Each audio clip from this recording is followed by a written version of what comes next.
Agatha Christie. Murder on the Links. Chapter 1. A Fellow Traveler. I believe that a well-known anecdote exists to the effect that a young writer, determined to make the commencement of his story forcible and original enough to catch and rivet the attention of the most blasé of editors, penned the following sentence. "Hell," said the Duchess. Strangely enough, this tale of mine opens in much the same fashion. Only the lady who gave utterance to the exclamation was not a duchess. It was a day in early June. I had been transacting some business in Paris, and was returning by the morning service to London, where I was still sharing rooms with my old friend, the Belgian ex-detective, Hercule Poirot. The Calais Express was singularly empty. In fact, my own compartment held only one other traveler. I had made a somewhat hurried departure from the hotel, and was busy assuring myself that I had duly collected all my traps, when the train started. Up till then I had hardly noticed my companion, but I was now violently recalled to the fact of her existence. Jumping up from her seat, she let down the window and stuck her head out, withdrawing it a moment later with the brief and forcible ejaculation, "Hell! Now I am old-fashioned. A woman, I consider, should be womanly. I have no patience with the modern neurotic girl who jazzes from morning till night, smokes like a chimney, and uses language which would make a Billingsgate fishwoman blush." I looked up, frowning slightly, into a pretty, impudent face, surmounted by a rakish little red hat. A thick cluster of black curls hid each ear. I judged that she was little more than 17, but her face was covered with powder, and her lips were quite impossibly scarlet. Nothing abashed, she returned my glance, and executed an expressive grimace. "Dear me, we've shocked the kind gentleman," she observed to an imaginary audience. "I apologize for my language. Most unladylike and all that, but oh Lord, there's reason enough for it. Do you know I've lost my only sister?" "Really?" I said politely. "How unfortunate." "He disapproves," remarked the lady. "He disapproves utterly of me, and my sister, which last is unfair, because he hasn't seen her." I opened my mouth, but she forestalled me. "Say no more. Nobody loves me. I shall go into the garden and eat worms. Boo-hoo. I am crushed." She buried herself behind a large comic French paper. In a minute or two I saw her eyes stealthily peeping at me over the top. In spite of myself I could not help smiling, and in a minute she had tossed the paper aside, and had burst into a merry peal of laughter. "I knew you weren't such a mutt as you looked," she cried. Her laughter was so infectious that I could not help joining in, though I hardly cared for the word mutt. "There. Now we're friends," declared the minx. "Say you're sorry about my sister. I am desolated. That's a good boy. Let me finish. I was going to add that, although I am desolated, I can manage to put up with her absence very well." I made a little bow. But this most unaccountable of damsels frowned and shook her head. "Cut it out. I prefer the dignified disapproval stunt." "Oh, your face. Not one of us," it said. "And you were right there though, mind you, it's pretty hard to tell nowadays. It's not everyone who can distinguish between a demi and a duchess. There now, I believe I've shocked you again. You've been dug out of the backwoods, you have. Not that I mind that. We could do with a few more of your sort. I just hate a fellow who gets fresh. It makes me mad." She shook her head vigorously. "What are you like when you're mad?" I inquired with a smile. "A regular little devil. Don't care what I say, or what I do, either. I nearly did a chap in once. Yes, really. He'd have deserved it too. Well, I begged, don't get mad with me." "I shan't. I like you did the first moment I set eyes on you. But you looked so disapproving that I never thought we should make friends." "Well, we have. Tell me something about yourself." "I'm an actress." "No, not the kind you're thinking of. I've been on the boards since I was a kid of 6 tumbling." "I beg your pardon," I said, puzzled. "Haven't you ever seen child acrobats?" "Oh, I understand. I'm American born, but I've spent most of my life in England. We've got a new show now. My sister and I, sort of song and dance, and a bit of patter, and a dash of the old business thrown in. It's quite a new idea, and it hits them every time. There's going to be money in it. My new acquaintance leaned forward and discoursed volubly, a great many of her terms being quite unintelligible to me. Yet I found myself evincing an increasing interest in her. She seemed such a curious mixture of child and woman. Though perfectly worldly wise and able, as she expressed it, to take care of herself, there was yet something curiously ingenuous in her single-minded attitude towards life, and her wholehearted determination to make good. We passed through Amiens. The name awakened many memories. My companion seemed to have an intuitive knowledge of what was in my mind. Thinking of the war? I nodded. You were through it, I suppose? Pretty well. I was wounded once, and after the Somme they invalided me out altogether. I'm a sort of private secretary now to an MP. That's brainy. No, it isn't. There's really awfully little to do. Usually a couple of hours every day sees me through. It's dull work too. In fact, I don't know what I should do if I hadn't got something to fall back upon. Don't say you collect bugs. No. I share rooms with a very interesting man. He's a Belgian and ex-detective. He's set up as a private detective in London, and he's doing extraordinarily well. He's really a very marvelous little man. Time. And again he has proved to be right where the official police have failed. My companion listened with widening eyes. Isn't that interesting now? I just adore crime. I go to all the mysteries on the movies. And when there's a murder on, I just devour the papers. Do you remember the Styles case? I asked. Let me see, was that the old lady who was poisoned? Somewhere down in Essex. I nodded. That was Poirot's first big case. Undoubtedly, but for him the murderer would have escaped scot-free. It was a most wonderful bit of detective work. Warming to my subject, I ran over the heads of the affair, working up to the triumphant and unexpected denouement. The girl listened spellbound. In fact, we were so absorbed that the train drew into Calais station before we realized it. I secured a couple of porters, and we alighted on the platform. My companion held out her hand. Goodbye, and I'll mind my language better in future. Oh, but surely you'll let me look after you on the boat. Mayn't be on the boat. I've got to see whether that sister of mine got aboard after all anywhere. But thanks, all the same. Oh, but we're going to meet again, surely? Aren't you even going to tell me your name? I cried as she turned away. She looked over her shoulder. Cinderella, she said, and laughed. But little did I think when and how I should see Cinderella again. Chapter 2. An appeal for help. It was 5 minutes past 9 when I entered our joint sitting room for breakfast on the following morning. My friend Poirot, exact to the minute as usual, was just tapping the shell of his second egg. He beamed upon me as I entered. You have slept well, yes? You have recovered from the crossing so terrible? It is a marvel, almost you are exact this morning. Pardon, but your tie is not symmetrical. Permit that I rearrange him. Elsewhere, I have described Hercule Poirot.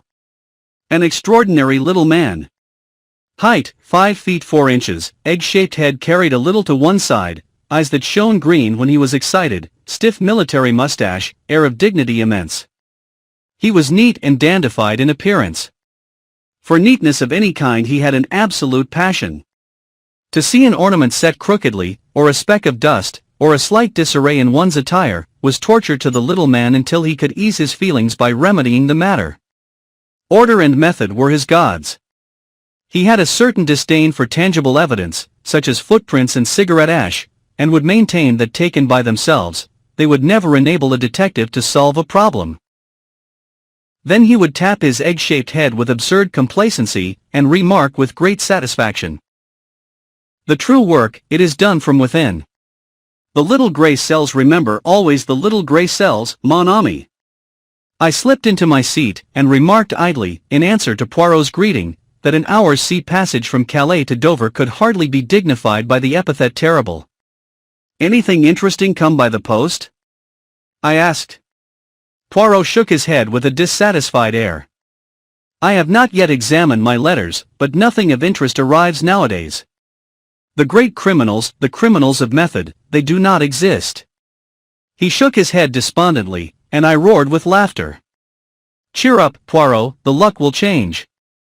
Open your letters. For all you know, there may be a great case looming on the horizon." Poirot smiled, and taking up the neat little letter opener with which he opened his correspondence, he slit the tops of the several envelopes that lay by his plate. A bill. Another bill. It is that I grow extravagant in my old age. Aha. A note from Jap. Yes. I pricked up my ears. The Scotland Yard inspector had more than once introduced us to an interesting case. He merely thanks me, in his fashion, for a little point in the Aberystwyth case on which I was able to set him right. I am delighted to have been of service to him. Poirot continued to read his correspondence placidly. A suggestion that I should give a lecture to our local Boy Scouts. The Countess of Forfanac will be obliged if I will call and see her. Another lapdog without doubt. And now for the last. I looked up, quick to notice the change of tone. Poirot was reading attentively. In a minute he tossed the sheet over to me. "This is out of the ordinary, mon vieux. Read for yourself." The letter was written on a foreign type of paper, in a bold characteristic hand, unreadable, Merlinville-sur-Mer, France. "Dear Sir, I am in need of the services of a detective and for reasons which I will give you later, do not wish to call in the official police. I have heard of you from several quarters, and all reports go to show that you are not only a man of decided ability, but one who also knows how to be discreet. I do not wish to trust details to the post, but on account of a secret I possess, I go in daily fear of my life. I am convinced that the danger is imminent, and therefore I beg that you will lose no time in crossing to France. I will send a car to meet you at Calais, if you will wire me when you are arriving. I shall be obliged if you will drop all cases you have on hand, and devote yourself solely to my interests. I am prepared to pay any compensation necessary. I shall probably need your services for a considerable period of time, as it may be necessary for you to go out to Santiago, where I spent several years of my life. I shall be content for you to name your own fee. Assuring you once more that the matter is urgent. Yours faithfully, P.E.T. Renauld." Below the signature was a hastily scrawled line, almost illegible, "For God's sake, come." I handed the letter back with quickened pulses. "At last," I said. "Here is something distinctly out of the ordinary." "Yes, indeed," said Poirot meditatively. "You will go, of course," I continued. Poirot nodded. He was thinking deeply. Finally he seemed to make up his mind, and glanced up at the clock. His face was very grave. "See you, my friend, there is no time to lose. The Continental Express leaves Victoria at 6 o'clock. Do not agitate yourself. There is plenty of time. We can allow 10 minutes for discussion. You accompany me. N'est-ce pas? Well, you told me yourself that your employer needed you not for the next few weeks." "Oh, that's all right. But this Mr. Renauld hints strongly that his business is private." Ta, I will manage M. Renauld. By the way, seem to know the name? There's a well-known South American millionaire fellow. His name's Renauld. I don't know whether it could be the same. But without doubt. That explains the mention of Santiago. Santiago is in Chile. And Chile it is in South America. Ah, but we progress finely. You remarked the postscript? How did it strike you? I considered. Clearly he wrote the letter keeping himself well in hand, but at the end his self-control snapped, and on the impulse of the moment, he scrawled those 4 desperate words. But my friend shook his head energetically.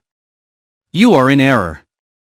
See you not that while the ink of the signature is nearly black, that of the postscript is quite pale? Well, I said, puzzled. Mon Dieu, mon ami, but use your little grey cells? Is it not obvious? Mr. Renauld wrote his letter. Without blotting it, he reread it carefully. Then, not on impulse, but deliberately, he added those last words, and blotted the sheet. But why? Parbleu. So that it should produce the effect upon me that it has upon you. What? But to make sure of my coming. He reread the letter, and was dissatisfied. It was not strong enough.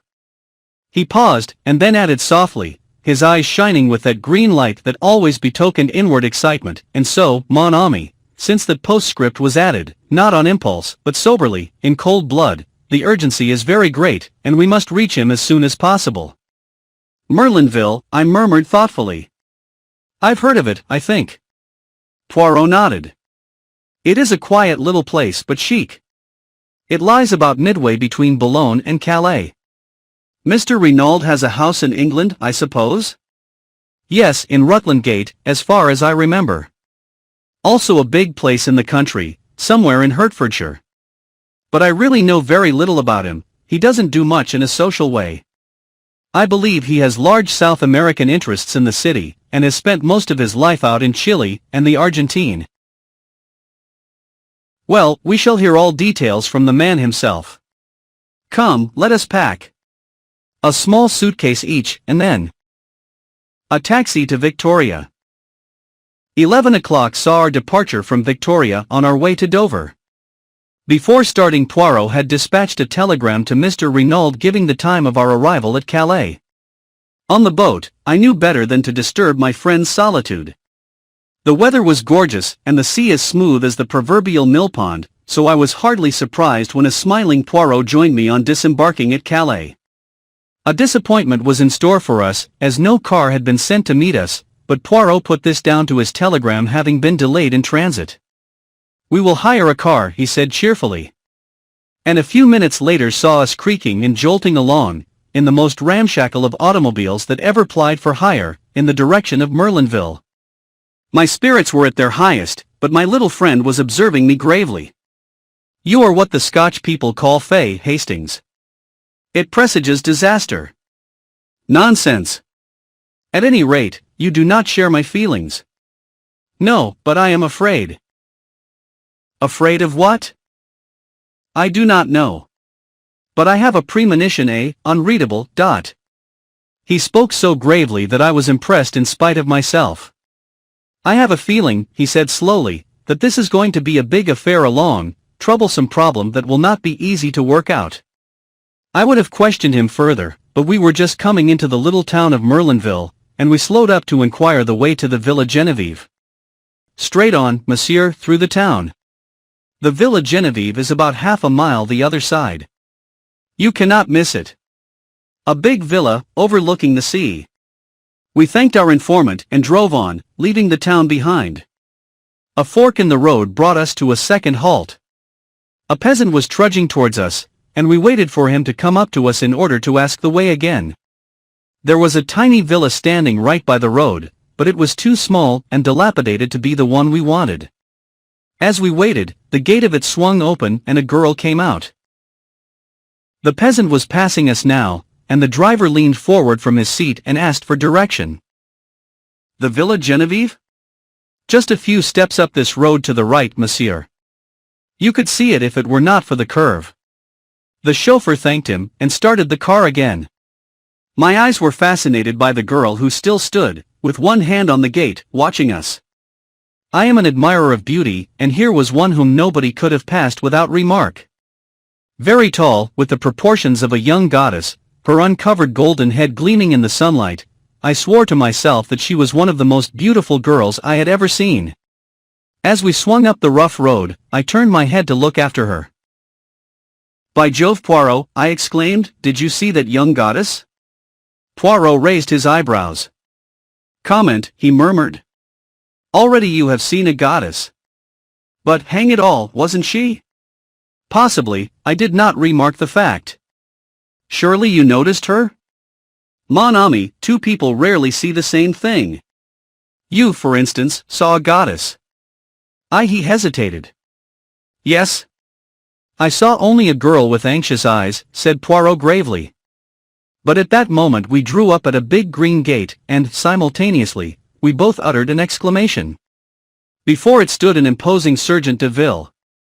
He held up his hand to bar our way. You cannot pass, messieurs. But we wish to see Mr. Renauld, I cried. We have an appointment. This is his villa, isn't it?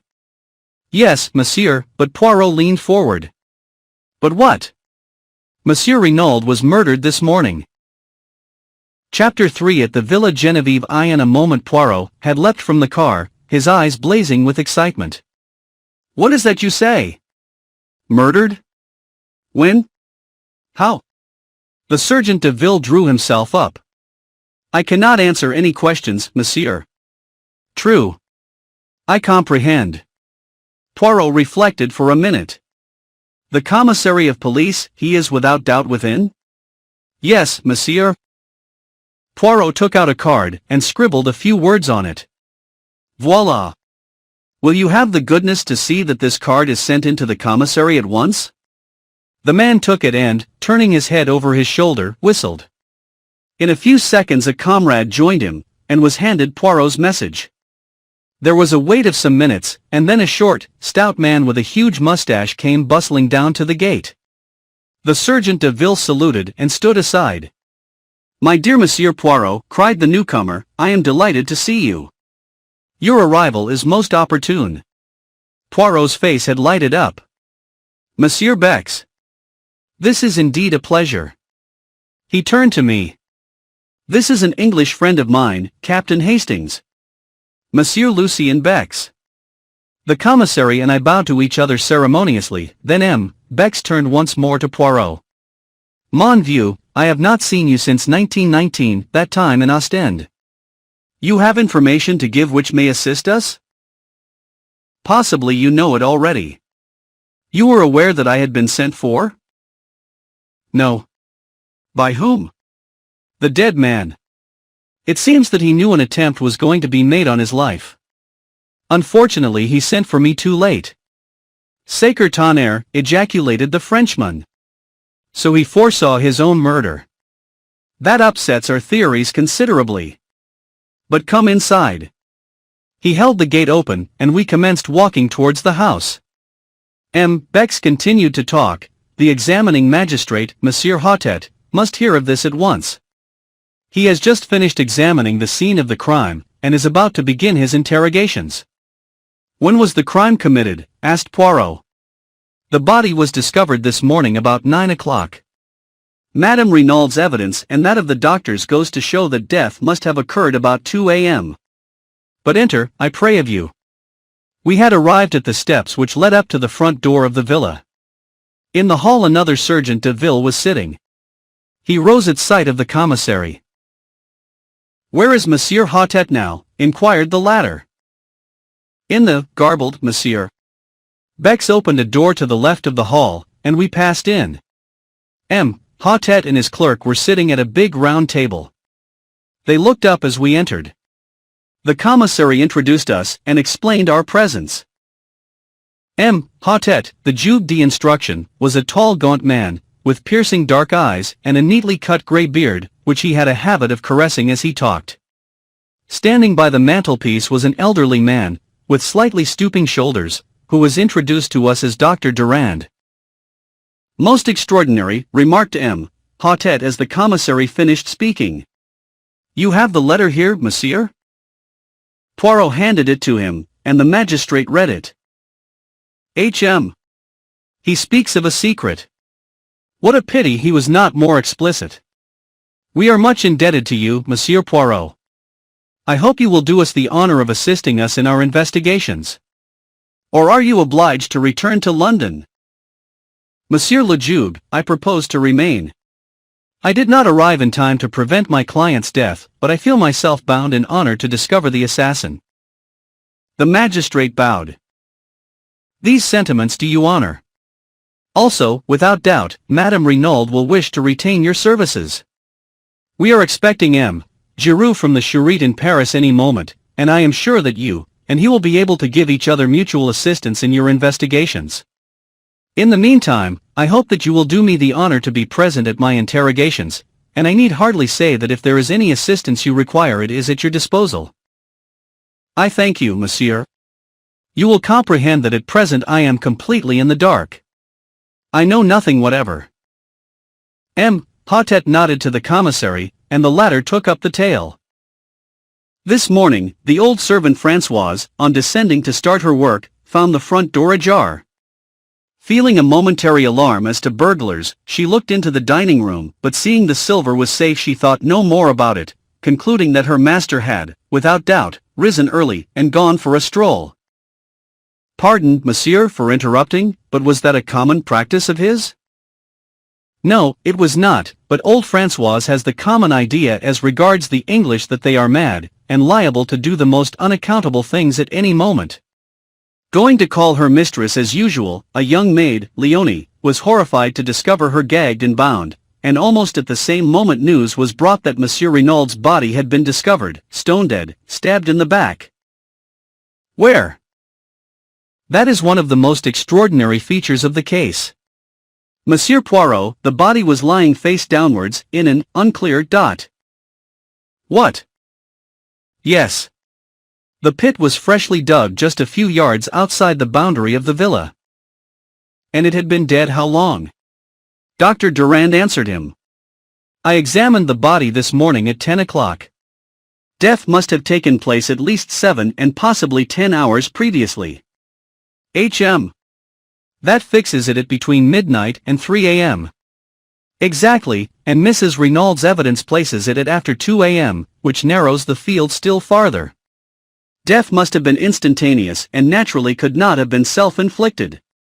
Poirot nodded, and the commissary resumed. Madame Renauld was hastily freed from the cords that bound her by the horrified servants. She was in a terrible condition of weakness, almost unconscious from the pain of her bonds. It appears that 2 masked men entered the bedroom, gagged and bound her, while forcibly abducting her husband. This we know at second hand from the servants. On hearing the tragic news she fell at once into an alarming state of agitation. On arrival, Dr. Durand immediately prescribed a sedative, and we have not yet been able to question her.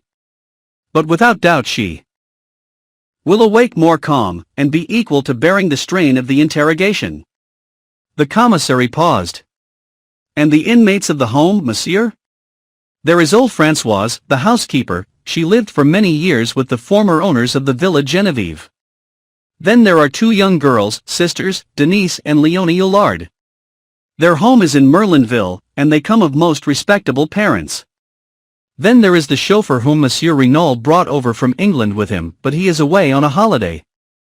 Finally there are Madame Renauld and her son, Monsieur Jacques Renauld. He, too, is away from home at present. Poirot bowed his head. Potet spoke, Marchaud. The sergeant de ville appeared. Bring in the woman Françoise. The man saluted, and disappeared. In a moment or two he returned, escorting the frightened Françoise. Your name is Françoise Hérichet? Yes, monsieur. You have been a long time in service at the Villa Genevieve? 11 years with Madame la Vicomtesse. Then when she sold the villa this spring, I consented to remain on with the English master. Never did I imagine the magistrate cut her short. Without doubt, without doubt. Now, Françoise, in this matter of the front door, whose business was it to fasten it at night? Mine, monsieur. Always I saw to it myself. And last night? I fastened it as usual. You are sure of that? I swear it by the blessed saints, monsieur. What time would that be? The same time as usual, 10:30, monsieur. What about the rest of the household? Had they gone up to bed? Madame had retired some time before. Denise and Leonie went up with me. Monsieur was still in his study. Then, if anyone unfastened the door afterwards, it must have been Monsieur Renauld himself. Françoise shrugged her broad shoulders. What should he do that for? With robbers and assassins passing every minute. A nice idea. Monsieur was not an imbecile. It is not as though he had had to let the lady out. The magistrate interrupted sharply. The lady? What lady do you mean? Why, the lady who came to see him. Had a lady been to see him that evening? But yes, monsieur, and many other evenings as well. Who was she? Did you know her? A rather cunning look spread over the woman's face. How should I know who it was, she grumbled. I did not let her in last night. Aha, roared the examining magistrate, bringing his hand down with a bang on the table. You would trifle with the police, would you? I demand that you tell me at once the name of this woman who came to visit Monsieur Renauld in the evenings. The police, grumbled Françoise. Never did I think that I should be mixed up with the police. But I know well enough who she was. It was Madame d'Aubreuil. The commissary uttered an exclamation, and leaned forward as though in utter astonishment. Madame d'Aubreuil from the Villa Marguerite just down the road? That is what I said, monsieur. Oh, she is a pretty one. The old woman tossed her head scornfully. Madame d'Aubreuil, murmured the commissary. Impossible. Voila, grumbled Françoise. That is all you get for telling the truth. Not at all, said the examining magistrate soothingly. We were surprised, that is all. Madame d'Aubreuil then, and Monsieur Renauld, they were? He paused delicately. It was that without doubt? How should I know? But what will you? Monsieur, he was, garbled, and Madame d'Aubreuil, she was poor, that one and très chic, for all that she lives so quietly with her daughter. Not a doubt of it, she has had her history. She is no longer young, but then I who speak to you have seen the men's heads turn after her as she goes down the street. Besides lately, she has had more money to spend, all the town knows it. The little economies, they are at an end. And Françoise shook her head with an air of unalterable certainty. Hotet stroked his beard reflectively. And Madame Renauld, he asked at length. How did she take this friendship? Françoise shrugged her shoulders. She was always most amiable, most polite. One would say that she suspected nothing.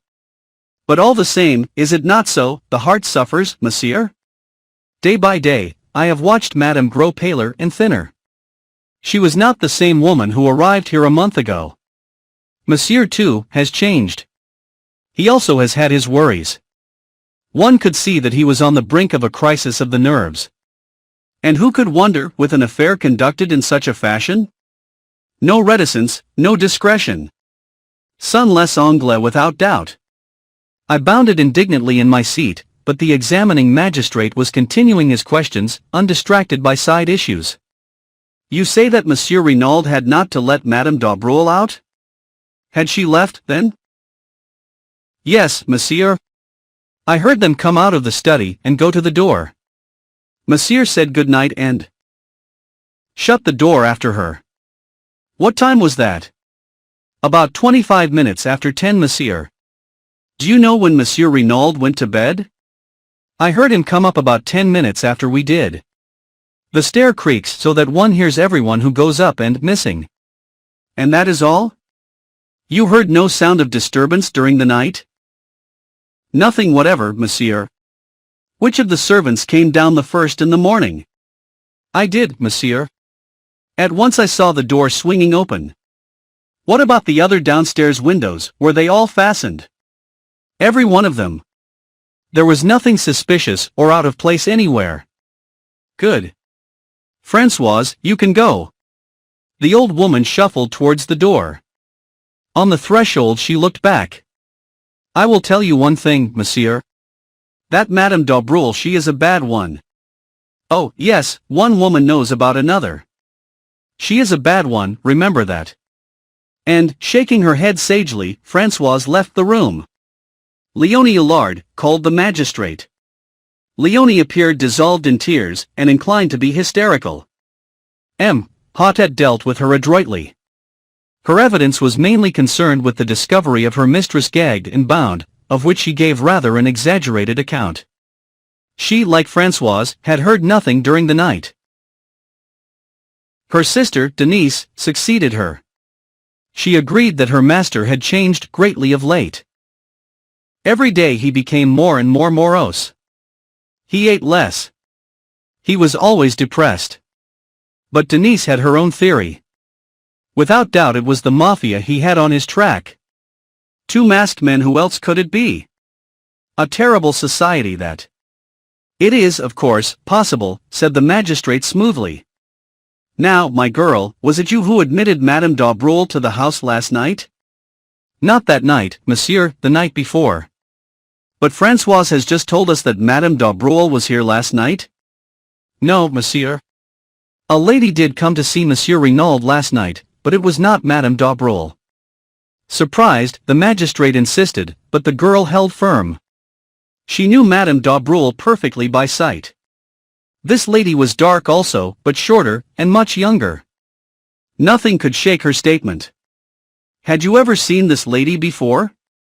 Never, monsieur. And then the girl added diffidently, but I think she was English. English? Yes, monsieur, she asked for Monsieur Renauld in quite good French, but the accent, however slight, one can always tell it. Besides, when they came out of the study they were speaking in English. Did you hear what they said? Could you understand it, I mean? I speak the English very well, added Denise with pride. The lady was speaking too fast for me to catch what she said, but I heard Monsieur's last words as he opened the door for her. She paused, and then repeated carefully and laboriously, "Yes, yes, but for God's sake go now."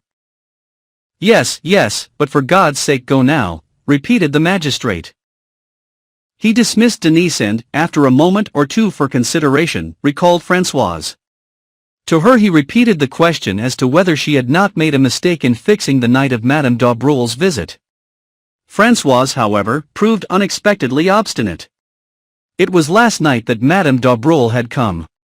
Without a doubt it was she. Denise wished to make herself interesting, voila tout. So she had cooked up this fine tale about a strange lady. Airing her knowledge of English too. Probably Monsieur had never spoken that sentence in English at all, and, even if he had, it proved nothing, for Madame d'Aubreul spoke English perfectly, and generally used that language when talking to Monsieur and Madame Renauld. You see, Monsieur Jacques, the son of Monsieur, was usually here, and he spoke the French very badly. The magistrate did not insist. Instead, he inquired about the chauffeur, and learned that only yesterday Monsieur Renauld had declared that he was not likely to use the car, and that masters might just as well take a holiday. A perplexed frown was beginning to gather between Poirot's eyes.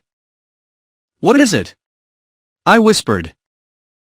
He shook his head impatiently and asked a question. "Pardon, Monsieur Bex, but without doubt Monsieur Renauld could drive the car himself." The commissary looked over at Françoise, and the old woman replied promptly, "No, Monsieur did not drive himself." Poirot's frown deepened. "I wish you would tell me what is worrying you," I said impatiently. "See you not? In his letter Monsieur Renauld speaks of sending the car for me to Calais." "Perhaps he meant a hired car," I suggested. "Doubtless, that is so. But why hire a car when you have one of your own? Why choose yesterday to send away the chauffeur on a holiday suddenly, at a moment's notice? Was it that for some reason he wanted him out of the way before we arrived?" Chapter 4. The letter signed Bella. Françoise had left the room. The magistrate was drumming thoughtfully on the table. "Monsieur Bex," he said at length, "here we have directly conflicting testimony. Which are we to believe, Françoise or Denise?" "Denise," said the commissary decidedly. "It was she who let the visitor in. Françoise is old and obstinate and has evidently taken a dislike to Madame d'Aubreul. Besides, our own knowledge tends to show that Renauld was entangled with another woman." "Unclear," cried M. Potet. "We have forgotten to inform Monsieur Poirot of that." He searched among the papers on the table, and finally handed the one he was in search of to my friend. "This letter, Monsieur Poirot, we found in the pocket of the dead man's overcoat." Poirot took it and unfolded it. It was somewhat worn and crumpled, and was written in English in a rather unformed hand. "Garbled, why have you not written for so long? You do love me still, don't you? Your letters lately have been so different, cold and strange, and now this long silence." It makes me afraid. If you were to stop loving me. But that's impossible. What a silly kid I am, always imagining things. But if you did stop loving me, I don't know what I should do. Kill myself perhaps. I couldn't live without you. Sometimes I fancy another woman is coming between us. Let her look out, that's all, and you too. I'd as soon kill you as let her have you. I mean it. But there, I'm writing high-flown nonsense. You love me, and I love you. Yes, love you, love you, love you. Your own adoring Bella. There was no address or date. Poirot handed it back with a grave face. And the assumption is? The examining magistrate shrugged his shoulders. Obviously Monsieur Renauld was entangled with this English woman Bella. He comes over here, meets Madame d'Aubreul, and starts an intrigue with her. He cools off to the other, and she instantly suspects something. This letter contains a distinct threat. Monsieur Poirot, at first sight the case seemed simplicity itself. Jealousy. The fact that Monsieur Renauld was stabbed in the back seemed to point distinctly to its being a woman's crime. Poirot nodded. The stab in the back, yes, but not the grave. That was laborious work, hard work. No woman dug that grave, monsieur. That was a man's doing. The commissary exclaimed excitedly, yes, yes, you are right. We did not think of that. As I said, continued M. Hautet, at first sight the case seemed simple, but the masked men, and the letter you received from Monsieur Renauld, complicate matters. Here we seem to have an entirely different set of circumstances with no relationship between the two. As regards the letter written to yourself, do you think it is possible that it referred in any way to this Bella and her threats? Poirot shook his head. Hardly. A man like Monsieur Renauld, who has led an adventurous life in out-of-the-way places, would not be likely to ask for protection against a woman. The examining magistrate nodded his head emphatically. My view exactly. Then we must look for the explanation of the letter. In Santiago, finished the commissary. I shall cable without delay to the police in that city, requesting full details of the murdered man's life out there, his love affairs, his business transactions, his friendships, and any enmities he may have incurred. It will be strange if, after that, we do not hold a clue to his mysterious murder. The commissary looked round for approval. Excellent, said Poirot appreciatively. You have found no other letters from this Bella among Monsieur Renauld's effects? Asked Poirot. No. Of course, one of our first proceedings was to search through his private papers in the study. We found nothing of interest, however. All seemed square and aboveboard. The only thing at all out of the ordinary was his will. Here it is. Poirot ran through the document. So. A legacy of £1,000 to Mr. Stoner. Who is he, by the way? Monsieur Renauld's secretary. He remained in England, but was over here once or twice for a weekend. And everything else left unconditionally to his beloved wife, Eloise. Simply drawn up, but perfectly legal. Witnessed by the two servants, Denise and Françoise. Nothing so very unusual about that. He handed it back. Perhaps, began Bex, you did not notice. The date, twinkled Poirot. But yes, I noticed it. A fortnight ago. Possibly it marks his first intimation of danger. Many rich men die intestate through never considering the likelihood of their demise.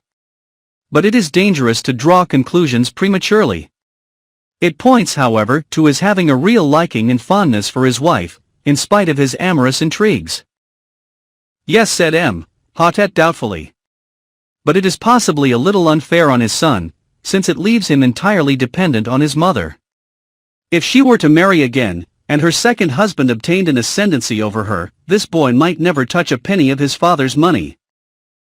Poirot shrugged his shoulders. Man is a vain animal. Monsieur Renauld figured to himself, without doubt, that his widow would never marry again.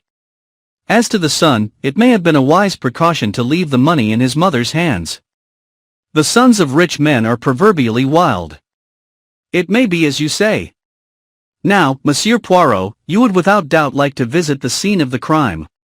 I am sorry that the body has been removed, but of course photographs have been taken from every conceivable angle, and will be at your disposal as soon as they are available.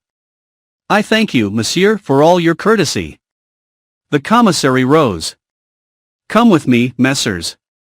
He opened the door, and bowed ceremoniously to Poirot to precede him. Poirot, with equal politeness, drew back and bowed to the commissary.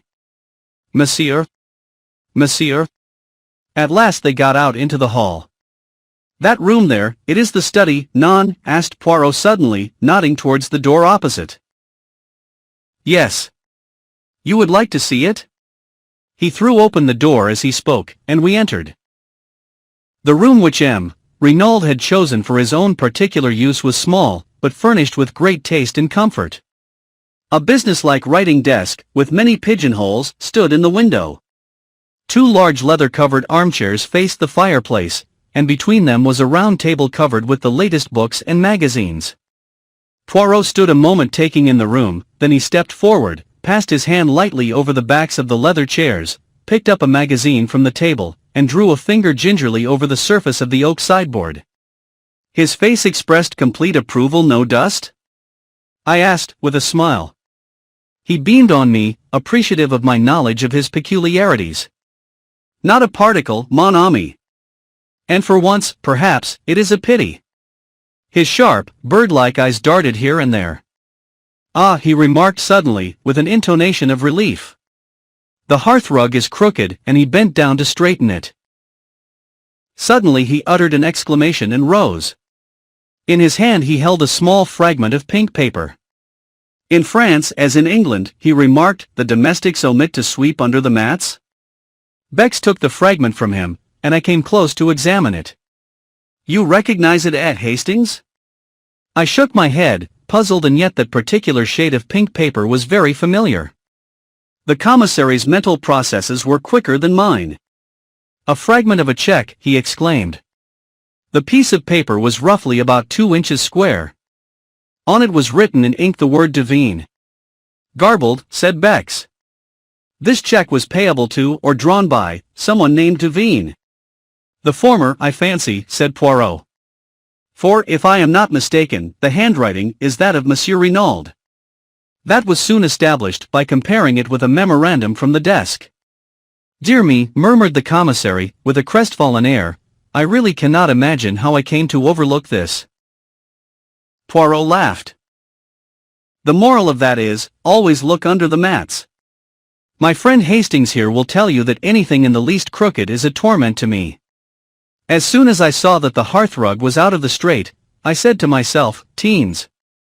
The legs of the chair caught it in being pushed back. Possibly there may be something beneath it which the good Françoise overlooked. Françoise? Or Denise, or Leonie? Whoever did this room. Since there is no dust, the room must have been done this morning. I reconstruct the incident like this. Yesterday, possibly last night, Monsieur Renauld drew a check to the order of someone named Devine. Afterwards it was torn up, and scattered on the floor. This morning but M. Bex was already pulling impatiently at the bell. Françoise answered it. Yes, there had been a lot of pieces of paper on the floor. What had she done with them? Put them in the kitchen stove, of course. What else? With a gesture of despair, Bex dismissed her. Then, his face lightening, he ran to the desk. In a minute he was hunting through the dead man's checkbook. Then he repeated his former gesture. The last counterfoil was blank. Courage, cried Poirot, clapping him on the back. Without doubt, Madame Renauld will be able to tell us all about this mysterious person named Devine. The commissary's face cleared. That is true. Let us proceed. As we turned to leave the room, Poirot remarked casually, it was here that Monsieur Renauld received his guest last night, eh? It was, but how did you know? By this. I found it on the back of the leather chair. And he held up between his finger and thumb a long black hair, a woman's hair. Bex took us out by the back of the house to where there was a small shed leaning against the house. He produced a key from his pocket and unlocked it. The body is here. We moved it from the scene of the crime just before you arrived, as the photographers had done, missing. He opened the door and we passed. The murdered man lay on the ground, with a sheet over him. Bex dexterously whipped off the covering. Renauld was a man of medium height, slender, and lithe figure. He looked about 50 years of age, and his dark hair was plentifully streaked with gray. He was clean-shaven, garbled, and eyes set rather close together, his skin was deeply bronzed, as that of a man who had spent most of his life beneath tropical skies. His lips were drawn back from his teeth, and an expression of absolute amazement and terror was stamped on the livid features. "One can see by his face that he was stabbed in the back," remarked Poirot. Very gently, he turned the dead man over. There, between the shoulder blades staining the light fawn overcoat, was a round dark patch. In the middle of it there was a slit in the cloth. Poirot examined it narrowly. "Had you any idea with what weapon the crime was committed?" "It was left in the wound." The commissary reached down a large glass jar. In it was a small object that looked to me more like a paper knife than anything else. It had a black handle and a narrow shining blade. The whole thing was not more than 10 inches long. Poirot tested the discolored point gingerly with his fingertip. "Unclear, but it is sharp. A nice little tool for murder?" "Unfortunately, we couldn't find any trace of fingerprints on it," remarked Bex regretfully. "The murderer must have worn gloves." "Of course he did," said Poirot contemptuously. "Even in Santiago they know enough for that. The veriest amateur of an English mise knows it thanks to the publicity the Bertillon system has been given in the press. All the same, it interests me very much that there were no fingerprints. It is so amazingly simple to leave the fingerprints of someone else. And then the police are happy." He shook his head. "I very much fear our criminal is not a man of method, either that or he was pressed for time. But we shall see." He let the body fall back into its original position. "He wore only underclothes under his overcoat, I see," he remarked.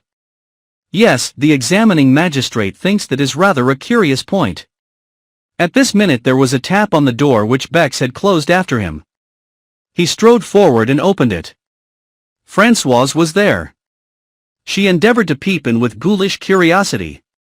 "Well, what is it?" demanded Bex impatiently. "Madam. She sends a message that she is much recovered and is quite ready to receive the examining magistrate." "Good," said Bex briskly. "Tell Monsieur Hautet and say that we will come at once."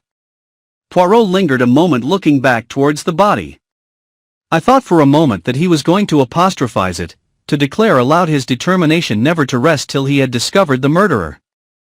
But when he spoke, it was tamely and awkwardly, and his comment was ludicrously inappropriate to the solemnity of the moment.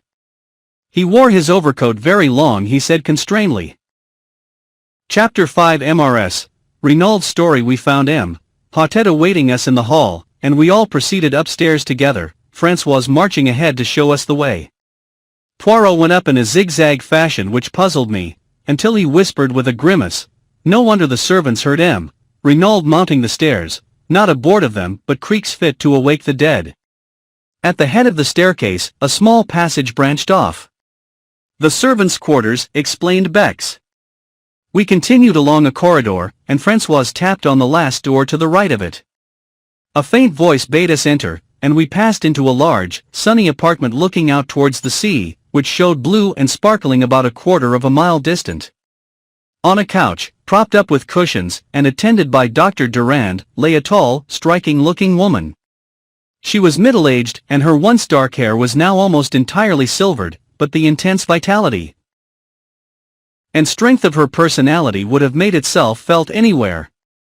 You knew at once that you were in the presence of what the French call une maîtresse femme. She greeted us with a dignified inclination of the head. "Pray be seated, messieurs." We took chairs, and the magistrate's clerk established himself at a round table. "I hope, madam," began Hautet, that it will not distress you unduly to relate to us what occurred last night. Not at all, monsieur. I know the value of time, if these scoundrelly assassins are to be caught and punished. Very well, madam. It will fatigue you less, I think, if I ask you questions, and you confine yourself to answering them. At what time did you go to bed last night? At 9:30, monsieur. I was tired. And your husband? About an hour later, I fancy. Did he seem disturbed, upset in any way? No, not more than usual. What happened then? We slept. I was awakened by a hand being pressed over my mouth. I tried to scream out, but the hand prevented me. There were 2 men in the room. They were both masked.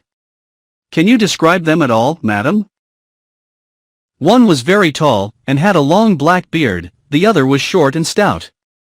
His beard was reddish. They both wore hats pulled down over their eyes. Said the magistrate thoughtfully.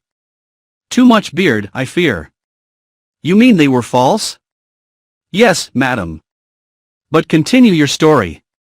It was the short man who was holding me. He forced a gag into my mouth, and then bound me with rope hand and foot. The other man was standing over my husband. He had caught up my little dagger paper knife from the dressing table, and was holding it with the point just over his heart. When the short man had finished with me, he joined the other, and they forced my husband to get up and accompany them into the dressing room next door. I was nearly fainting with terror, nevertheless I listened desperately. They were speaking in too low a tone for me to hear what they said. But I recognized the language, a bastard Spanish such as is spoken in some parts of South America. They seemed to be demanding something from my husband, and presently they grew angry and their voices rose a little. I think the tall man was speaking. You know what we want, he said. The threat dash? Where is it? I do not know what my husband answered, but the other replied fiercely, you lie. We know you have it. Where are your keys? Then I heard sounds of drawers being pulled out. There is a safe on the wall of my husband's dressing room in which he always keeps a fairly large amount of ready money. Leone tells me this has been rifled and the money taken, but evidently what they were looking for was not there, for presently I heard the tall man, with an oath, command my husband to dress himself. Soon after that, I think some noise in the house must have disturbed them, for they hustled my husband out into my room only half dressed. Pardon, interrupted Poirot, but is there then no other egress from the dressing room? No, monsieur, there is only the communicating door into my room. They hurried my husband through the short man in front, and the tall man behind him with the dagger still in his hand. Paul tried to break away to come to me. I saw his agonized eyes. He turned to his captors. I must speak to her, he said. Then, coming to the side of the bed, it is all right, Eloise, he said. Do not be afraid. I shall return before morning. But, although he tried to make his voice confident, I could see the terror in his eyes. Then they hustled him out of the door, the tall man saying, one sound, and you are a dead man, remember. After that, continued Mrs. Renauld, I must have fainted. The next thing I recollect is Leone rubbing my wrists, and giving me brandy. Madame Renauld, said the magistrate, had you any idea what it was for which the assassins were searching? None whatever, monsieur. Had you any knowledge that your husband feared something? Yes. I had seen the change in him. How long ago was that? Mrs. Renauld reflected. 10 days, perhaps. Not longer? Possibly. I only noticed it then. Did you question your husband at all as to the cause? Once. He put me off evasively. Nevertheless, I was convinced that he was suffering some terrible anxiety.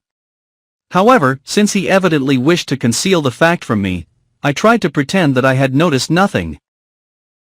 Were you aware that he had called in the services of a detective? A detective, exclaimed Mrs. Renauld, very much surprised. Yes, this gentleman, Monsieur Hercule Poirot. Poirot bowed. He arrived today in response to a summons from your husband. And taking the letter written by M. Renauld from his pocket, he handed it to the lady. She read it with apparently genuine astonishment. I had no idea of this. Evidently he was fully cognizant of the danger. Now, madam, I will beg of you to be frank with me. Is there any incident in your husband's past life in South America which might throw light on his murder? Mrs. Renauld reflected deeply, but at last shook her head. I can think of none. Certainly my husband had many enemies, people he had got the better of in some way or another, but I can think of no one distinctive case. I do not say there is no such incident, only that I am not aware of it. The examining magistrate stroked his beard disconsolately. And you can fix the time of this outrage? Yes, I distinctly remember hearing the clock on the mantelpiece strike 2. She nodded towards an 8-day traveling clock in a leather case which stood in the center of the mantelpiece. Poirot rose from his seat, scrutinized the clock carefully, and nodded, satisfied. And here too, exclaimed M. Bex, is a wristwatch, knocked off the dressing table by the assassins. Without doubt, and smashed to atoms. Little did they know it would testify against them. Gently he picked away the fragments of broken glass. Suddenly his face changed to one of utter stupefaction. Mon Dieu, he ejaculated. What is it? The hands of the watch point to 7 o'clock. What? Cried the examining magistrate, astonished. But Poirot, deft as ever, took the broken trinket from the startled commissary, and held it to his ear. Then he smiled. The glass is broken, yes, but the watch itself is still going. The explanation of the mystery was greeted with a relieved smile.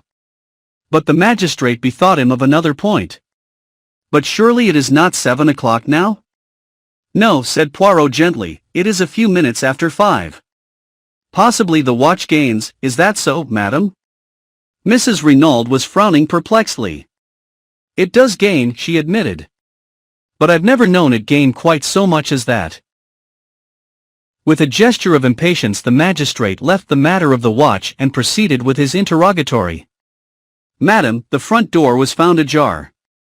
It seems almost certain that the murderers entered that way, yet it has not been forced at all. Can you suggest any explanation? Possibly my husband went out for a stroll the last thing, and forgot to latch it when he came in.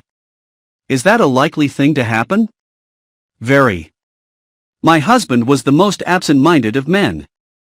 There was a slight frown on her brow as she spoke, as though this trait in the dead man's character had at times vexed her.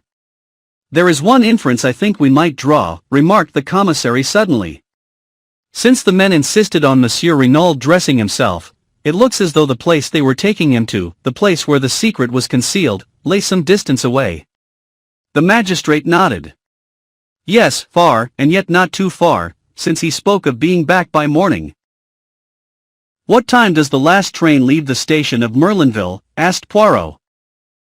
Unreadable one way, and unreadable the other, but it is more probable that they had a motor waiting. Of course, agreed Poirot, looking somewhat crestfallen. Indeed, that might be one way of tracing them, continued the magistrate, brightening. A motor containing 2 foreigners is quite likely to have been noticed. That is an excellent point, Monsieur Bex. He smiled to himself, and then, becoming grave once more, he said to Mrs. Renauld, there is another question. Do you know anyone of the name of Devine? Devine? Mrs. Renauld repeated thoughtfully. No, for the moment, I cannot say I do. You have never heard your husband mention anyone of that name? Never. Do you know anyone whose Christian name is Bella? He watched Mrs. Renauld narrowly as he spoke, seeking to surprise any signs of anger or consciousness, but she merely shook her head in quite a natural manner. He continued his questions. Are you aware that your husband had a visitor last night? Now he saw the red mount slightly in her cheeks, but she replied composedly, no, who was that? A lady. Indeed? But for the moment the magistrate was content to say no more. It seemed unlikely that Madame d'Aubreuil had any connection with the crime, and he was anxious not to upset Mrs. Renauld more than necessary. He made a sign to the commissary, and the latter replied with a nod. Then rising, he went across the room, and returned with the glass jar we had seen in the outhouse in his hand. From this he took the dagger. "Madam," he said gently, "do you recognize this?" She gave a little cry. "Yes, that is my little dagger." Then she saw the stained point, and she drew back, her eyes widening with horror. "Is that blood?" "Yes, madam. Your husband was killed with this weapon. He removed it hastily from sight." "You are quite sure about it being the one that was on your dressing table last night?" "Oh, yes. It was a present from my son. He was in the Air Force during the war." He gave his age as older than it was. There was a touch of the proud mother in her voice. "This was made from a streamlined aeroplane wire, and was given to me by my son as a souvenir of the war." "I see, madam. That brings us to another matter. Your son, where is he now? It is necessary that he should be telegraphed to without delay." "Jack? He is on his way to Buenos Aires." "What?" "Yes. My husband telegraphed to him yesterday. He had sent him on business to Paris, but yesterday he discovered that it would be necessary for him to proceed without delay to South America. There was a boat leaving Cherbourg for Buenos Aires last night, and he wired him to catch it." "Had you any knowledge of what the business in Buenos Aires was?" "No, monsieur, I know nothing of its nature, but Buenos Aires is not my son's final destination. He was going overland from there to Santiago." And in unison, the magistrate and the commissary exclaimed, "Santiago! Again Santiago!" It was at this moment, when we were all stunned by the mention of that word, that Poirot approached Mrs. Renauld. He had been standing by the window like a man lost in a dream, and I doubt if he had fully taken in what had passed. He paused by the lady's side with a bow. "Pardon, madam, but may I examine your wrists?" Though slightly surprised at the request, Mrs. Renauld held them out to him. Round each of them was a cruel red mark where the cords had bitten into the flesh. As he examined them, I fancied that a momentary flicker of excitement I had seen in his eyes disappeared. "They must cause you great pain," he said, and once more he looked puzzled. But the magistrate was speaking excitedly. "Young Monsieur Renauld must be communicated with at once by wireless. It is vital that we should know anything he can tell us about this trip to Santiago." He hesitated. "I hoped he might have been near at hand, so that we could have saved you pain, madam." He paused. "You mean," she said in a low voice, "the identification of my husband's body?" The magistrate bowed his head. "I am a strong woman, monsieur. I can bear all that is required of me. I am ready now." "Oh, tomorrow will be quite soon enough, I assure you."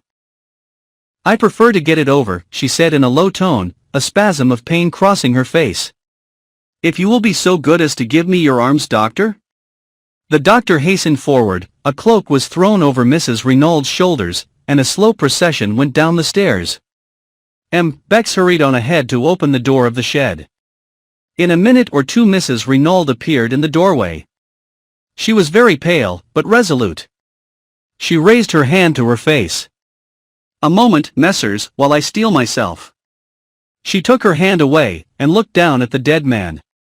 Then the marvelous self-control which had upheld her so far deserted her. "Paul," she cried. "Husband! Oh God!" And pitching forward she fell unconscious to the ground. Instantly Poirot was beside her, he raised the lid of her eye, felt her pulse. When he had satisfied himself that she had really fainted, he drew aside. He caught me by the arm. "I am an imbecile, my friend. If ever there was love and grief in a woman's voice, I heard it then. My little idea was all wrong. Eh bien. I must start again."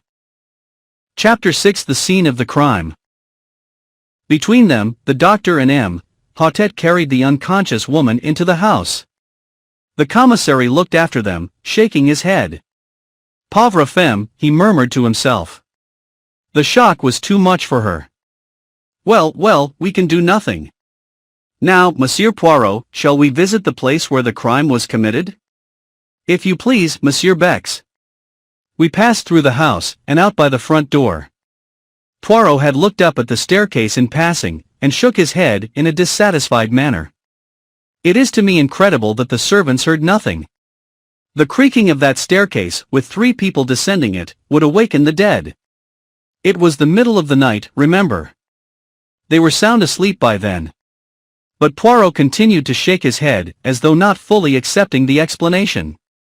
On the sweep of the drive he paused, looking up at the house. What moved them in the first place to try if the front door were open? It was a most unlikely thing that it should be. It was far more probable that they should at once try to force a window. But all the windows on the ground floor are barred with iron shutters, objected the commissary. Poirot pointed to a window on the first floor. That is the window of the bedroom we have just come from, is it not? And see, there is a tree by which it would be the easiest thing in the world to mount. Possibly, admitted the other. But they could not have done so without leaving footprints in the flowerbed. I saw the justice of his words. There were 2 large oval flowerbeds planted with scarlet geraniums, one each side of the steps leading up to the front door. The tree in question had its roots actually at the back of the bed itself, and it would have been impossible to reach it without stepping on the bed.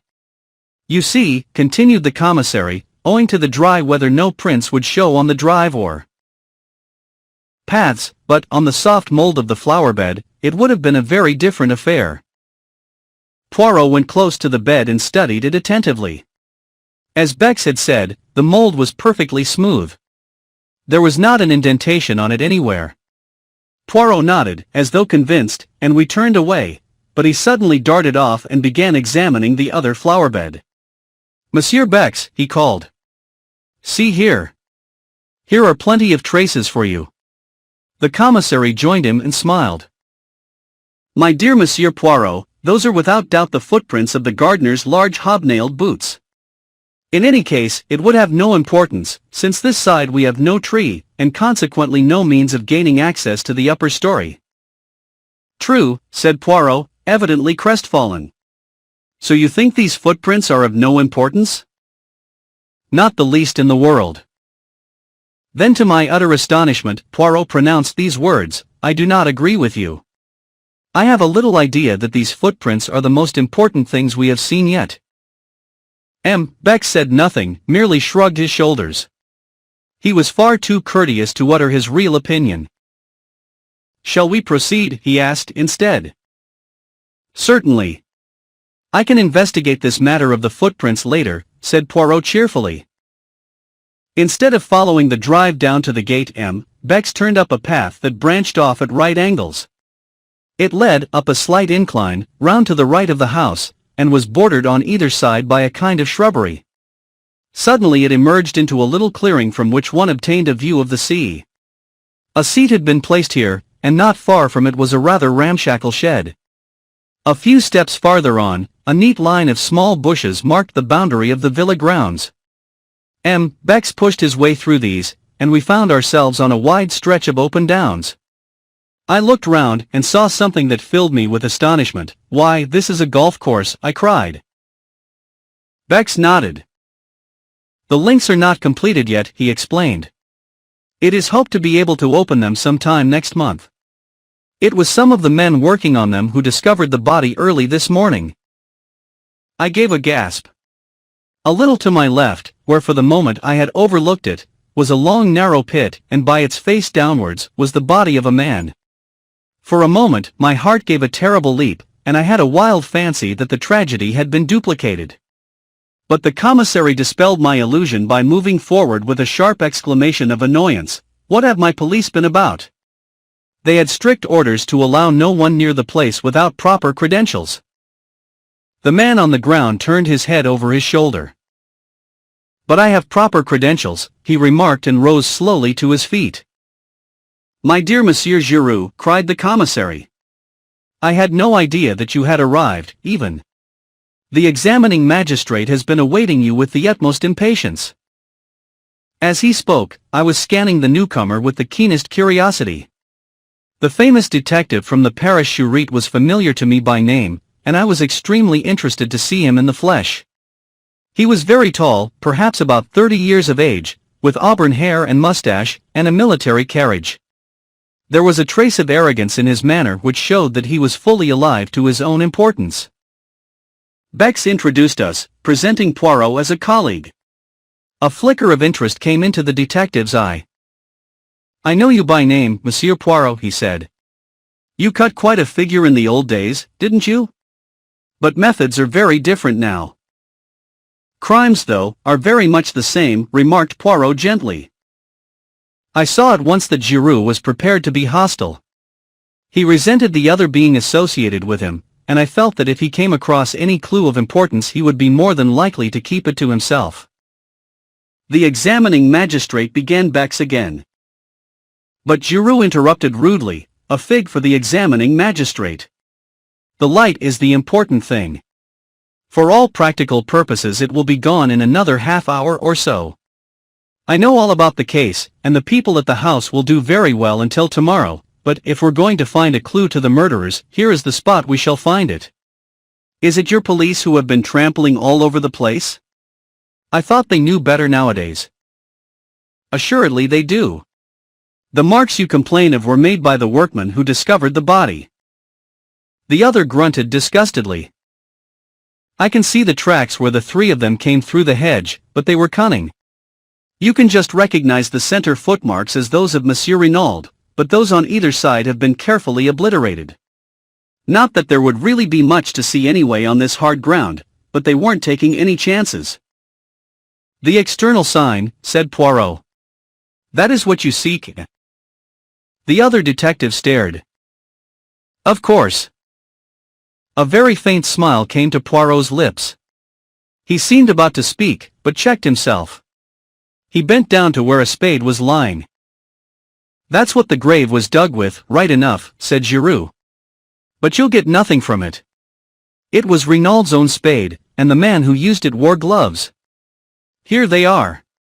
He gesticulated with his foot to where two soil-stained gloves were lying. "And they're Renauld's too, or at least his gardener's. I tell you, the men who planned out this crime were taking no chances. The man was stabbed with his own dagger, and would have been buried with his own spade. They counted on leaving no traces. But I'll beat them. There's always something. And I mean to find it." But Poirot was now apparently interested in something else, a short, discolored piece of lead piping which lay beside the spade. He touched it delicately with his finger. "And does this, too, belong to the murdered man?" he asked, and I thought I detected a subtle flavor of irony in the question.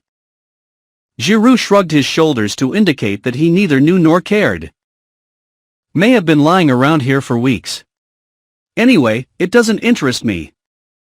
"I, on the contrary, find it very interesting," said Poirot, unclear. I guessed that he was merely bent on annoying the Paris detective, and if so, he succeeded.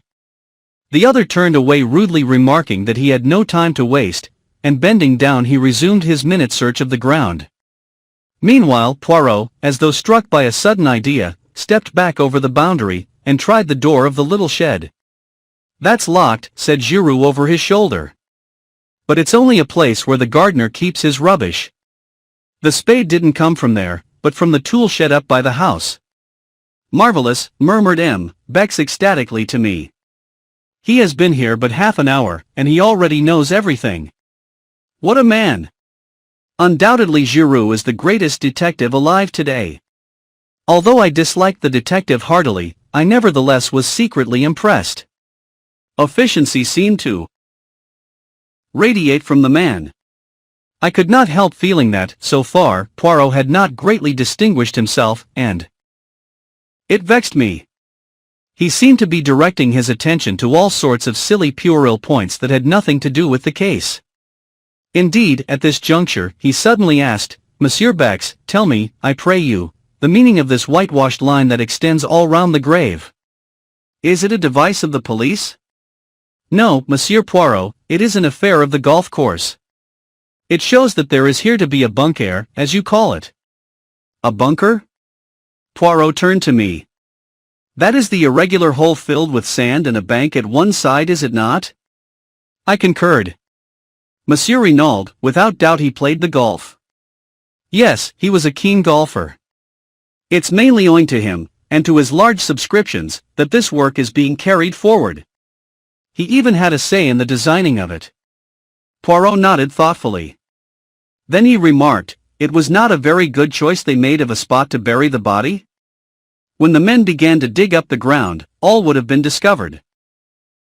"Exactly," cried Giroux triumphantly. "And that proves that they were strangers to the place. It's an excellent piece of indirect evidence." "Yes," said Poirot doubtfully. "No one who knew would bury a body there unless they wanted it to be discovered. And that is clearly absurd, is it not?" Giroux did not even trouble to reply. "Yes," said Poirot in a somewhat dissatisfied voice. "Yes, undoubtedly absurd." Chapter 7. The Mysterious Madame d'Aubreuil. As we retraced our steps to the house, M. Bex excused himself for leaving us, explaining that he must immediately acquaint the examining magistrate with the fact of Giroux's arrival. Giroux himself had been obviously delighted when Poirot declared that he had seen all he wanted. The last thing we observed, as we left the spot, was Giroux, crawling about on all fours, with a thoroughness in his search that I could not but admire. Poirot guessed my thoughts, for as soon as we were alone he remarked ironically, "At last you have seen the detective you admire, the human foxhound. Is it not so, my friend?" "At any rate, he's doing something," I said, with asperity. "If there's anything to find he'll find it. Now you—" "Eh bien. I also have found something. A piece of lead piping." "Nonsense, Poirot. You know very well that's got nothing to do with it. I meant little things, traces that may lead us infallibly to the murderers. Mon ami, a clue of 2 feet long is every bit as valuable as one measuring 2 millimeters. But it is the romantic idea that all important clues must be infinitesimal. As to the piece of lead piping having nothing to do with the crime, you say that because Giroux told you so. No, as I was about to interpose a question, we will say no more. Leave Giroux to his search, and me to my ideas. The case seems straightforward enough, and yet, mon ami, I am not satisfied. And do you know why? Because of the wristwatch that is 2 hours fast. And then there are several curious little points that do not seem to fit in. For instance, if the object of the murderers was revenge, why did they not stab Renauld in his sleep and have done with it? They wanted the secret, I reminded him. Poirot brushed a speck of dust from his sleeve with a dissatisfied air. "Well, where is this secret?" "Presumably some distance away, since they wish him to dress himself. Yet he is found murdered close at hand, almost within earshot of the house. Then again, it is pure chance that a weapon such as the dagger should be lying about casually, ready to hand." He paused, frowning, and then went on, "Why did the servants hear nothing? Were they drugged? Was there an accomplice, and did that accomplice see to it that the front door should remain open? I wonder if—" He stopped abruptly. We had reached the drive in front of the house. Suddenly he turned to me. "My friend, I am about to surprise you to please you. I have taken your reproaches to heart. We will examine some footprints." "Where?" "In that right-hand bed yonder. Monsieur Beck says that they are the footmarks of the gardener. Let us see if this is so. See, he approaches with his wheelbarrow." Indeed, an elderly man was just crossing the drive with a barrow full of seedlings. Poirot called to him, and he set down the barrow and came hobbling towards us. "You are going to ask him for one of his boots to compare with the footmarks?" I asked breathlessly. My faith in Poirot revived a little. Since he said the footprints in this right-hand bed were important, presumably they were. "Exactly," said Poirot. "But won't he think it very odd?" "He will not think about it at all." We could say no more, for the old man had joined us. "You want me for something, monsieur?" "Yes." "You have been gardener here a long time, haven't you?" 24 years, monsieur." "And your name is Auguste, monsieur?" I was admiring these magnificent geraniums. "They are truly superb." "They have been planted long?" "Some time, monsieur. But of course, to keep the beds looking smart, one must keep bedding out a few new plants, and remove those that are over, besides keeping the old blooms well picked off. You put in some new plants yesterday, didn't you? Those in the middle there, and in the other bed also. Monsieur has a sharp eye. It takes always a day or so for them to pick up. Yes, I put 10 new plants in each bed last night. As Monsieur doubtless knows, one should not put in plants when the sun is hot. Auguste was charmed with Poirot's interest, and was quite inclined to be garrulous. That is a splendid specimen there, said Poirot, pointing. Might I perhaps have a cutting of it? But certainly, monsieur. The old fellow stepped into the bed, and carefully took a slip from the plant Poirot had admired. Poirot was profuse in his thanks, and Auguste departed to his barrow. You see, said Poirot with a smile, as he bent over the bed to examine the indentation of the gardener's hobnailed boot. It is quite simple. I did not realize that the foot would be inside the boot. You do not use your excellent mental capacity sufficiently. Well, what of the footmark? I examined the bed carefully. All the signs of marks in the bed were made by the same boot. I said at length after a careful study. You think so? Eh bien. I agree with you, said Poirot. He seemed quite uninterested, and as though he were thinking of something else. At any rate, I remarked, you will have one bee less in your bonnet now. Mon Dieu! But what an idiom! What does it mean? What I meant was that now you will give up your interest in these footmarks. But to my surprise Poirot shook his head. No, no, mon ami. At last I am on the right track. I am still in the dark, but as I hinted just now to Monsieur Bex, these footmarks are the most important and interesting things in the case. That poor Giroux, I should not be surprised if he took no notice of them whatever. At that moment the front door opened, and M. Potet and the commissary came down the steps. Ah, Monsieur Poirot, we were coming to look for you, said the magistrate. It is getting late, but I wish to pay a visit to Madame d'Aubreuil. Without doubt she will be very much upset by Monsieur Renauld's death, and we may be fortunate enough to get a clue from her. The secret that he did not confide to his wife, it is possible that he may have told it to the woman whose love held him enslaved. We know where our Samsons are weak, don't we? We said no more, but fell into line. Poirot walked with the examining magistrate, and the commissary, and I followed a few paces behind. There is no doubt that Françoise's story is substantially correct, he remarked to me in a confidential tone. I have been telephoning headquarters. It seems that 3 times in the last 6 weeks, that is to say since the arrival of Monsieur Renauld at Merlinville, Madame d'Aubreuil has paid a large sum in notes into her banking account. Altogether the sum totals 200,000 francs. Dear me, I said, considering, that must be something like 4,000 pounds? Precisely. Yes, there can be no doubt that he was absolutely infatuated. But it remains to be seen whether he confided his secret to her. The examining magistrate is hopeful, but I hardly share his views.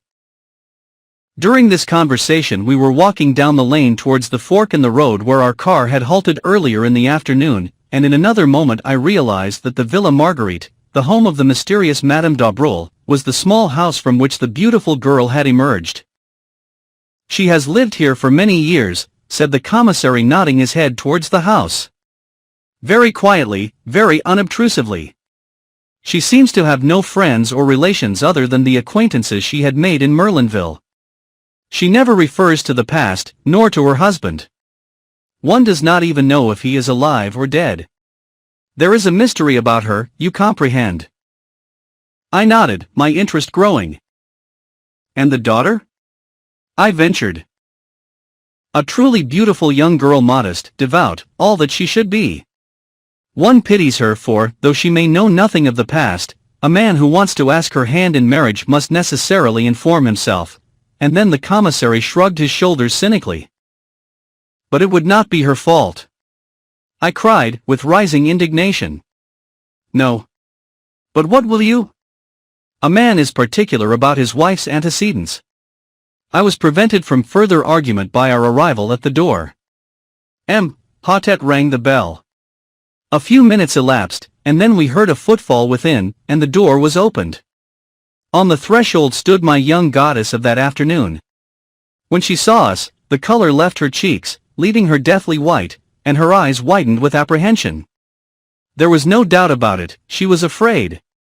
"Mademoiselle d'Aubreuil," said M. Hotet, sweeping off his hat, "we regret infinitely to disturb you, but the exigencies of the law, you comprehend? My compliments to Madame your mother, and will she have the goodness to grant me a few moments' interview?" For a moment the girl stood motionless. Her left hand was pressed to her side, as though to still the sudden unconquerable agitation of her heart. But she mastered herself, and said in a low voice, "I will go and see. Please come inside." She entered a room on the left of the hall, and we heard the low murmur of her voice. And then another voice, much the same in timbre, but with a slightly harder inflection behind its mellow roundness, said, "But certainly. Ask them to enter." In another minute we were face to face with the mysterious Madame d'Aubreuil. She was not nearly so tall as her daughter, and the rounded curves of her figure had all the grace of full maturity. Her hair, again unlike her daughter's, was dark, and parted in the middle in the Madonna style. Her eyes, half hidden by the drooping lids, were blue. Though very well preserved, she was certainly no longer young, but her charm was of the quality which is independent of age. "You wish to see me, monsieur?" she asked. "Yes, madam." M. Hotet cleared his throat.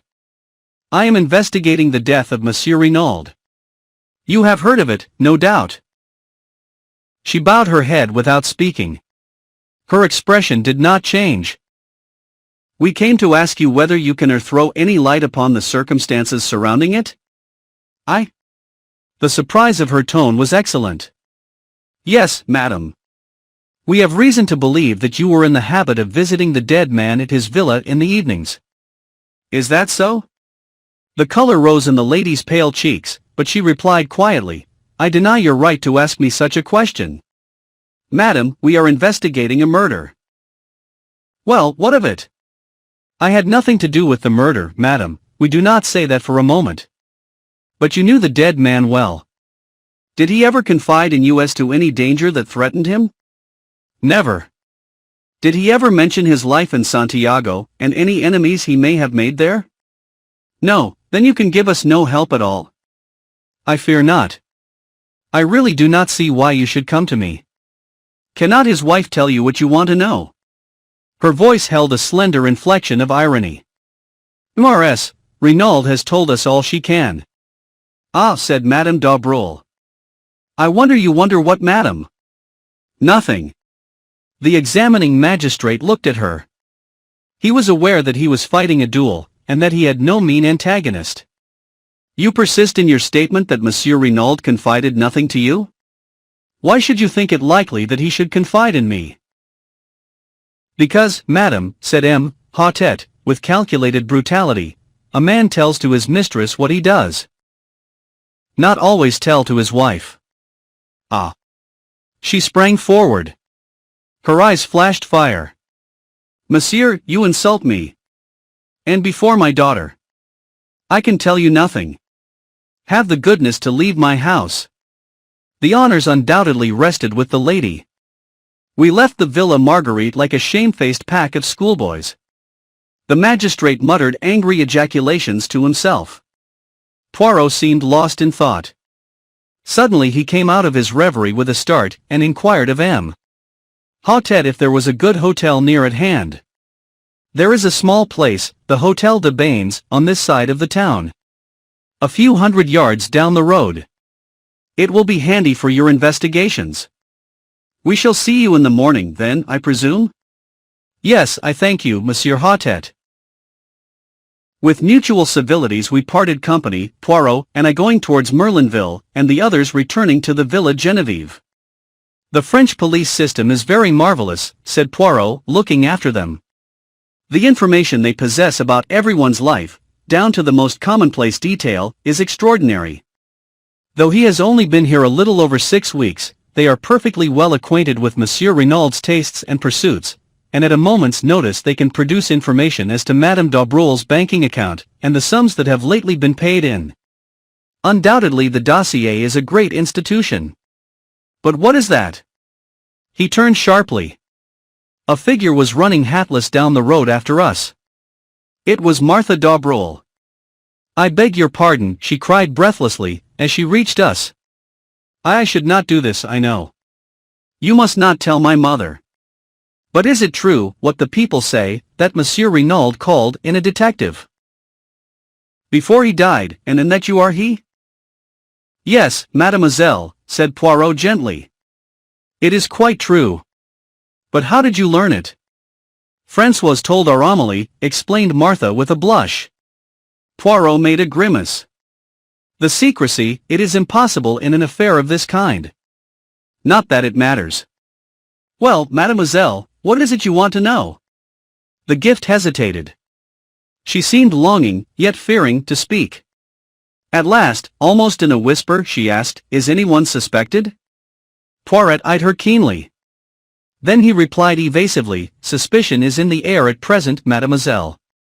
"Yes, I know, but anyone in particular?" "Why do you want to know?" The girl seemed frightened by the question. All at once Poirot's words about her earlier in the day occurred to me. The girl with the anxious eyes. "Monsieur Renauld was always very kind to me," she replied at last. "It is natural that I should be interested." "I see," said Poirot. "Well, mademoiselle, suspicion at present is hovering round two persons." "Two?" I could have sworn there was a note of surprise and relief in her voice. "Their names are unknown, but they are presumed to be Chileans from Santiago. And now, mademoiselle, you see what comes of being young and beautiful.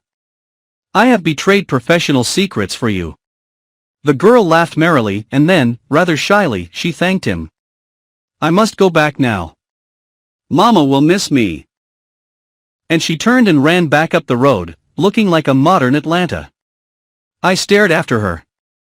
"Mon ami," said Poirot, in his gentle ironical voice, "is it that we are to remain planted here all night just because you have seen a beautiful young woman, and your head is in a whirl?"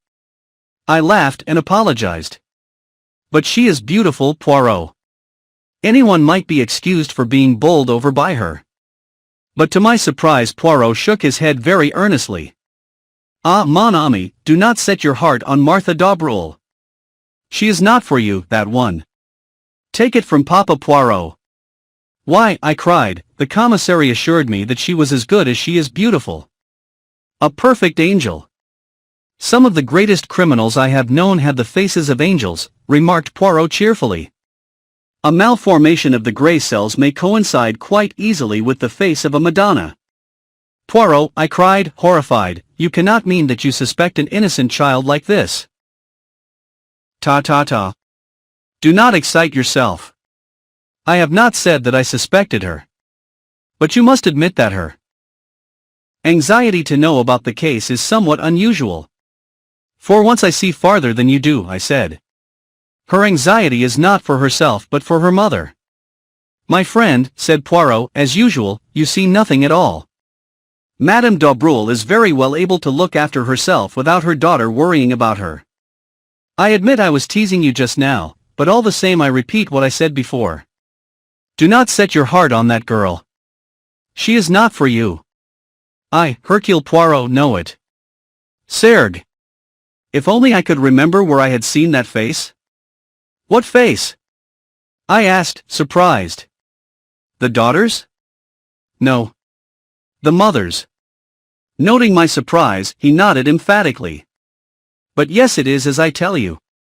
It was a long time ago, when I was still with the police in Belgium. I have never actually seen the woman before, but I have seen her picture and in connection with some case. I rather fancy, yes? I may be mistaken, but I rather fancy that it was a murder case." Chapter 8. An unexpected meeting. We were up at the Villa betimes next morning. The man on guard at the gate did not bar our way this time. Instead, he respectfully saluted us, and we passed on to the house. The maid Leonie was just coming down the stairs, and seemed not averse to the prospect of a little conversation. Poirot inquired after the health of Mrs. Renauld. Leonie shook her head. "She is terribly upset, the poor lady. She will eat nothing but nothing. And she is as pale as a ghost. It is heartrending to see her." Ah, it is not I who would grieve like that for a man who had deceived me with another woman. Poirot nodded sympathetically. What you say is very just, but what will you? The heart of a woman who loves will forgive many blows. Still, undoubtedly there must have been many scenes of recrimination between them in the last few months? Again Leonie shook her head. Never, monsieur. Never have I heard Madame utter a word of protest, of reproach even. She had the temper and disposition of an angel, quite different to monsieur. Monsieur Renauld had not the temper of an angel? Far from it. When he enraged himself, the whole house knew of it. The day that he quarrelled with Monsieur Jacques Maffoi, they might have been heard in the marketplace, they shouted so loud. Indeed, said Poirot. And when did this quarrel take place? Oh, it was lust before Monsieur Jacques went to Paris. Almost he missed his train. He came out of the library, and caught up his bag which he had left in the hall.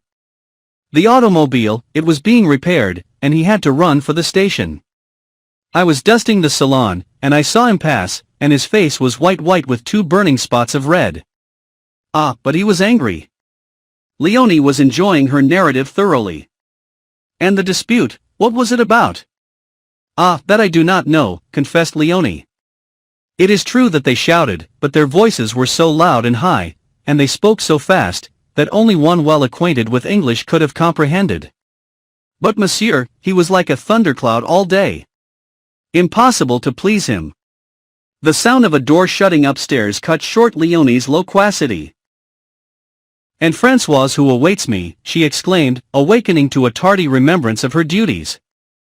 That old one, she always scolds. One moment, mademoiselle. The examining magistrate, where is he? They have gone out to look at the automobile in the garage. Monsieur the commissary had some idea that it might have been used on the night of the murder. Quite possible, murmured Poirot, as the girl disappeared. You will go out and join them? No, I shall await their return in the salon. It is cool there on this hot morning. This placid way of taking things did not quite commend itself to me. If you don't mind, I said, and hesitated. Not in the least. You wish to investigate on your own account, eh? Well, I'd rather like to have a look at Giroux, if he's anywhere about, and see what he's up to. The human foxhound, murmured Poirot, as he leaned back in a comfortable chair, and closed his eyes. By all means, my friend. Au revoir. I strolled out of the front door. It was certainly hot. I walked up the path we had taken the day before. I had a mind to study the scene of the crime myself. I did not go directly to the spot, however, but turned aside into the bushes, so as to come out on the links some 100 yards or so farther to the right. The shrubbery here was much denser, and I had quite a struggle to force my way through. When I emerged at last on the course, it was quite unexpectedly, and with such vigor that I cannonied heavily into a young lady who had been standing with her back to the plantation. She not unnaturally gave a suppressed shriek, but I too uttered an exclamation of surprise. For it was my friend of the train, Cinderella. The surprise was mutual. You, we both exclaimed simultaneously. The young lady recovered herself first. My only friend, she exclaimed. What are you doing here? For the matter of that, what are you? I retorted. When last I saw you, the day before yesterday, you were trotting home to England like a good little boy. When last I saw you, I said, you were trotting home with your sister, like a good little girl. By the way, how is your sister? A flash of white teeth rewarded me. How kind of you to ask. My sister is well, I thank you. She is here with you? She remained in town, said the minx with dignity. I don't believe you've got a sister, I laughed. If you have, her name is Harris. Do you remember mine, she asked with a smile. Cinderella. But you're going to tell me the real one now, aren't you? She shook her head with a wicked look. Not even why you're here? Oh, that. I suppose you've heard of members of my profession resting at expensive French watering places? Dine cheap if you know where to go.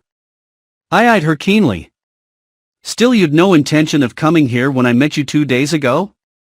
We all have our disappointments, said Miss Cinderella sententiously. There now, I've told you quite as much as is good for you. Little boys should not be inquisitive. You've not yet told me what you're doing here? You remember my telling you that my great friend was detective? Yes. And perhaps you've heard about this crime at the Villa Genevieve? She stared at me. Her breast heaved, and her eyes grew wide and round. You don't mean that you're in on it? I nodded. There was no doubt that I had scored heavily. Her emotion, as she regarded me, was only too evident. For some few seconds she remained silent, staring at me. Then she nodded her head emphatically. Well, if that doesn't beat the band. Tote me round. I want to see all the horrors. What'd I say? Bless the boy, didn't I tell you I doted on crimes? I've been nosing round for hours. It's a real piece of luck happening on you this way. Come on, show me all the missing. But look here, wait a minute, I can't. Nobody's missing. Aren't you and your friend the big bugs? I was loath to relinquish my position of importance. Why are you so keen? I asked weakly. And what is it you want to see? Oh, everything. The place where it happened, and the weapon, and the body, and any fingerprints, or interesting things like that. I've never had a chance before of being right in on a murder like this. It'll last me all my life. I turned away, sickened. What were women coming to nowadays? The girl's ghoulish excitement nauseated me. Come off your high horse, said the lady suddenly. And don't give yourself airs. When you got called to this job, did you put your nose in the air and say it was a nasty business, and you wouldn't be mixed up in it? No, but I'm. If you'd been here on a holiday, wouldn't you be nosing round just the same as I am? Of course you would. I'm a man. You're a woman. Your idea of a woman is someone who gets on a chair and shrieks if she sees a mouse. That's all prehistoric. But you will show me round, won't you? You see, it might make a big difference to me. In what way? They're keeping all the reporters out. I might make a big scoop with one of the papers. You don't know how much they pay for a bit of inside stuff. I hesitated. She slipped a small soft hand into mine. Please, there's a dear. I capitulated. Secretly, I knew that I should rather enjoy the part of showman. We repaired first to the spot where the body had been discovered. A man was on guard there, who saluted respectfully, knowing me by sight, and raised no questions as to my companion. Presumably he regarded her as vouched for by me. I explained to Cinderella just how the discovery had been made, and she listened attentively, sometimes putting an intelligent question. Then we turned our steps in the direction of the villa. I proceeded rather cautiously for, truth to tell, I was not at all anxious to meet anyone. I took the girl through the shrubbery round to the back of the house where the small shed was. I recollected that yesterday evening, after relocking the door, Bex had left the key with the Sergeant de Ville, Marchaud, in case Monsieur Giroux should require it while we are upstairs. I thought it quite likely that the Charite detective, after using it, had returned it to Marchaud again, leaving the girl out of sight in the shrubbery. I entered the house. Marchaud was on duty outside the door of the salon. From within came the murmur of voices. Monsieur desires Monsieur Hautet? He is within. He is again interrogating Françoise. No, I said hastily, I don't want him. But I should very much like the key of the shed outside if it is not against regulations. But certainly, monsieur. He produced it. Here it is. Monsieur Hautet gave orders that all facilities were to be placed at your disposal. You will return it to me when you have finished out there, that is all. Of course. I felt a thrill of satisfaction as I realized that in Marchaud's eyes, at least, I ranked equally in importance with Poirot.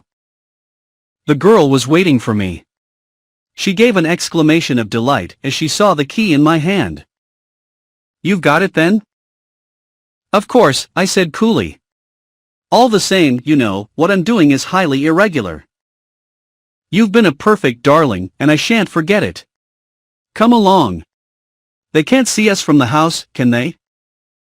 Wait a minute. I arrested her eager advance. I won't stop you if you really wish to go in. But do you? You've seen the grave, and the grounds, and you've heard all the details of the affair. Isn't that enough for you? This is going to be gruesome, you know, and unpleasant. She looked at me for a moment with an expression that I could not quite fathom. Then she laughed. The more for the honors, she said. Come along. In silence we arrived at the door of the shed. I opened it, and we passed in. I walked over to the body, and gently pulled down the sheet as Bex had done the preceding afternoon. A little gasping sound escaped from the girl's lips, and I turned and looked at her. There was horror on her face now, and those debonair high spirits of hers were quenched utterly. She had not chosen to listen to my advice, and she was punished now for her disregard of it. I felt singularly merciless towards her. She should go through with it now. I turned the corpse over gently. You see, I said. He was stabbed in the back. Her voice was almost soundless. With what? I nodded towards the glass jar. That dagger. Suddenly the girl reeled, and then sank down in a heap. I sprang to her assistance. You are faint. Come out of here. It has been too much for you. Water, she murmured. Quick. Water. I left her, and rushed into the house. Fortunately none of the servants were about, and I was able to secure a glass of water unobserved, and add a few drops of brandy from a pocket flask. In a few minutes I was back again. The girl was lying as I had left her, but a few sips of the brandy and water revived her in a marvelous manner. Take me out of here, oh quickly, quickly, she cried, shuddering. Supporting her with my arm, I led her out into the air, and she pulled the door to behind her. Then she drew a deep breath. That's better. Oh, it was horrible. Why did you ever let me go in? I felt this to be so feminine that I could not forbear a smile. Secretly, I was not dissatisfied with her collapse. It proved that she was not quite so callous as I had thought her. After all, she was little more than a child, and her curiosity had probably been of the unthinking order. I did my best to stop you, you know, I said gently. I suppose you did. Well, goodbye. Look here, you can't start off like that all alone. You're not fit for it. I insist on accompanying you back to Merlinville. Nonsense. I'm quite all right now. Supposing you felt faint again? No, I shall come with you. But this she combated with a good deal of energy. In the end, however, I prevailed so far as to be allowed to accompany her to the outskirts of the town. We retraced our steps over our former route, passing the grave again, and making a detour onto the road. Where the first straggling line of shops began, she stopped and held out her hand. Goodbye, and thank you ever so much for coming with me. Are you sure you're all right now? Quite, thanks. I hope you won't get into any trouble over showing me things. I disclaimed the idea lightly. Well, goodbye. Au revoir, I corrected. If you're staying here, we shall meet again. She flashed a smile at me. That's so. Au revoir, then. Wait a second, you haven't told me your address. Oh, I'm staying at the Hotel du Fer. It's a little place, but quite good. Come and look me up tomorrow. I will, I said, with perhaps rather unnecessary emphasis. I watched her out of sight, then turned and retraced my steps to the villa. I remembered that I had not relocked the door of the shed. Fortunately no one had noticed the oversight, and turning the key, I removed it, and returned it to the Sergeant de Ville. And, as I did so, it came upon me suddenly that though Cinderella had given me her address, I still did not know her name. Chapter 9. Giroux finds some clues. In the salon, I found the examining magistrate busily interrogating the old gardener Auguste. Poirot and the commissary, who were both present, greeted me respectively with a smile and a polite bow. I slipped quietly into a seat. Hotet was painstaking and meticulous in the extreme, but did not succeed in eliciting anything of importance. The gardening gloves Auguste admitted to be his. He wore them when handling a certain species of primula plant, which was poisonous to some people. He could not say when he had worn them last. Certainly he had not missed them. Where were they kept? Sometimes in one place, sometimes in another. The spade was usually to be found in the small tool shed. Was it locked? Of course it was locked. Where was the key kept? Parbleu, it was in the door, of course. There was nothing of value to steal. Who would have expected a party of bandits, or assassins? Such things did not happen in Madame la Vicomtesse's time. Hotet signifying that he had finished with him, the old man withdrew, grumbling to the last. Remembering Poirot's unaccountable insistence on the footprints in the flower-beds, I scrutinized him narrowly as he gave his evidence. Either he had nothing to do with the crime, or he was a consummate actor. Suddenly, just as he was going out of the door, an idea struck me. "Pardon, Monsieur Hotet," I cried, "but will you permit me to ask him one question?" "But certainly, monsieur." Thus encouraged, I turned to Auguste. "Where do you keep your boots?" "On my feet," growled the old man. "Where else?" "But when you go to bed at night?" "Under my bed." "But who cleans them?" "Nobody." "Why should they be cleaned?" "Is it that I promenade myself on the front like a young man?" "On Sunday I wear the Sunday boots, but otherwise." He shrugged his shoulders. I shook my head, discouraged. "Well, well," said the magistrate, "we do not advance very much. Undoubtedly we are held up until we get the return cable from Santiago. Has anyone seen Giroux? In verity, that one lacks politeness. I have a very good mind to send for him, and missing. You will not have to send far." The quiet voice startled us. Giroux was standing outside looking in through the open window. He leapt lightly into the room, and advanced to the table. "Here I am, at your service. Accept my excuses for not presenting myself sooner." Not at all," said the magistrate, rather confused. "Of course I am only a detective," continued the other. "I know nothing of interrogatories. Were I conducting one, I should be inclined to do so without an open window. Anyone standing outside can so easily hear all that passes. But no matter." Hotet flushed angrily. There was evidently going to be no love lost between the examining magistrate and the detective in charge of the case. They had fallen foul of each ether at the start. Perhaps in any event it would have been much the same. To Giroux all examining magistrates were fools, and to Hotet, who took himself seriously, the casual manner of the Paris detective could not fail to give offense. "Et bien, Monsieur Giroux," said the magistrate rather sharply. "Without doubt you have been employing your time to a marvel. You have the names of the assassins for us, have you not? And also the precise spot where they find themselves now?" Unmoved by this irony, Giroux replied, "I know at least where they have come from." Giroux took two small objects from his pocket, and laid them down on the table. We crowded round. The objects were very simple ones, the stub of a cigarette and an unlighted match. The detective wheeled round on Poirot. "What do you see there?" he asked. There was something almost brutal in his tone. It made my cheeks flush. But Poirot remained unmoved. He shrugged his shoulders. "A cigarette end and a match. And what does that tell you?" Poirot spread out his hands. "It tells me nothing." "Ah," said Giroux in a satisfied voice. "You haven't made a study of these things. That's not an ordinary match, not in this country at least. It's common enough in South America. Luckily it's unlighted. I mightn't have recognized it otherwise." Evidently one of the men threw away his cigarette and lit another, spilling one match out of the box as he did so. "And the other match?" asked Poirot. "Which match?"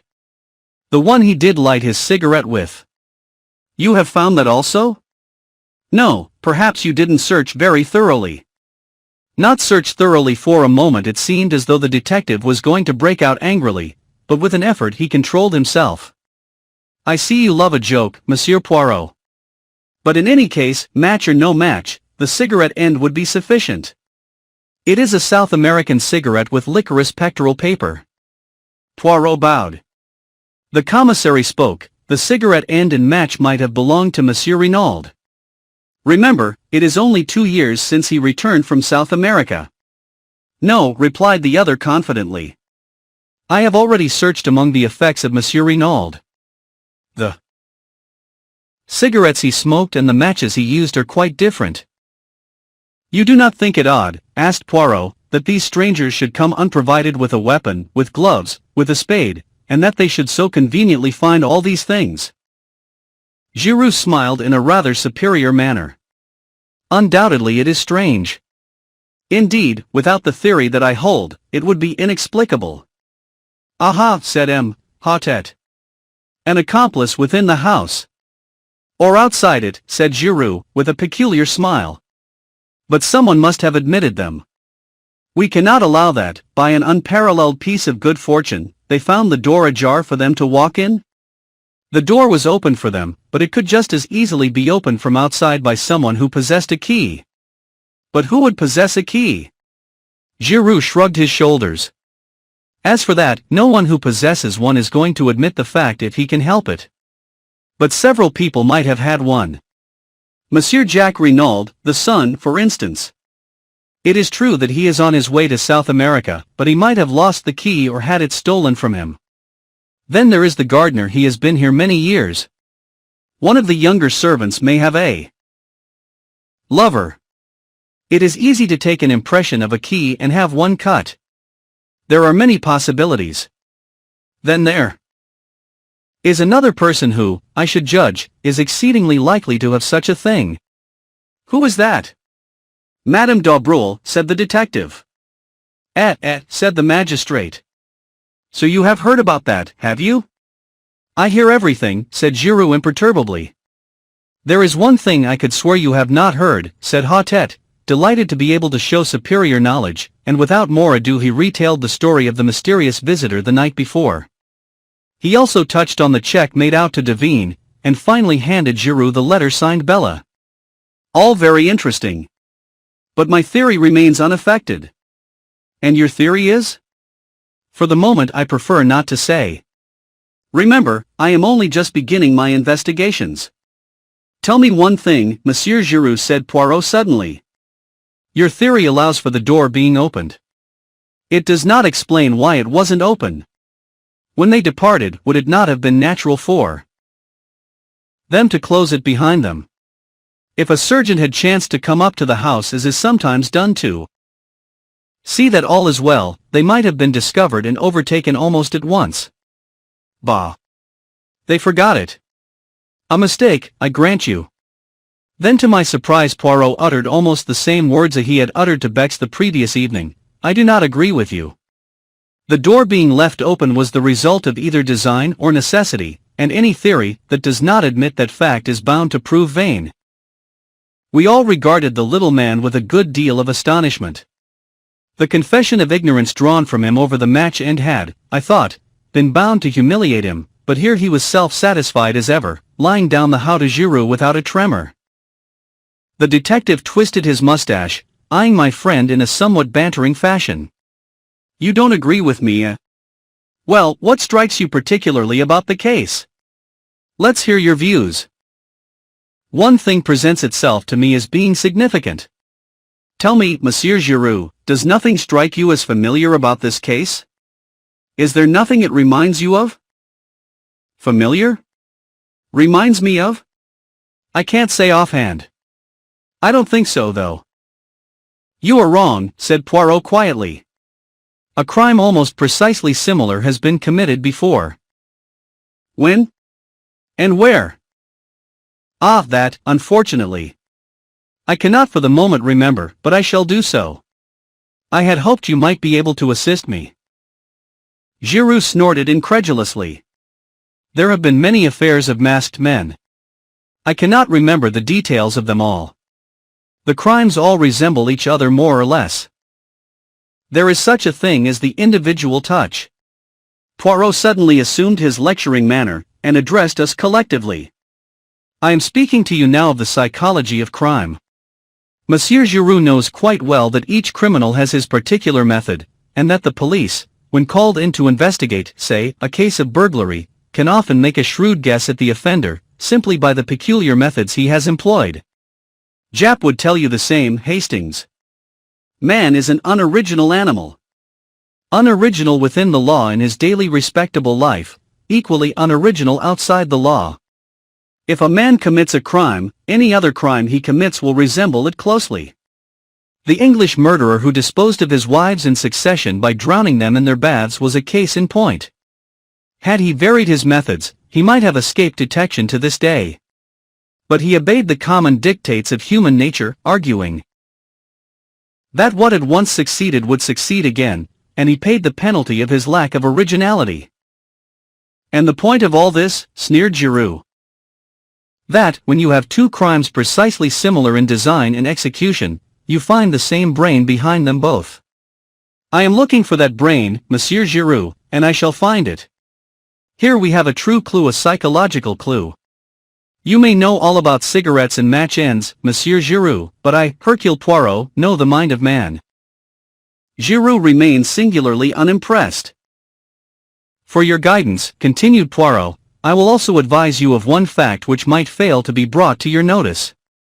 The wristwatch of Madame Renauld, on the day following the tragedy, had gained 2 hours. Giroux stared. Perhaps it was in the habit of gaining? As a matter of fact, I am told it did. Very well then. All the same, 2 hours is a good deal, said Poirot softly. Then there is the matter of the footprints in the flower bed. He nodded his head towards the open window. Giroux took 2 eager strides, and looked out. But I see no footprints? No, said Poirot, straightening a little pile of books on a table. There are none. For a moment an almost murderous rage obscured Giroux's face. He took 2 strides towards his tormentor, but at that moment the salon door was opened and Marchaud announced, Monsieur Stoner, the secretary, has just arrived from England. May he enter? Chapter 10. Gabriel Stoner. The man who now entered the room was a striking figure. Very tall, with a well-knit, athletic frame and a deeply bronzed face and neck, he dominated the assembly. Even Giroux seemed anemic beside him. When I knew him better I realized that Gabriel Stoner was quite an unusual personality. English by birth, he had knocked about all over the world. He had shot big game in Africa, traveled in Korea, ranched in California, and traded in the South Sea Islands. His unerring eye picked out M. Hautet, the examining magistrate in charge of the case. Pleased to meet you, sir. This is a terrible business. How's Mrs. Renauld? Is she bearing up fairly well? It must have been an awful shock to her. Terrible, terrible, said M. Hautet. Permit me to introduce Monsieur Bex, our commissary of police, Monsieur Giroux of the Charite. This gentleman is Monsieur Hercule Poirot. Mr. Renauld sent for him, but he arrived too late to do anything to avert the tragedy. A friend of Monsieur Poirot's, Captain Hastings. Stoner looked at Poirot with some interest. Sent for you, did he? You did not know, then, that Monsieur Renauld contemplated calling in a detective, interposed M. Bex. No, I didn't. But it doesn't surprise me a bit. Why? Because the old man was rattled. I don't know what it was all about. He didn't confide in me. We weren't on those terms. But rattled he wasn't badly. HM, said M. Hautet. But you have no notion of the cause? That's what I said, sir. You will pardon me, Monsieur Stoner, but we must begin with a few formalities. Your name? Gabriel Stoner. How long ago was it that you became secretary to Monsieur Renauld? About 2 years ago, when he first arrived from South America. I met him through a mutual friend, and he offered me the post. A thundering good boss he was too. Did he talk to you much about his life in South America? Yes, a good bit. Do you know if he was ever in Santiago? Several times, I believe. He never mentioned any special incident that occurred there, anything that might have provoked some vendetta against him? Never. Did he speak of any secret he had acquired while sojourning there? Not that I can remember. Bug for all that, there was a mystery about him. I've never heard him speak of his boyhood, for instance, or of any incident prior to his arrival in South America. He was a French-Canadian by birth, I believe, but I've never heard him speak of his life in Canada. He could shut up like a clam if he wished. So, as far as you know, he had secrets, and you can give us no clue as to any secret because of which he might have been murdered? That's so. Monsieur Stoner, have you ever heard the name of Duveen in connection with Monsieur Renauld? Duveen. Duveen. He tried the name over thoughtfully. I don't think I have. And yet it seems familiar. Do you know a lady, a friend of Monsieur Renauld's, whose Christian name is Bella? Again Mr. Stoner shook his head. Bella Duveen? Is that the full name? It's curious. I'm sure I know it. But for the moment I can't remember in what connection. The magistrate coughed. You understand, Monsieur Stoner, the case is like this. There must be no reservations. You might, perhaps, through a feeling of consideration for Madame Renauld, for whom I gather you have a great esteem and affection, you might in fact, said M. Hotet, getting rather tied up. In his sentence there must absolutely be no reservations. Stoner stared at him, a dawning light of comprehension in his eyes. I don't quite get you, he said gently. Where does Mrs. Renauld come in? I've an immense respect and affection for that lady. She's a very wonderful and unusual type, but I don't quite see how my reservations or otherwise could affect her. But if this Bella Duveen should prove to have been something more than a friend to her husband? Ah, said Stoner. I get you now. But I'll bet my bottom dollar that you're wrong. The old man never so much as looked at a petticoat. He just adored his own wife. They were the most devoted couple I know. M. Hotet shook his head gently. Monsieur Stoner, we hold absolute proof, a love letter written by this Bella to Monsieur Renauld, accusing him of having tired of her. Moreover, we have further proof that, at the time of his death, he was carrying on an intrigue with a Frenchwoman, a Madame d'Aubreuil, who rents the adjoining villa. The secretary's eyes narrowed. Hold on, sir. You're barking up the wrong tree. I knew Paul Renauld. What you've just been saying is plumb impossible. There's some other explanation. The magistrate shrugged his shoulders. What other explanation could there be? What leads you to think it was a love affair? Madame d'Aubreuil was in the habit of visiting him here in the evenings. Also, since Monsieur Renauld came to the Villa Genevieve, Madame d'Aubreuil has paid large sums of money into the bank in notes. In all, the amount totals £4,000 of your English money. I guess that's right, said Stoner quietly. I transmitted him those sums in notes at his request. But it wasn't missing. What else could it be? Blackmail, said Stoner sharply, bringing down his hand with a slam on the table. That's what it was. Ah, cried the magistrate, shaken in spite of himself. Blackmail, repeated Stoner. The old man was being bled, and at a good rate too. 4,000 in a couple of months. I told you just now there was a mystery about Renauld. Evidently this Madame d'Aubreuil knew enough of it to put the screw on.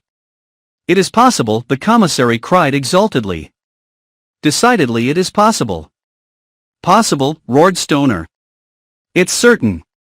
Tell me, have you asked Mrs. Renauld about this love affair stunt of yours? No, monsieur. We did not wish to occasion her any distress if it could reasonably be avoided. Distress? Why, she'd laugh in your face. I tell you, she and Renauld were a couple in 100. Ah, that reminds me of another point, said M. Hotet. Did Monsieur Renauld take you into his confidence at all as to the dispositions of his will? I know all about it, took it to the lawyers for him after he'd drawn it out. I can give you the name of his solicitors if you want to see it. They've got it there. Quite simple. Half in trust to his wife for her lifetime, the other half to his son. A few legacies. I rather think he left me 1,000. When was this will drawn up?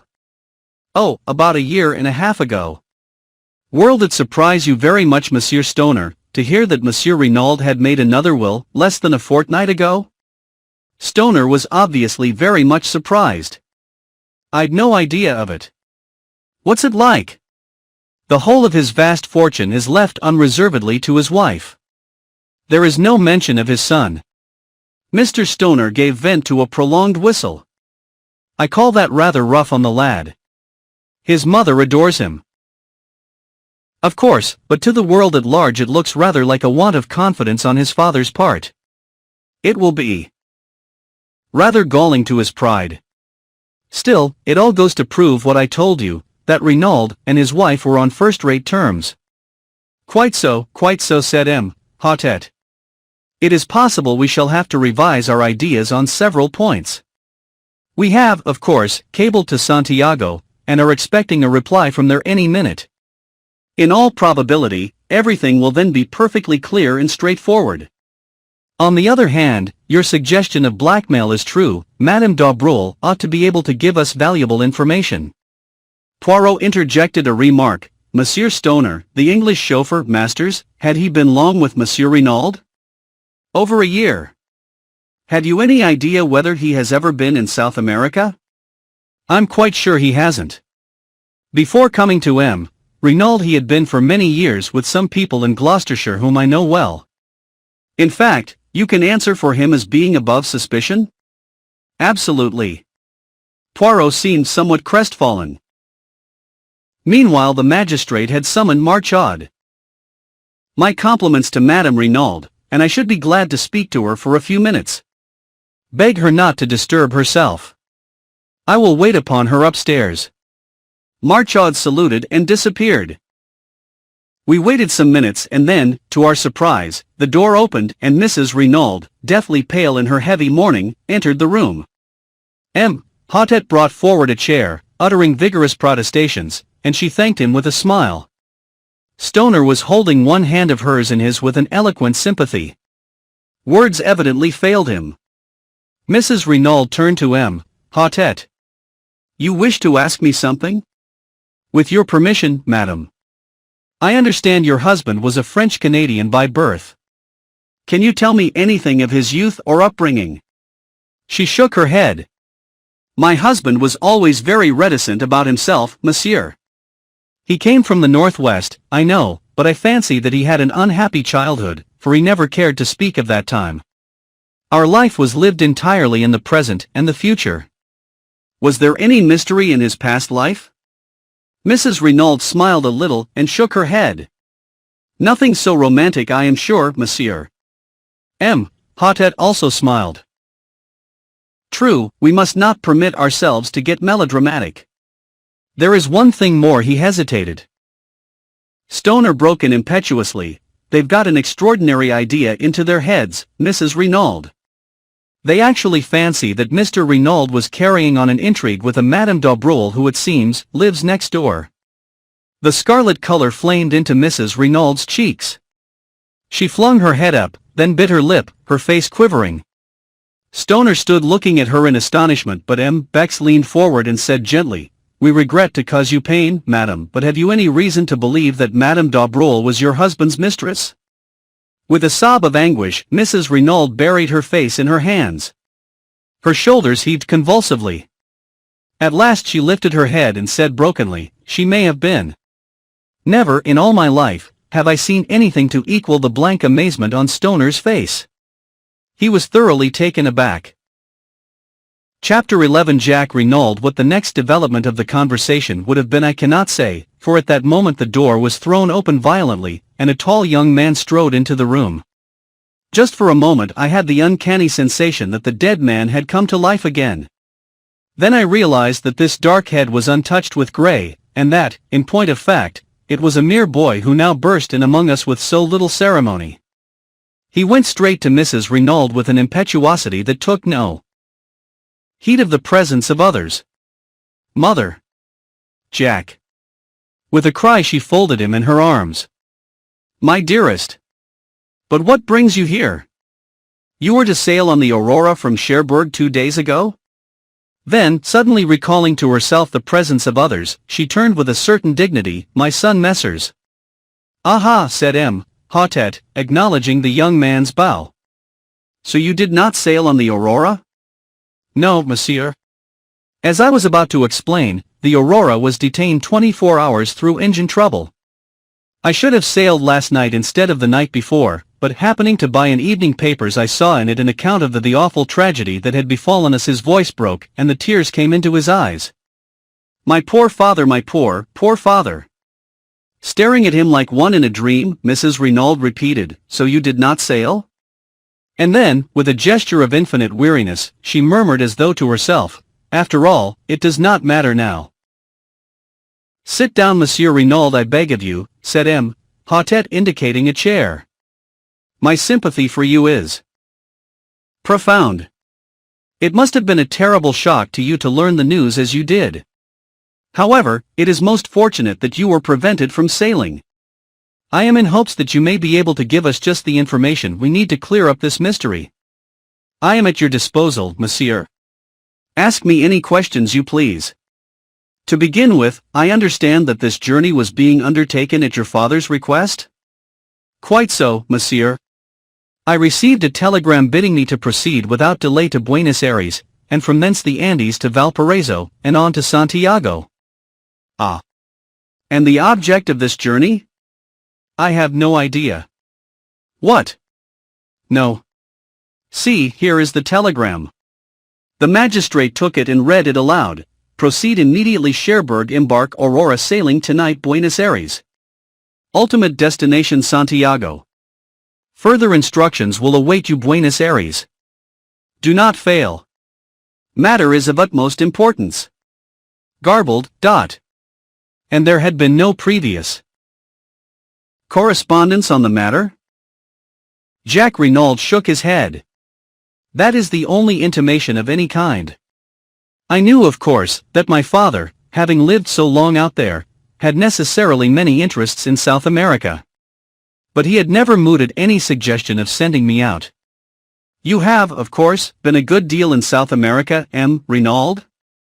I was there as a child. But I was educated in England, and spent most of my holidays in that country, so, I really know far less of South America than might be supposed. You see, the war broke out when I was 17. You served in the English Flying Corps, did you not? Yes, monsieur. M. Hotet nodded his head and proceeded with his inquiries along the, by now, well-known lines. In response, Jack Renauld declared definitely that he knew nothing of any enmity his father might have incurred in the city of Santiago or elsewhere in the South American continent, that he had noticed no change in his father's manner of late, and that he had never heard him refer to a secret. He had regarded the mission to South America as connected with business interests. As M. Hotet paused for a minute, the quiet voice of Giroux broke in. I should like to put a few questions of my own, Monsieur le Juge. By all means, Monsieur Giroux, if you wish, said the magistrate coldly. Giroux edged his chair a little nearer to the table. Were you on good terms with your father, Monsieur Renauld?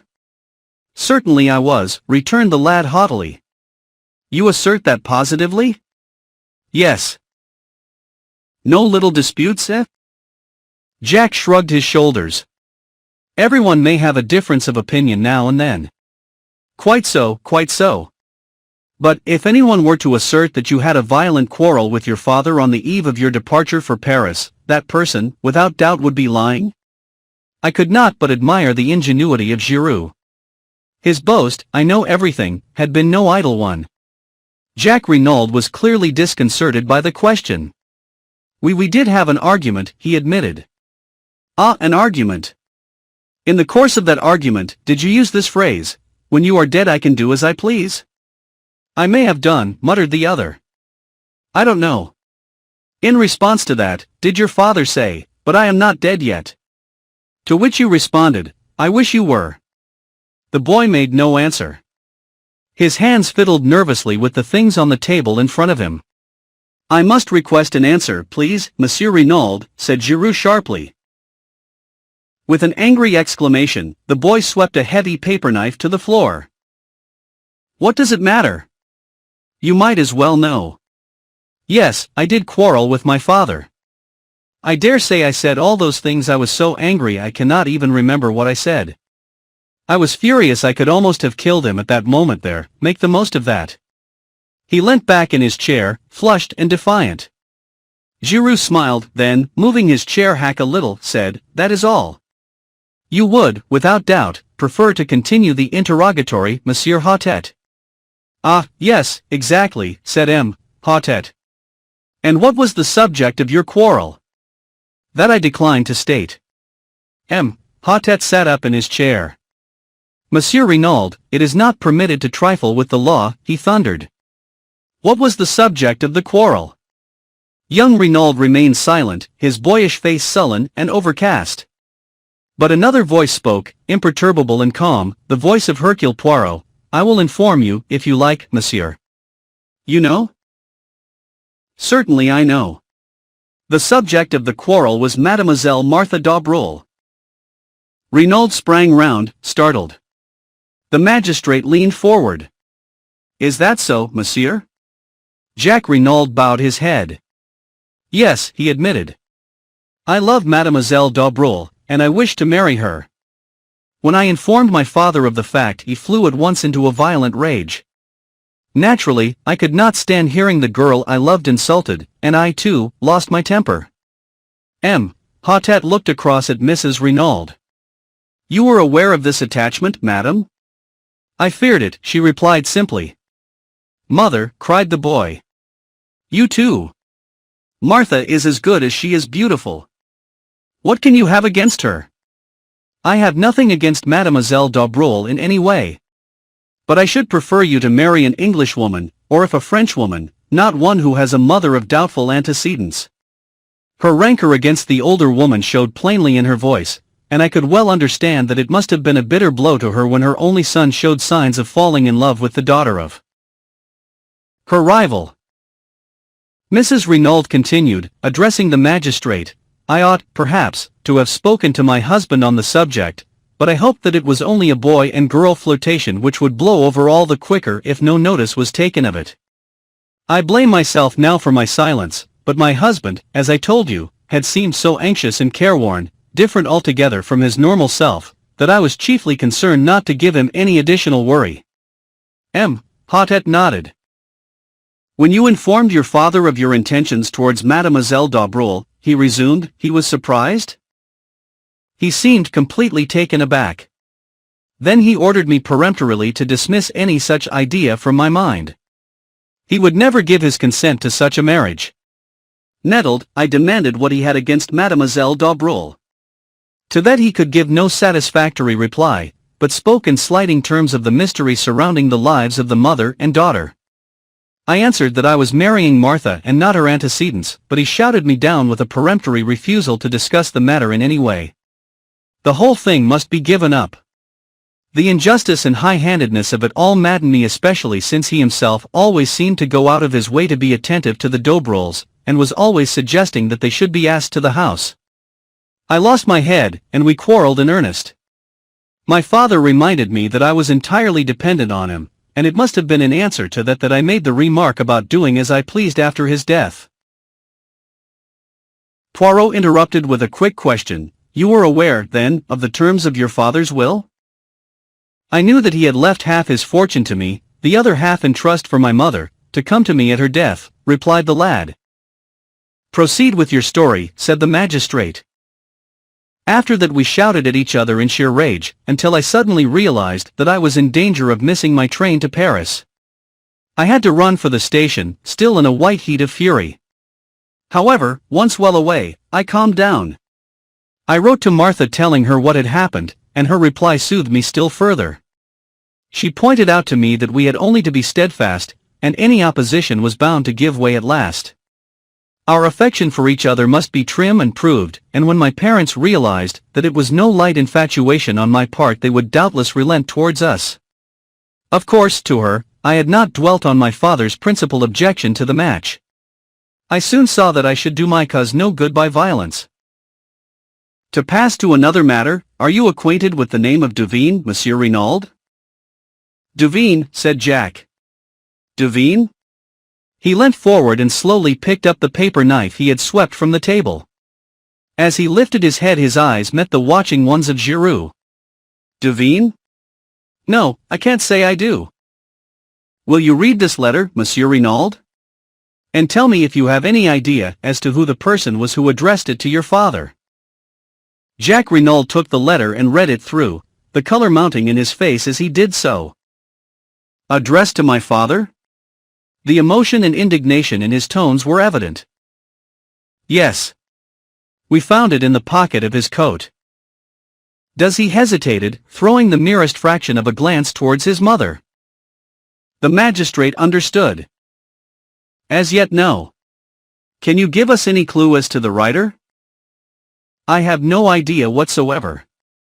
Hotet sighed. A most mysterious case. Ah, well, I suppose we can now rule out the letter altogether. Let me see, where were we? Oh, the weapon. I fear this may give you pain, Monsieur Renauld. I understand it was a present from you to your mother. Very sad, very distressing. Jack Renauld leaned forward. His face, which had flushed during the perusal of the letter, was now deadly white. Do you mean that it was with an aeroplane wire paper cutter that my father was killed? But it's impossible. A little thing like that. Alas, Monsieur Renauld, it is only too true. An ideal little tool, I fear. Sharp and easy to handle. Where is it? Can I see it? Is it still in the body? Oh no, it has been removed. You would like to see it? To make sure? It would be as well, perhaps, though Madame has already identified it. Still, Monsieur Bex, might I trouble you? Certainly. I will fetch it immediately. Would it not be better to take Monsieur Renauld to the shed, suggested Giroux smoothly. Without doubt he would wish to see his father's body. The boy made a shivering gesture of negation, and the magistrate, always disposed to cross Giroux whenever possible, replied, but no, not at present. Monsieur Bex will be so kind as to bring it to us here. The commissary left the room. Stoner crossed to Jack and wrung him by the hand. Poirot had risen, and was adjusting a pair of candlesticks that struck his trained eye as being a shade askew. The magistrate was reading the mysterious love letter through a last time, clinging desperately to his first theory of jealousy and a stab in the back. Suddenly the door burst open and the commissary rushed in. Monsieur le Juge. Monsieur le Juge. But yes. What is it? The dagger. It is gone. What gone? Vanished. Disappeared. The glass jar that contained it is empty. What? I cried. Impossible. Why, only this morning I saw the words died on my tongue. But the attention of the entire room was diverted to me. What is that you say? Cried the commissary. This morning? I saw it there this morning, I said slowly. About an hour and a half ago, to be accurate. You went to the shed, then? How did you get the key? I asked the sergeant de ville for it. And you went there? Why? I hesitated, but in the end I decided that the only thing to do was to make a clean breast of it. Monsieur Hotet, I said, I have committed a grave fault, for which I must crave your indulgence. Proceed, monsieur. The fact of the matter is, I said, wishing myself anywhere else, but where I was, that I met a young lady, an acquaintance of mine. She displayed a great desire to see everything that was to be seen, and in short, I took the key to show her the body. Ah, cried the magistrate indignantly. But it is a grave fault you have committed there, Captain Hastings. It is altogether most irregular. You should not have permitted yourself this folly. I know, I said meekly. Nothing that you can say could be too severe, monsieur. You did not invite this lady to come here? Certainly not. I met her quite by accident. She is an English lady who happens to be staying in Merlinville, though I was not aware of that until my unexpected meeting with her. Well, well, said the magistrate, softening. It was most irregular, but the lady is without doubt young and beautiful. What it is to be young! And he sighed sentimentally. But the commissary, less romantic and more practical, took up the tale. But did you not recluse and lock the door when you departed? That's just it, I said slowly. That's what I blame myself for so terribly. My friend was upset at the sight. She nearly fainted. I got her some brandy and water, and afterwards insisted on accompanying her back to the town. In the excitement I forgot to relock the door. I only did so when I got back to the villa. Then for 20 minutes at least, said he slowly.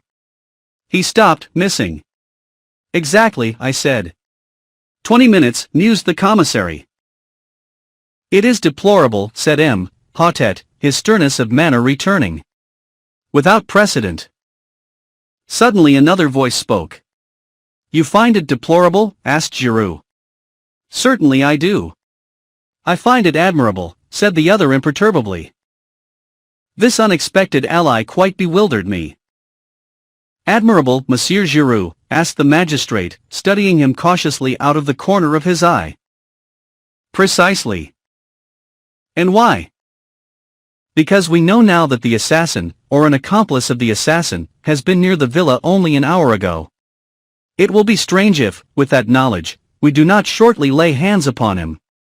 There was a note of menace in his voice. He continued, he risked a good deal to gain possession of that dagger. Perhaps he feared that fingerprints might be discovered on it. Poirot turned to Bex. You said there were none? Giroux shrugged his shoulders. Perhaps he could not be sure. Poirot looked at him. You are wrong, Monsieur Giroux. The assassin wore gloves. So he must have been sure. I do not say it was the assassin himself. It may have been an accomplice who was not aware of that fact. The magistrate's clerk was gathering up the papers on the table. M. Hotet addressed us. Our work here is finished. Perhaps, Monsieur Renauld, you will listen while your evidence is read over to you. I have purposely kept all the proceedings as informal as possible. I have been called original in my methods, but I maintain that there is much to be said for originality. The case is now in the clever hands of the renowned Monsieur Giroux. He will without doubt distinguish himself. Indeed, I wonder that he has not already laid his hands upon the murderers. Madam, again let me assure you of my heartfelt sympathy. Messrs, I wish you all good day. And, accompanied by his clerk and the commissary, he took his departure. Poirot tugged out that large turnip of a watch of his and observed the time. Let us return to the hotel for lunch, my friend, he said. And you shall recount to me in full the indiscretions of this morning. No one is observing us. We need make no adieus. We went quietly out of the room. The examining magistrate had just driven off in his car.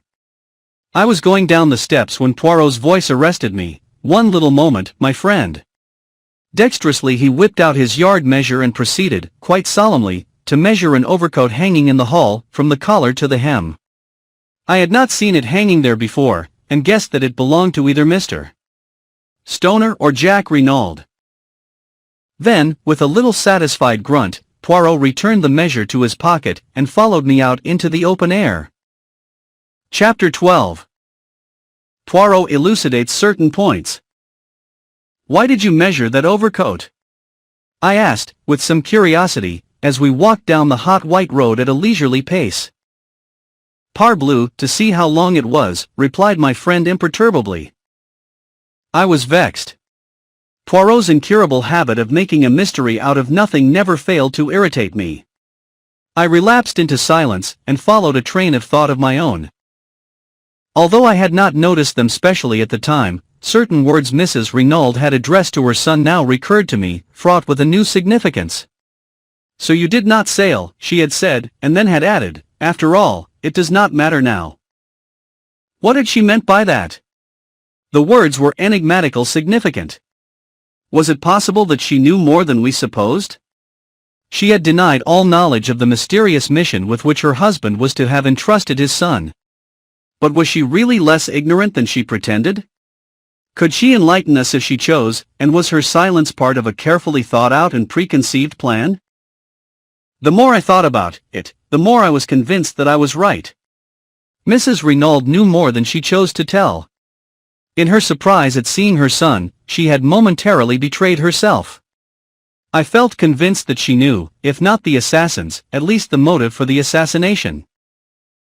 But some very powerful considerations must keep her silent. "You think profoundly, my friend," remarked Poirot, breaking in upon my reflections. "What is it that intrigues you so?" I told him, sure of my ground, though feeling expectant that he would ridicule my suspicions. But to my surprise he nodded thoughtfully. "You are quite right, Hastings. From the beginning I have been sure that she was keeping something back.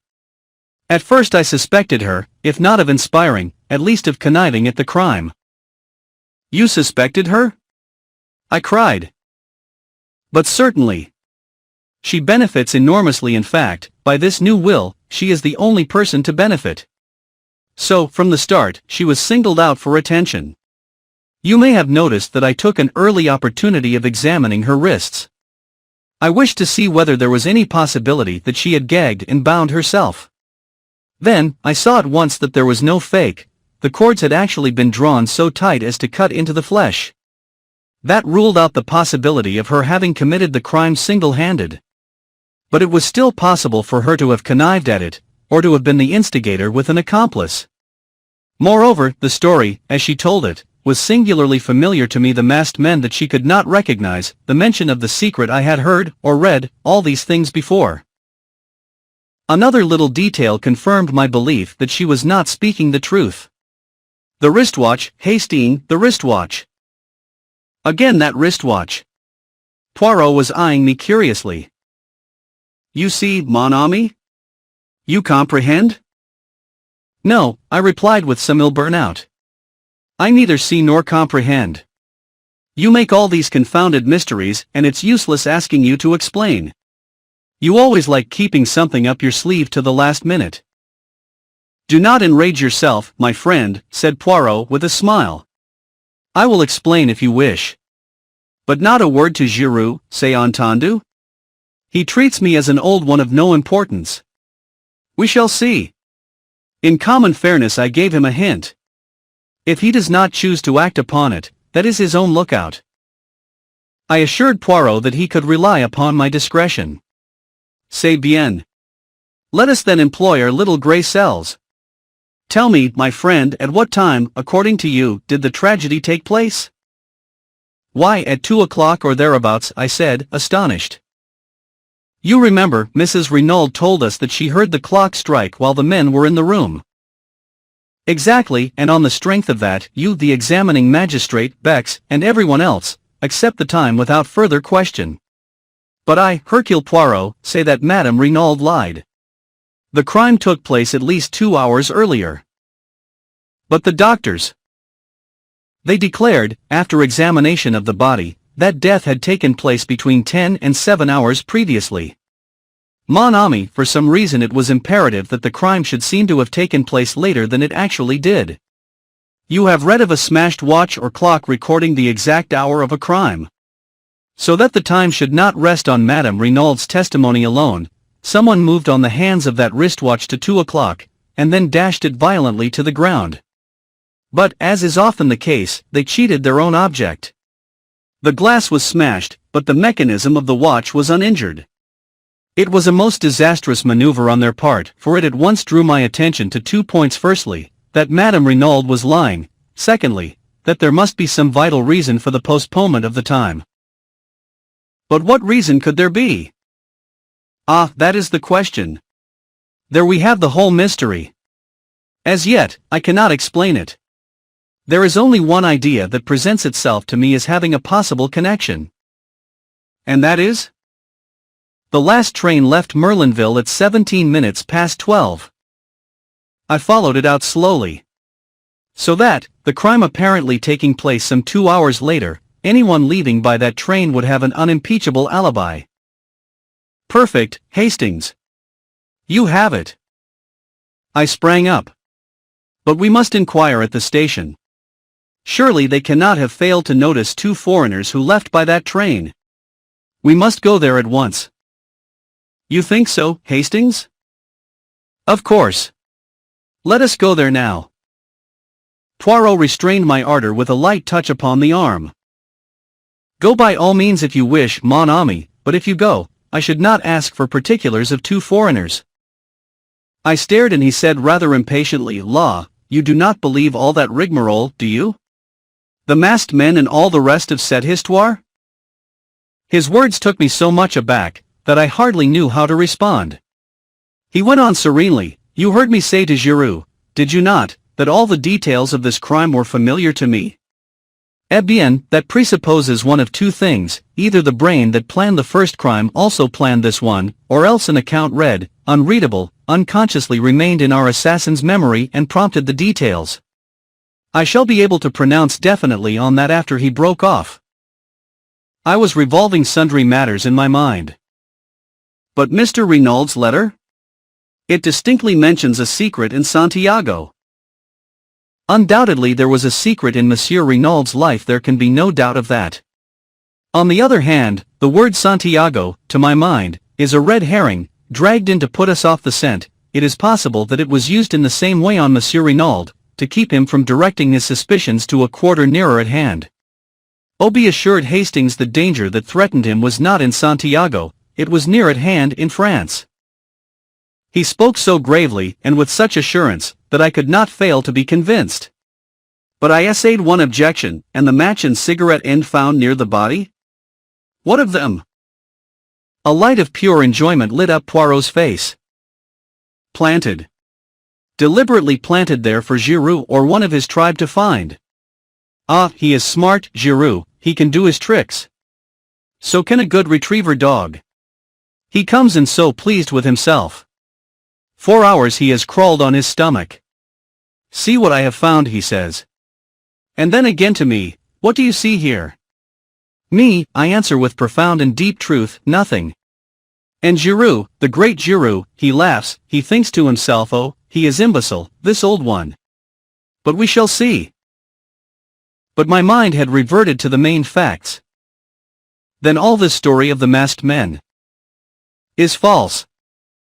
What really happened? Poirot shrugged his shoulders. One person could tell us, Madame Renauld. But she will not speak. Threats and entreaties would not move her.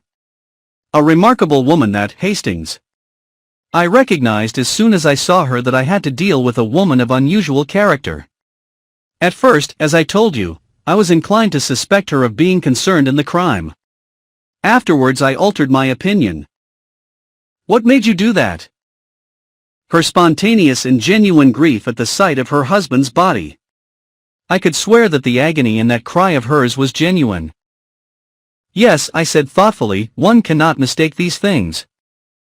I beg your pardon, my friend, one can always be mistaken. Regard a great actress, does not her acting of grief carry you away and impress you with its reality? No, however strong my own impression and belief, I needed other evidence before I allowed myself to be satisfied. The great criminal can be a great actor. I base my certainty in this case not upon my own impression, but upon the undeniable fact that Madame Renauld actually fainted. I turned up her eyelids and felt her pulse. There was no deception, the swoon was genuine. Therefore I was satisfied that her anguish was real and not assumed. Besides, a small additional point without interest, it was unnecessary for Madame Renauld to exhibit unrestrained grief. She had had one paroxysm on learning of her husband's death, and there would be no need for her to emulate another such a violent one on beholding his body. No, Madame Renauld was not her husband's murderess. But why has she lied? She lied about the wristwatch, she lied about the masked men, she lied about a third thing. Tell me, Hastings, what is your explanation of the open door? Well, I said, rather embarrassed, I suppose it was an oversight. They forgot to shut it. Poirot shook his head and sighed. That is the explanation of Giroux. It does not satisfy me. There is a meaning behind that open door which for the moment I cannot fathom. One thing I am fairly sure of, they did not leave through the door. They left by the window. What? Precisely. But there were no footmarks in the flowerbed underneath. No, and there ought to have been. Listen, Hastings. The gardener, Auguste as you heard him say, planted both those beds the preceding afternoon.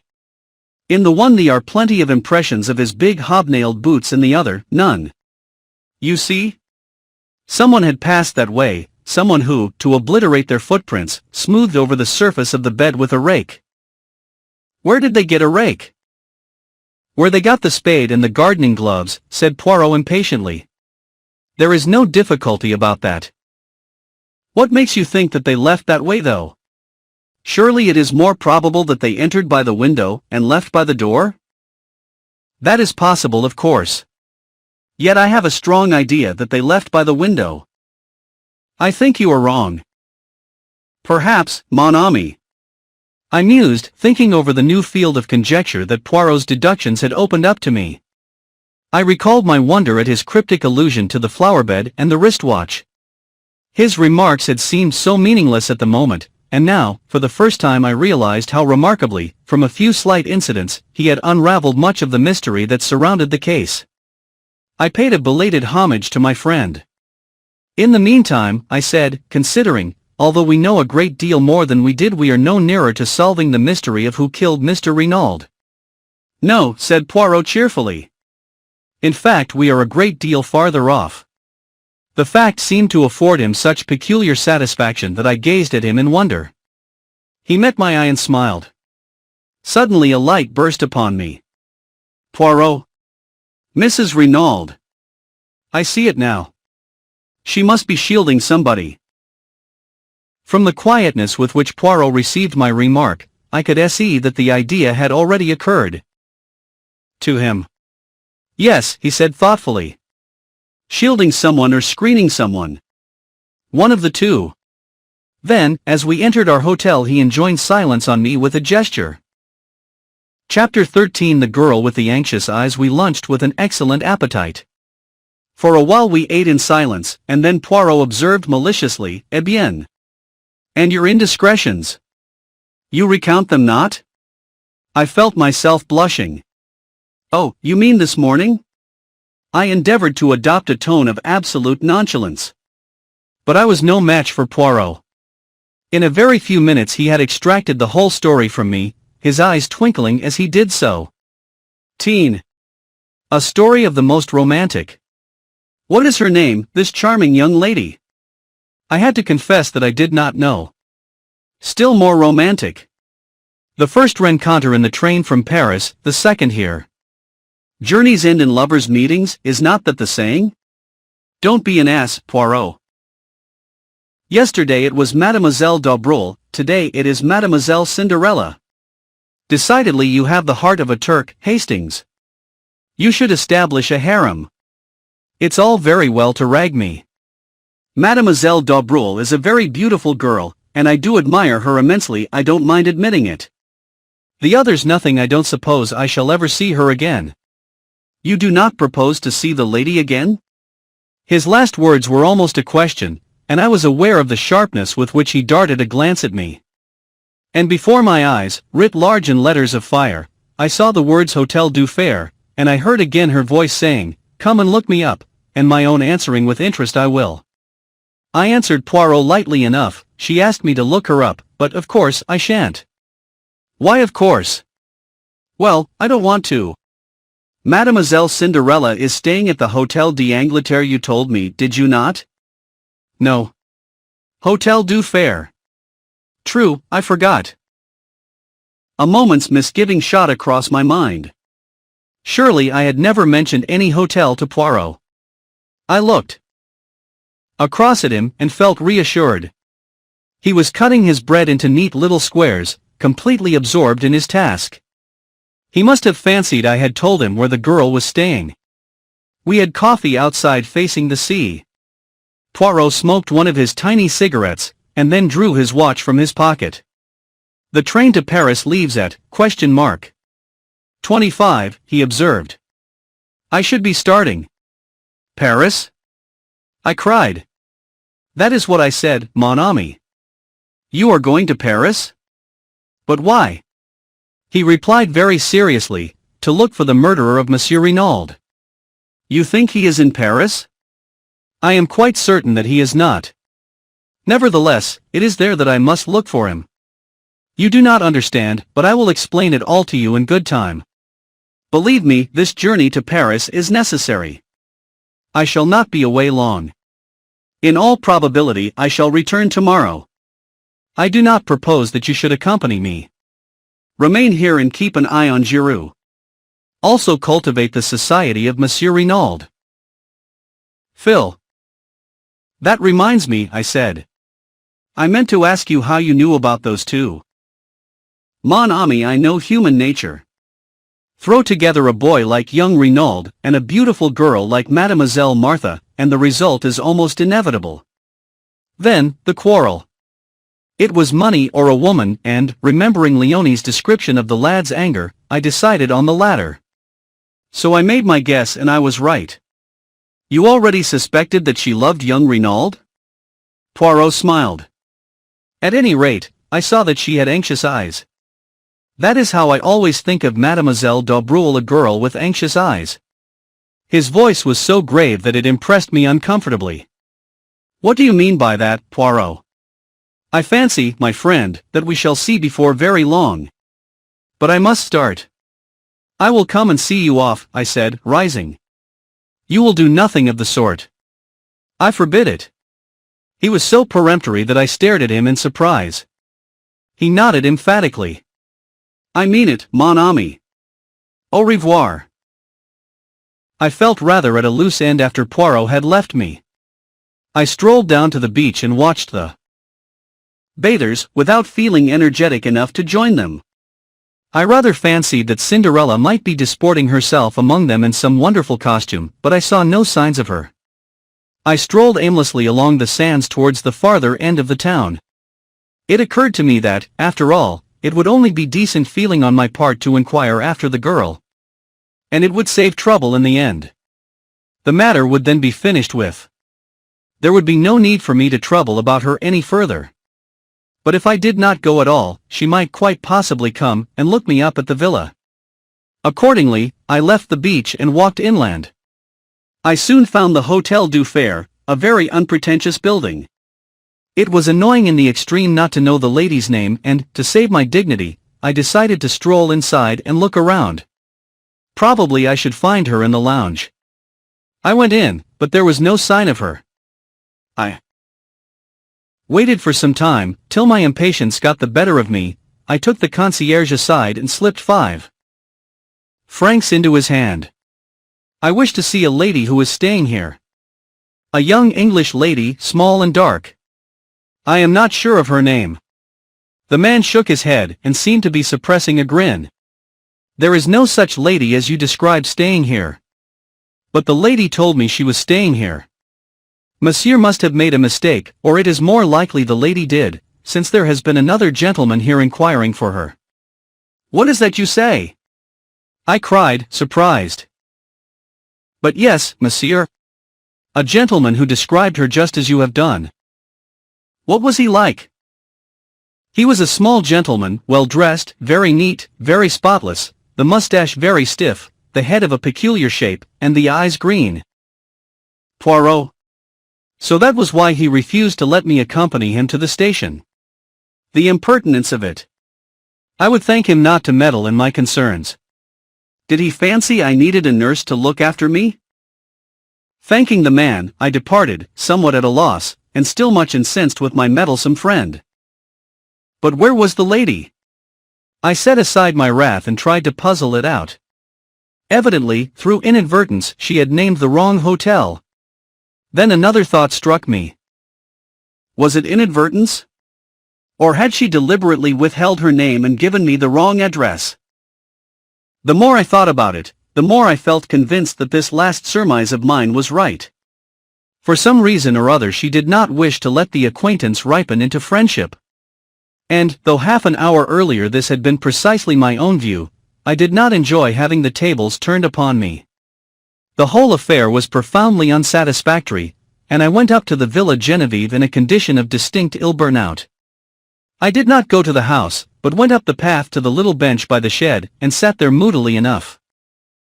I was distracted from my thoughts by the sound of voices close at hand. In a second or two I realized that they came, not from the garden I was in, but from the adjoining garden of the Villa Marguerite, and that they were approaching rapidly. A girl's voice was speaking, a voice that I recognized as that of the beautiful Martha. "Jack," she was saying, "is it really true? Are all our troubles over?" "You know it, Martha," Jack Renauld replied. "Nothing can part us now, beloved. The last obstacle to our union is removed. Nothing can take you from me." "Nothing," the girl murmured. "Oh, Jack, Jack. I am afraid." I had moved to depart, realizing that I was quite unintentionally eavesdropping. As I rose to my feet, I caught sight of them through a gap in the hedge. They stood together facing me, the man's arm round the girl, his eyes looking into hers. They were a splendid-looking couple, the dark, well-knit boy, and the fair young goddess. They seemed made for each other as they stood there, happy in spite of the terrible tragedy that overshadowed their young lives. But the girl's face was troubled, and Jack Renauld seemed to recognize it, as he held her closer to him and asked, "But what are you afraid of, darling? What is there to fear?" And then I saw the look in her eyes, the look Poirot had spoken of, as she murmured, so that I almost guessed at the words, "I am afraid for you." I did not hear young Renauld's answer, for my attention was distracted by an unusual appearance alive farther down the hedge. There appeared to be a brown bush there, which seemed odd, to say the least of it, so early in the summer. I stepped along to investigate, but at my advance, the brown bush withdrew itself precipitately, and faced me with a finger to its lips. It was Giroux. Enjoining caution, he led the way round the shed until we were out of earshot. "What were you doing there?" I asked. "Exactly what you were doing, listening. But I was not there on purpose." "Ah," said Giroux. "I was." As always, I admired the man while disliking him. He looked me up and down with a sort of contemptuous disfavor. "You didn't help matters by butting in. I might have heard something useful in a minute. What have you done with your old fossil?" "Monsieur Poirot has gone to Paris," I replied coldly. Giroux snapped his fingers disdainfully. "So he has gone to Paris, has he? Well, a good thing. The longer he stays there the better. But what does he think he will find there?" I thought I read in the question a tinge of uneasiness. I drew myself up. "That I am not at liberty to say," I said quietly. Giroux subjected me to a piercing stare. "He has probably enough sense not to tell you," he remarked rudely. "Good afternoon. I'm busy." And with that he turned on his heel, and left me without ceremony. Matters seemed at a standstill at the Villa Genevieve. Giroux evidently did not desire my company, and, from what I had seen, it seemed fairly certain that Jack Renauld did not either. I went back to the town, had an enjoyable bath, and returned to the hotel. I walked in early, wondering whether the following day would bring forth anything of interest. I was wholly unprepared for what it did bring forth. I was eating my petit déjeuner in the dining room, when the waiter, who had been talking to someone outside, came back in obvious excitement. He hesitated for a minute, fidgeting with his napkin, and then burst out, "Monsieur will pardon me, but he is connected, is he not, with the affair at the Villa Genevieve?" "Yes," I said eagerly. "Why?" "Monsieur has not heard the news, though." "What news?" "That there has been another murder there last night." "What?" Leaving my breakfast, I caught up my hat and ran as fast as I could. Another murder, and Poirot away. What fatality! But who had been murdered?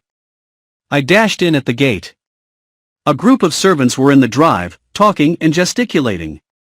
I caught hold of Françoise. "What has happened?" "Oh, monsieur. Monsieur. Another death. It is terrible. There is a curse upon the house.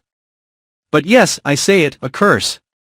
They should send for Monsieur le Curé to bring some holy water. Never will I sleep another night under that roof. It might be my turn, who knows?" She crossed herself. Yes, I cried, but who has been killed? Do I know me? A man, a stranger. They found him up there in the shed not 100 yards from where they found poor Monsieur. And that is not all. He is stabbed in the heart with that dagger. Missing a lot. Also the beginning of chapter 14. Explained. It pleases the examining magistrate. Well, do you notice anything else? I was forced to shake my head. Look at his hands. I did. The nails were broken and discolored and the skin was hard. It hardly enlightened me as much as I should have liked it to have done. I looked up at Giroux. They are not the hands of a gentleman, he said, answering my look. On the contrary, his clothes are those of a well-to-do man. That is curious, is it not? Very curious, I agreed. And none of his clothing is marked. What do we learn from that? This man was trying to pass himself off as other than he was. He was masquerading. Why? Did he fear something? Was he trying to escape by disguising himself?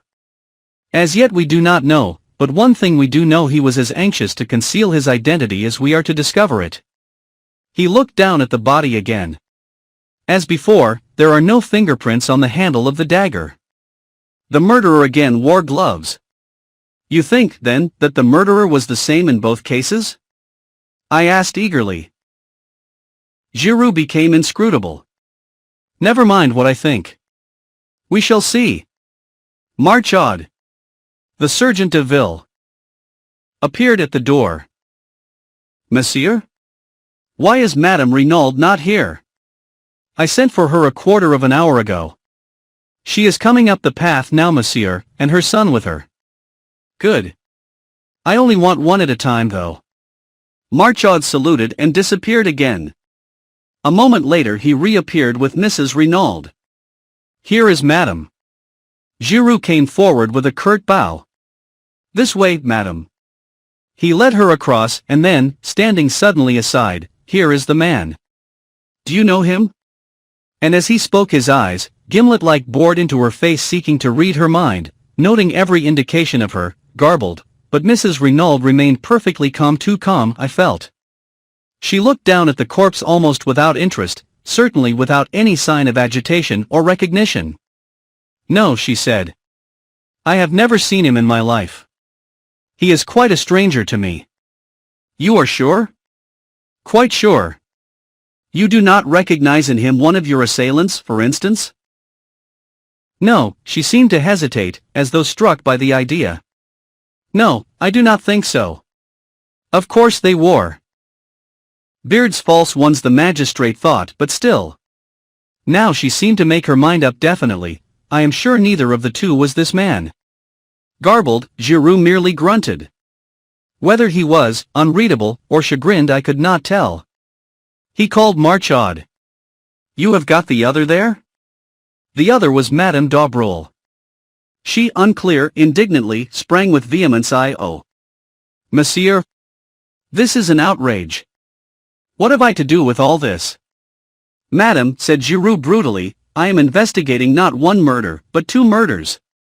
For all I know you may have committed them both. How dare you, she cried. How dare you insult me by such a wild accusation? It is infamous. Infamous, is it? What about this? Stooping, he again detached the hair, and held it up. Do you see this, madam? He advanced towards her. You permit that I see whether it matches? With a cry she started backwards, white to the lips. It is false, I swear it. I know nothing of the crime of either crime. Anyone who says I do lies. Ah, mon Dieu, what shall I do? Calm yourself, madam, said Giroux coldly. No one has accused you as yet. But you will do well to answer my questions without more ado. Anything you wish, monsieur. Look at the dead man. Have you ever seen him before? Drawing nearer, a little of the color creeping back to her face, Madame d'Aubreuil looked down at the victim with a certain amount of interest and curiosity. Then she shook her head. I do not know him. It seemed impossible to doubt her, the words came so naturally. Giroux dismissed her with a nod of the head. You are letting her go? I asked in a low voice. Is that wise? Surely that black hair is from her head. I do not need teaching my business, said Giroux dryly. She is under surveillance. I have no wish to arrest her as yet. Then, frowning, he gazed down at the body. Should you say that was a Spanish type at all? He asked suddenly. I considered the face carefully. No, I said at last. I should put him down as a Frenchman most decidedly. Giroux gave a grunt of dissatisfaction. Same here. He stood there for a moment, then with an imperative gesture he waved me aside, and once more, on hands and knees he continued his search of the floor of the shed. He was marvelous. Nothing escaped him. Inch by inch he went over the floor, turning over pots, examining old sacks. He pounced on a bundle by the door, but it proved to be only a ragged coat and trousers, and he flung it down again with a snarl. 2 pairs of old gloves interested him, but in the end he shook his head and laid them aside. Then he went back to the pots, methodically turning them over one by one. In the end he rose to his feet and shook his head thoughtfully.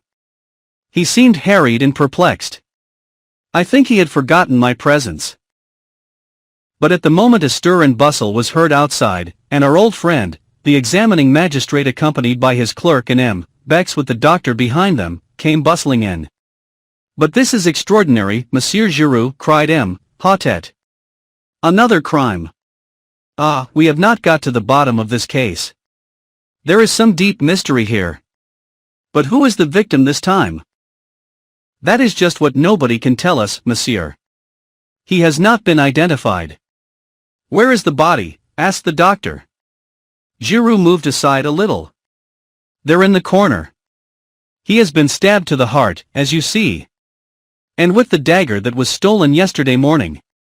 I fancy that the murder followed hard upon the theft, but that is for you to say. You can handle the dagger freely, there are no fingerprints on it. The doctor knelt down by the dead man and Giroux turned to the examining magistrate. A pretty little problem, is it not?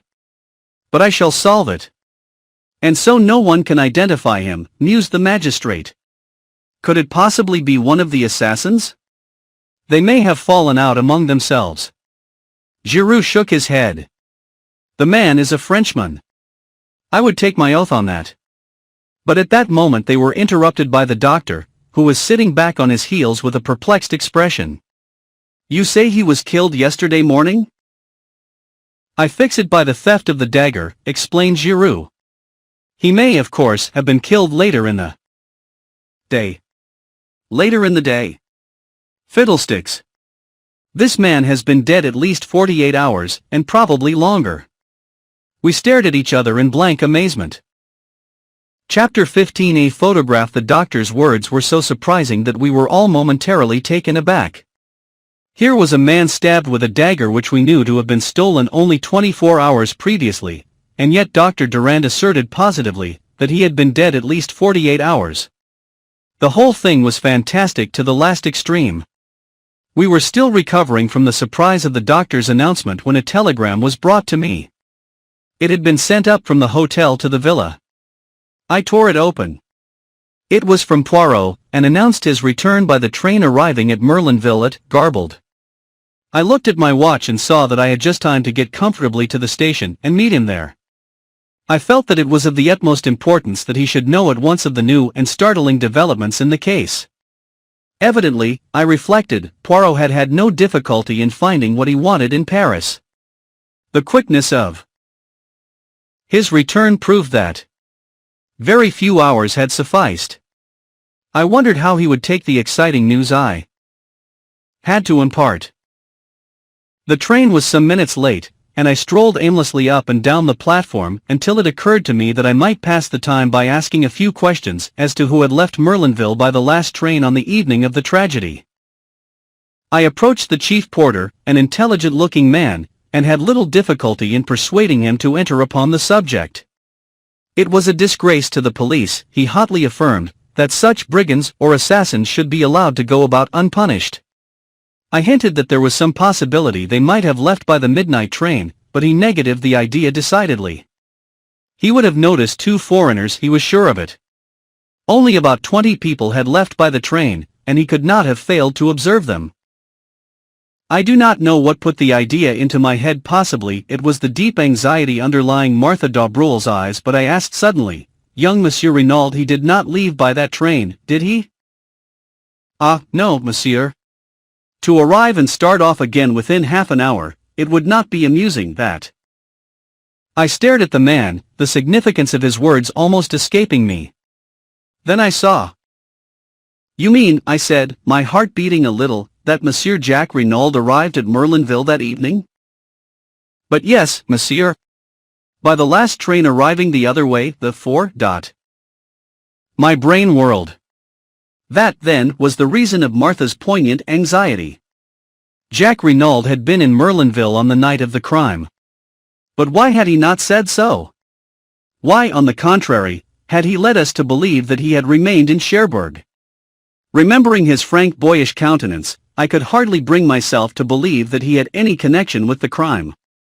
Yet why this silence on his part about so vital a matter? One thing was certain, Martha had known all along.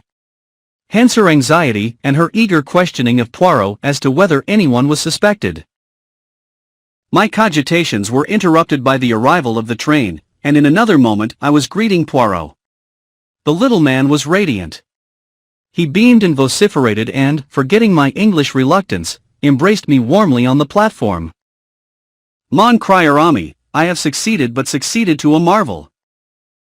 "Indeed? I'm delighted to hear it. Have you heard the latest here?" "How would you that I should hear anything? There have been some developments, eh?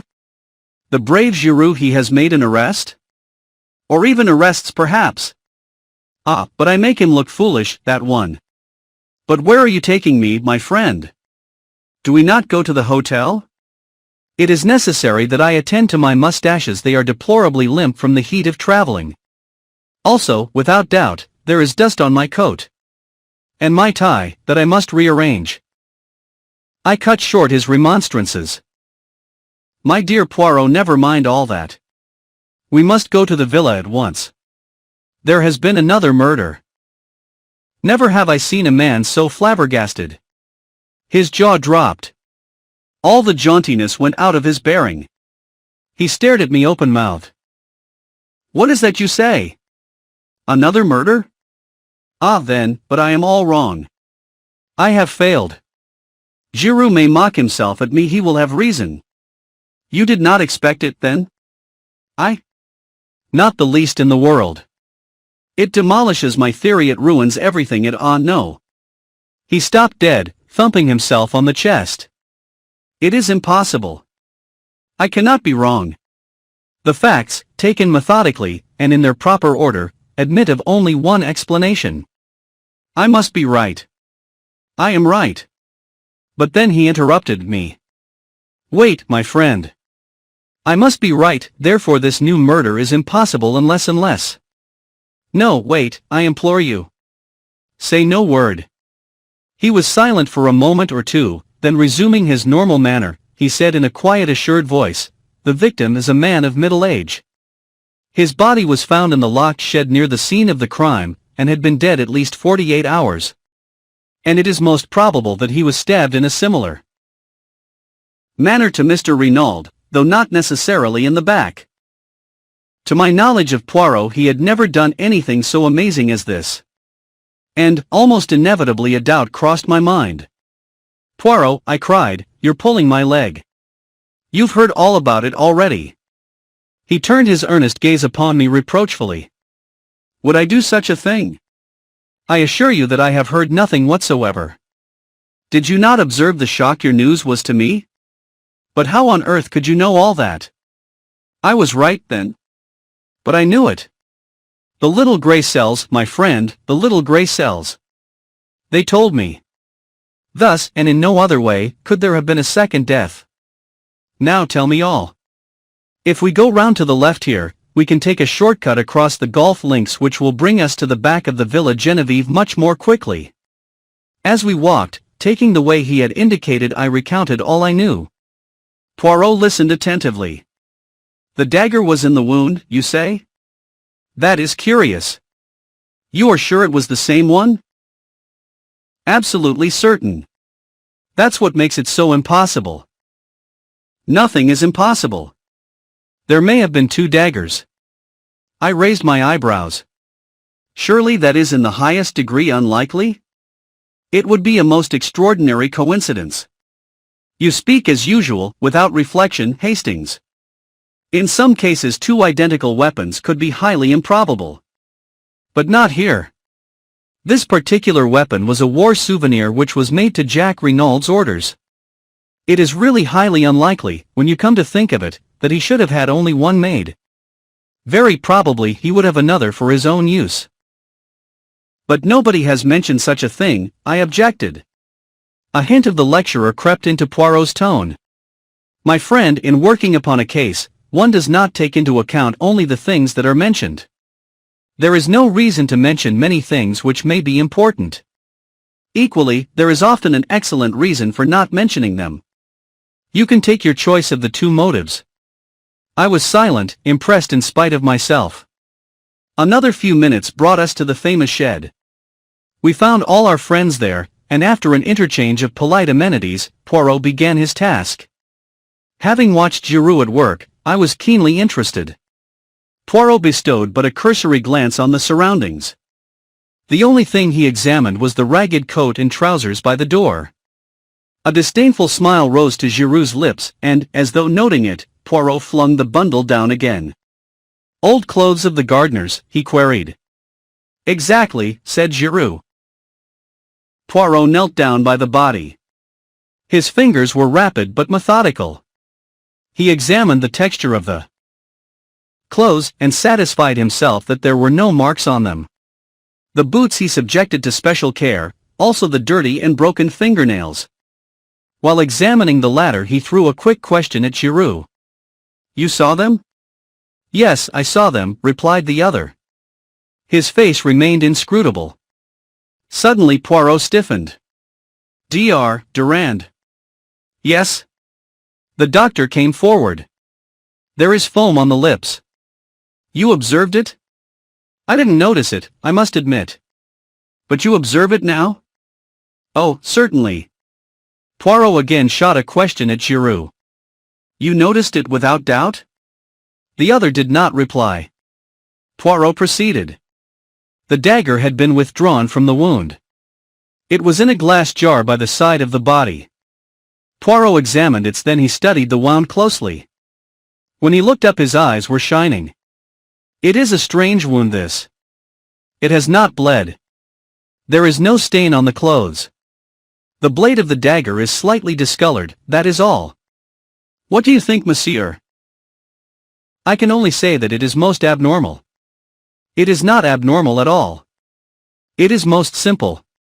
The man was stabbed after he was already dead. And stilling the clamor of voices that arose with a wave of his hand, Poirot turned to Giroux and added, Giroux agrees with me, do you not, monsieur? Whatever Giroux's real belief, he accepted the position without moving a muscle. Calmly and almost scornfully he said, certainly I agree. The murmur of surprise and interest broke out again. But what an idea, cried Hautet. To stab a man after he is dead. Barbaric. Unheard of. Some unappeasable hate perhaps. No, said Poirot. I should fancy it was done quite cold-bloodedly to create an impression. What impression? The impression it nearly did create, returned Poirot oracularly. Bex had been thinking. How, then, was the man killed? He was not killed. He died. He died, if I am not much mistaken, of an epileptic fit. This statement of Poyet's again aroused considerable excitement. Dr. Durand knelt down again and made a searching examination. At last he came to his feet. Monsieur Poirot, I am inclined to believe that you are correct in your assertion. The incontrovertible fact that the man had been stabbed distracted my attention from any other indications. Poirot was the hero of the hour. The examining magistrate was profuse in compliments. Poirot responded fully, and then excused himself on the pretext that neither he nor I had yet lunched, and that he wished to repair the ravages of the journey. As we were about to leave the shed, Giroux approached us. "One other thing, Monsieur Poirot," he said in his suave mocking voice. "We found this coiled round the handle of the dagger, a woman's hair." "Ah," said Poirot. "A woman's hair? What woman's, I wonder?" "I wonder also," said Giroux. Then with a bow he left us. "He was insistent, the good Giroux," said Poirot thoughtfully, as we walked towards the hotel. "I wonder in what direction he hopes to mislead me. A woman's hair, HM." We lunched heartily, but I found Poirot somewhat distracted and inattentive. Afterwards we went up to our sitting room, and there I begged him to tell me something of his mysterious journey to Paris. "Willingly, my friend. I went to Paris to find this," and he took from his pocket a small faded newspaper cutting. It was the reproduction of a woman's photograph. He handed it to me. I uttered an exclamation. "You recognize it, my friend?" I nodded. Although the photo obviously dated from very many years back, and the hair was dressed in a different style, the likeness was unmistakable. "Madame d'Abreuil!" I exclaimed. Poirot shook his head with a smile. "Not quite correct, my friend. She did not call herself by that name in those days. That is a picture of the notorious Madame Biroldi." Madame Biroldi. In a flash the whole thing came back to me. The murder trial that had evoked such worldwide interest. The Biroldi case. Chapter 16. The Biroldi case. Some 20 years or so before the opening of the present story, Monsieur Arnold Biroldi, a native of Lyons, arrived in Paris accompanied by his pretty wife and their little daughter, a mere babe. Monsieur Biroldi was a junior partner in a firm of wine merchants, a stout middle-aged man, fond of the good things of life, devoted to his charming wife, and altogether unremarkable in every way. The firm in which Monsieur Biroldi was a partner was a small one and, although doing well, it did not yield a large income to the junior partner. The Biroldis had a small apartment and lived in a very modest fashion to begin with. But, unremarkable though Monsieur Biroldi might be, his wife was plentifully gilded with the brush of romance. Young and good-looking, and gifted with a singular charm of manner, Madame Biroldi at once created a stir in the quarter, especially when it began to be whispered that some interesting mystery surrounded her birth. It was rumored that she was the illegitimate daughter of a Russian Grand Duke. Others asserted that it was an Austrian Archduke, and that the union was legal, though morganatic. But all stories agreed upon one point, that Jean Biroldi was the center of an interesting mystery. Among the friends and acquaintances of the Biroldis was a young lawyer, Georges Conneau. It was soon evident that the fascinating Jean had completely enslaved his heart. Madame Biroldi encouraged the young man in a discreet fashion, but always being careful to affirm her complete devotion to her middle-aged husband. Nevertheless, many spiteful persons did not hesitate to declare that young Conneau was her lover, and not the only one. When the Biroldis had been in Paris about 3 months, another personage came upon the scene. This was Mr. Hiram P. Trapp, a native of the United States, and extremely wealthy. Introduced to the charming and mysterious Madame Biroldi, he fell a prompt victim to her fascinations. His admiration was obvious, though strictly respectful.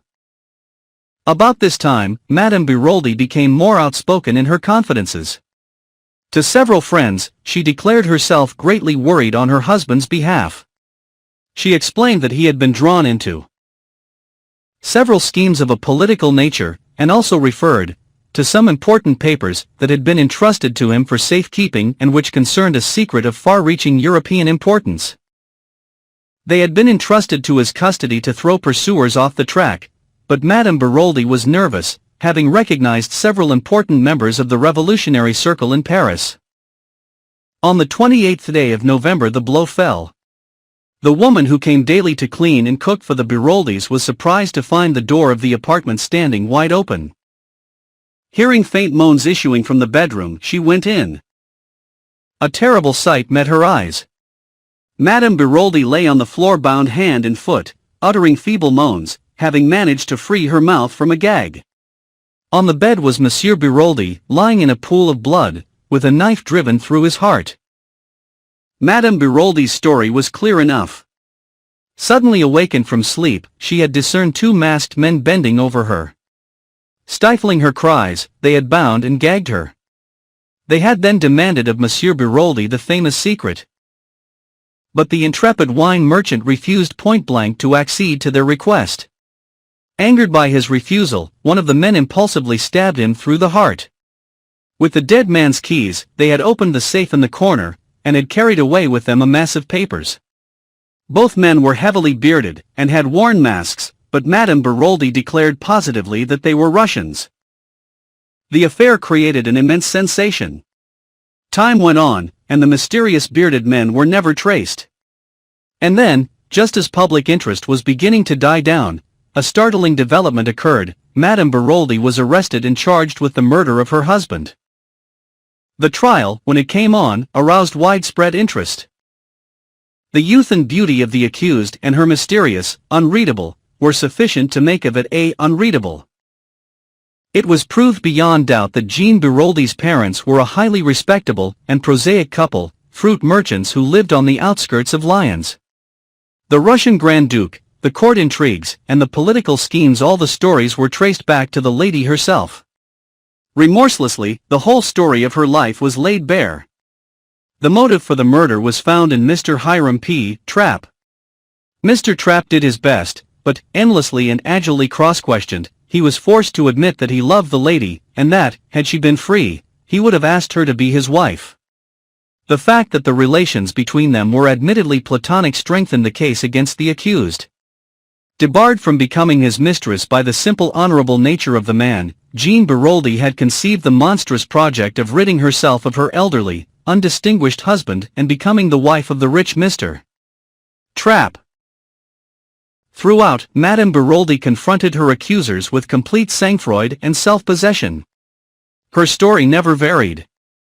She continued to declare strenuously that she was of royal birth, and that she had been substituted for the daughter of the fruit seller at an early age.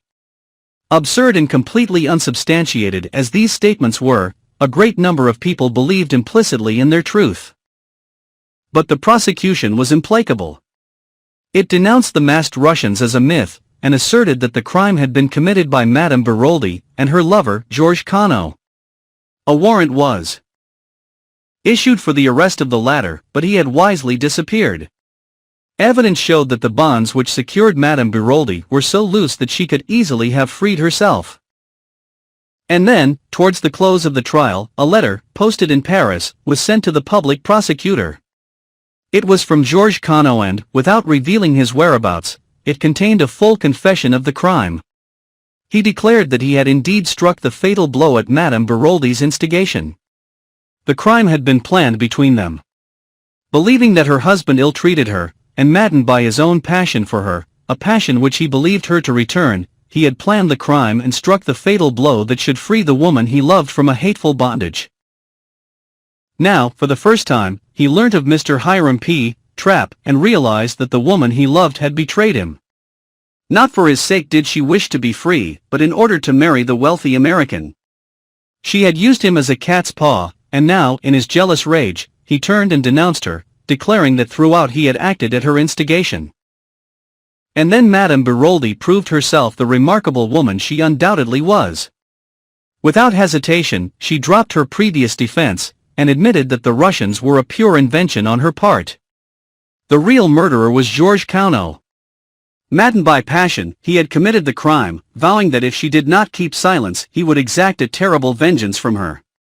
Terrified by his threats, she had consented, also fearing it likely that if she told the truth she might be accused of conniving at the crime, but she had steadfastly refused to have anything more to do with her husband's murderer, and it was in revenge for this attitude on her part that he had written this letter accusing her. She swore solemnly that she had had nothing to do with the planning of the crimes, that she had awoken on that memorable night to find Georges Cano standing over her with the blood-stained knife in his hand. It was a touch-and-go affair. Madame Beroldi's story was hardly credible. But her address to the jury was a masterpiece. The tears streaming down her face, she spoke of her child, of her woman's honor, of her desire to keep her reputation untarnished for the child's sake. She admitted that, Georges Cano having been her lover, she might perhaps be held morally responsible for the crime, but, before God, nothing more. She knew that she had committed a grave fault in not denouncing Cano to the law, but she declared in a broken voice that that was a thing no woman could have done. She had loved him. Could she let her hand be the one to send him to the guillotine? She had been guilty of much, but she was innocent of the terrible crime imputed to her. However that may have been, her eloquence and personality won the day. Madame Beroldi, amidst a scene of unparalleled excitement, was acquitted. Despite the utmost endeavors of the police, Georges Cano was never traced. As for Madame Beroldi, nothing more was heard of her. Taking the child with her, she left Paris to begin a new life. Chapter 17. We make further investigations. I have set down the Beroldi case in full. Of course, all the details did not present themselves to my memory as I have recounted them here. Nevertheless, I recalled the case fairly accurately. It had attracted a great deal of interest at the time, and had been fully reported by the English papers, so that it did not need much effort of memory on my part to recollect the salient details.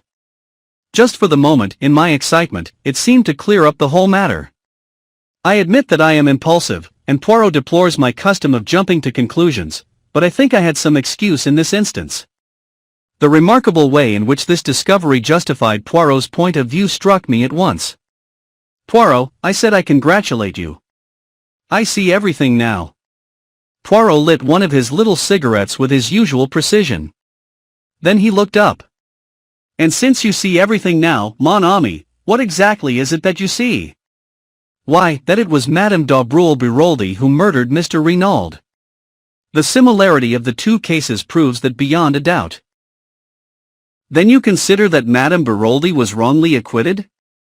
That in actual fact she was guilty of connivance in her husband's murder?"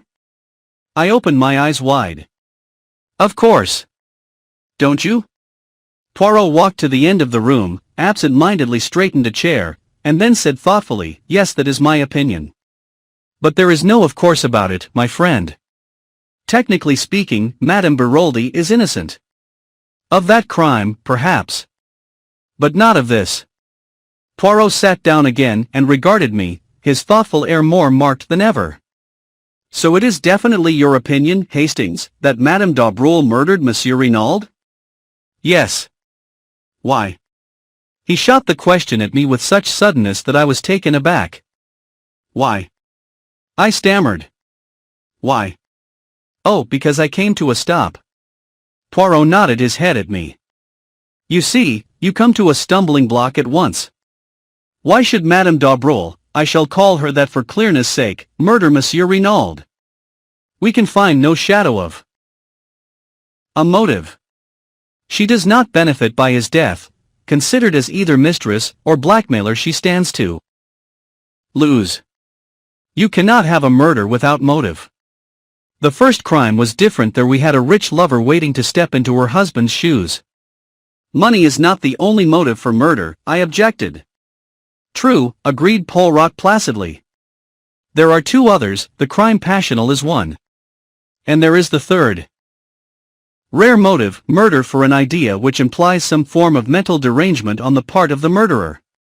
Homicidal mania and religious fanaticism belong to that class. We can rule it out here. But what about the passion? Can you rule that out? If Madame d'Aubreul was Renaud's mistress, if she found that his affection was cooling, or if her jealousy was aroused in any way, might she not have struck him down in a moment of anger? Poirot shook his head. If I say if, you note Madame d'Aubreul was Renaud's mistress, he had not had time to tire of her. And in any case you mistake her character. She is a woman who can simulate great emotional stress. She is a magnificent actress. But looked at dispassionately, her life disproves her appearance. Throughout, if we examine it, she has been cold-blooded and calculating in her motives and actions. It was not to link her life with that of her young lover that she connived at her husband's murder. The rich American, for whom she probably did not care a button, was her objective. If she committed a crime, she would always do so for gain. Here there was no gain. Besides, how do you account for the digging of the grave? That was a man's work. She might have had an accomplice, I suggested, unwilling to relinquish my belief. I passed to another objection. You have spoken of the similarity between the two crimes. Wherein does that lie, my friend?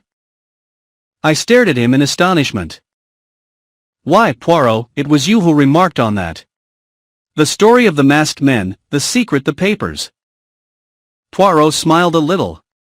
Do not be so indignant, I beg of you. I repudiate nothing.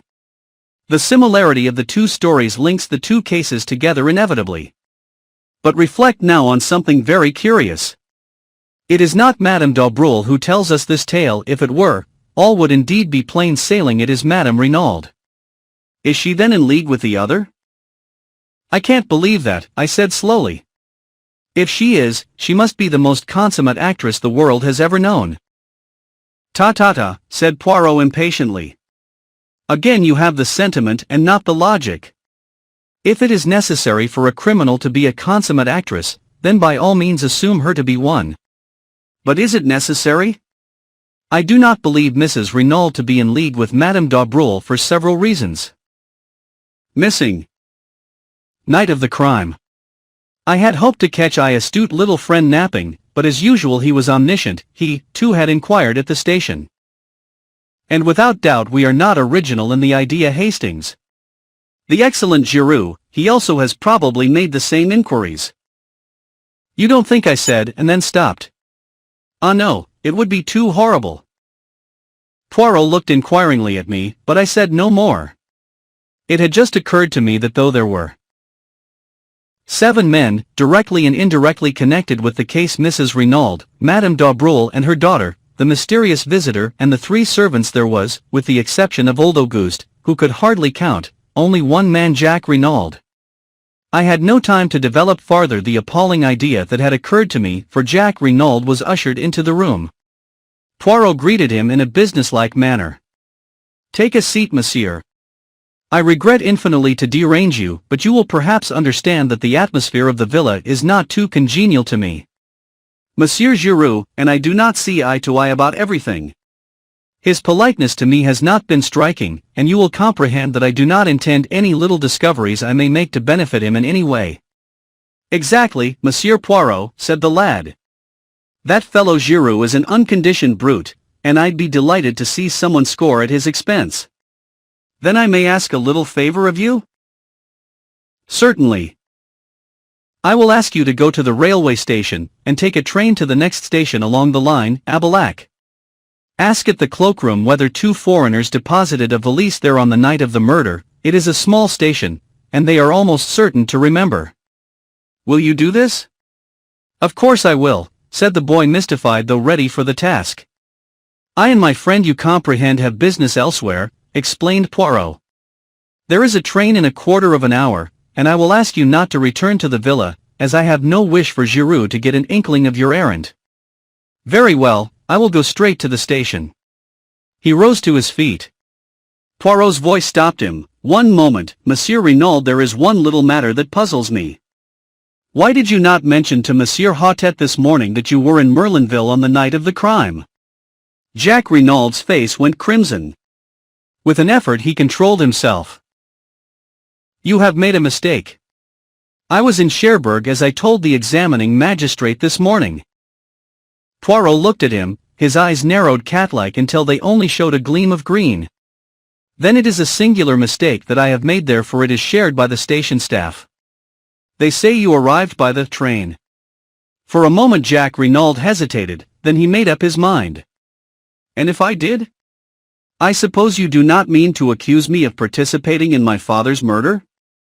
He asked the question haughtily, his head thrown back. I should like an explanation of the reason that brought you here. That is simple enough. I came to see my fiancée, Mademoiselle d'Aubreuil. I was on the eve of a long voyage, uncertain as to when I should return. I wished to see her before I went, to assure her of my unchanging devotion. And did you see her? Poirot's eyes never left the other's face. There was an appreciable pause before Renauld replied. Then he said, yes. And afterwards? I found I had missed the last train. I walked to St. Beauvais, where I knocked up a garage and got a car to take me back to Cherbourg. St. Beauvais? That is 14 kilometers. A long walk, Renauld. I felt like walking. Poirot bowed his head as a sign that he accepted the explanation. Jacques Renauld took up his hat and cane and departed. In a trice Poirot jumped to his feet. Quick, Hastings. We will go after him. Keeping a discreet distance behind our quarry, we followed him through the streets of Merlinville.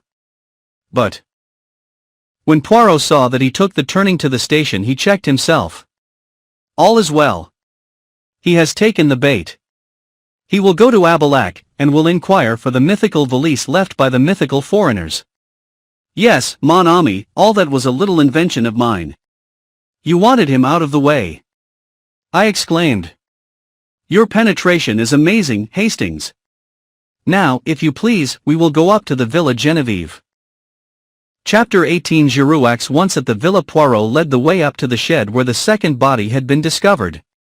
He did not, however, go in, but paused by the bench which I have mentioned before as being set some few yards away from it. After contemplating it for a moment or two, he paced carefully from it to the hedge which marked the boundary between the Villa Genevieve and the Villa Marguerite. Then he paced back again, nodding his head as he did so.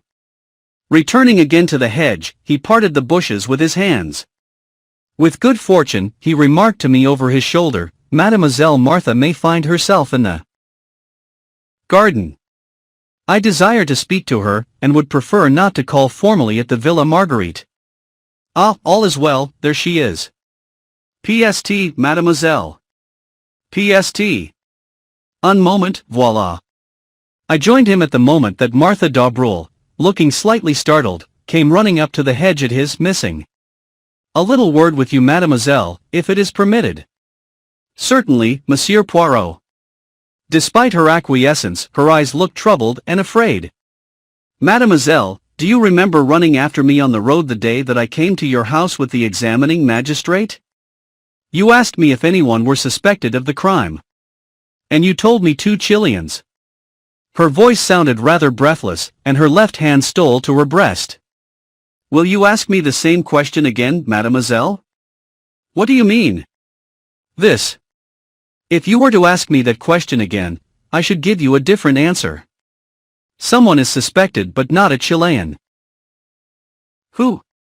The word came faintly between her parted lips. Monsieur Jacques Renauld. What? It was a cry. Jack? Impossible. Who dares to suspect him? Giroux. Giroux. The girl's face was ashy. I am afraid of that man. He is cruel. He will she broke off. There was courage gathering in her face and determination. I realized in that moment that she was a fighter. Poirot, too, watched her intently. You know, of course, that he was here on the night of the murder, he asked. Yes, she replied mechanically. He told me. It was unwise to have tried to conceal the fact, ventured Poirot.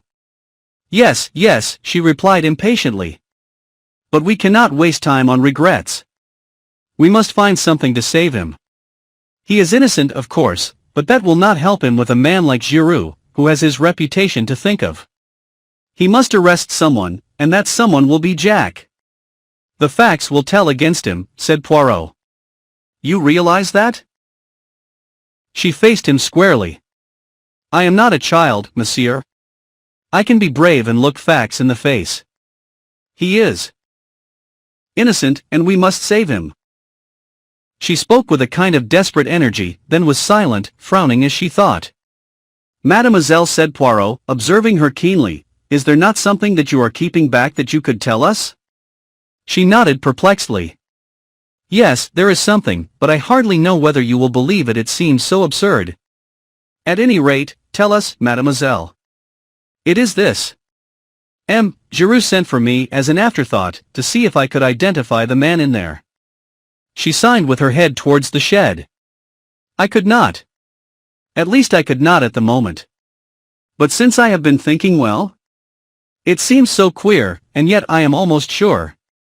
I will tell you. On the morning of the day Monsieur Renauld was murdered, I was walking in the garden here, when I heard a sound of men's voices quarreling. I pushed aside the bushes and looked through. One of the men was Monsieur Renauld, and the other was a tramp, a dreadful-looking creature in filthy rags. He was alternately whining and threatening. I gathered he was asking for money, but at that moment Maman called me from the house, and I had to go.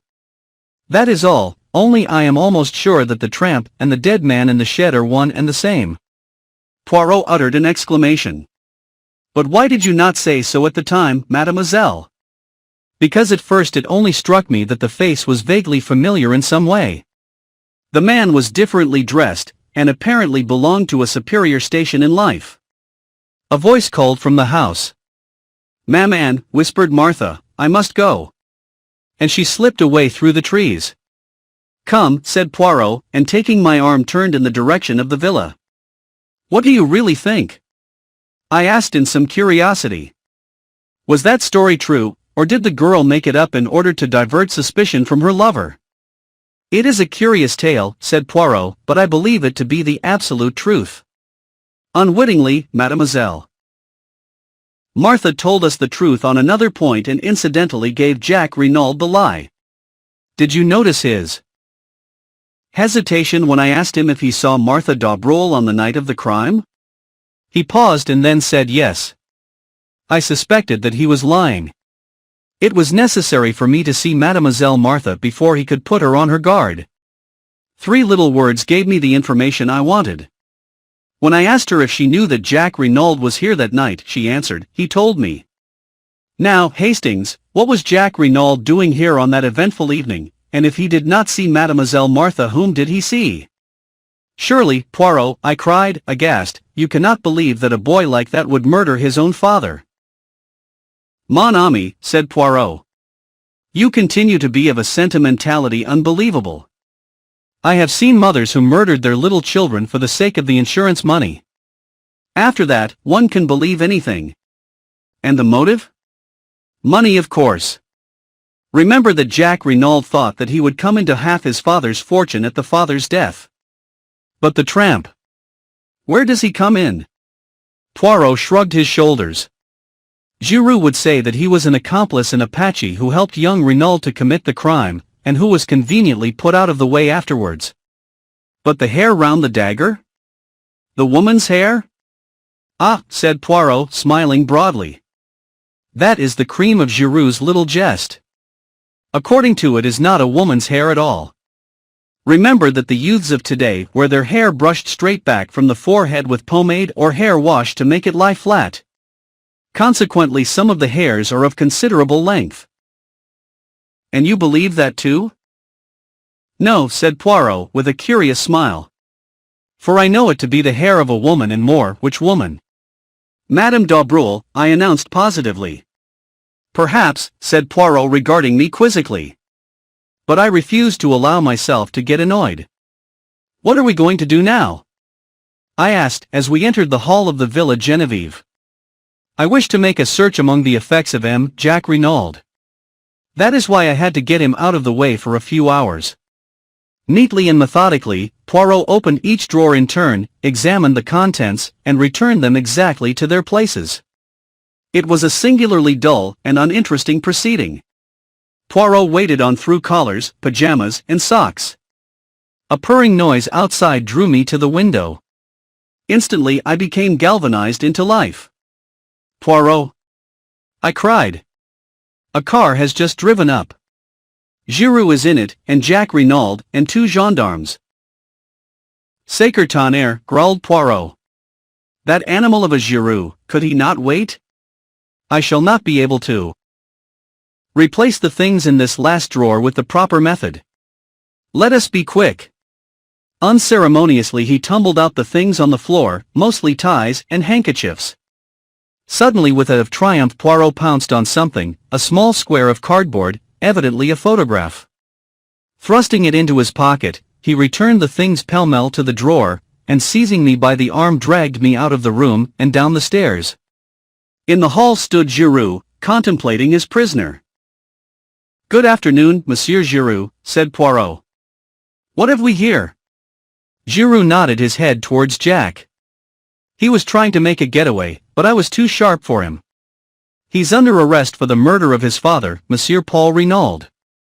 Poirot wheeled round to confront the boy, who was leaning limply against the door, his face ashy pale. "What do you say to that, jeune homme?" Jack Renauld stared at him stonily. "Nothing," he said. Chapter 19. I use my grey cells. I was dumbfounded. Up to the last, I had not been able to bring myself to believe Jack Renauld guilty. I had expected a ringing proclamation of his innocence when Poirot challenged him. But now, watching him as he stood, white and limp against the wall, and hearing the damning admission fall from his lips, I doubted no longer. But Poirot had turned to Giroux. "What are your grounds for arresting him? Do you expect me to give them to you?" "As a matter of courtesy, yes." Giroux looked at him doubtfully. He was torn between a desire to refuse rudely and the pleasure of triumphing over his adversary. "You think I have made a mistake, I suppose," he sneered. "It would not surprise me," replied Poirot with a scowl. "One of malice." Giroux's face took on a deeper tinge of red. "Eh bien, come in here. You shall judge for yourself." He flung open the door of the salon, and we passed in, leaving Jack Renauld in the care of the two other men. "Now, Monsieur Poirot," said Giroux, laying his hat on the table, and speaking with the utmost sarcasm, "I will treat you to a little lecture on detective work. I will show how we moderns work." "Bien," said Poirot, composing himself to listen. "I will show you how admirably the old guard can listen."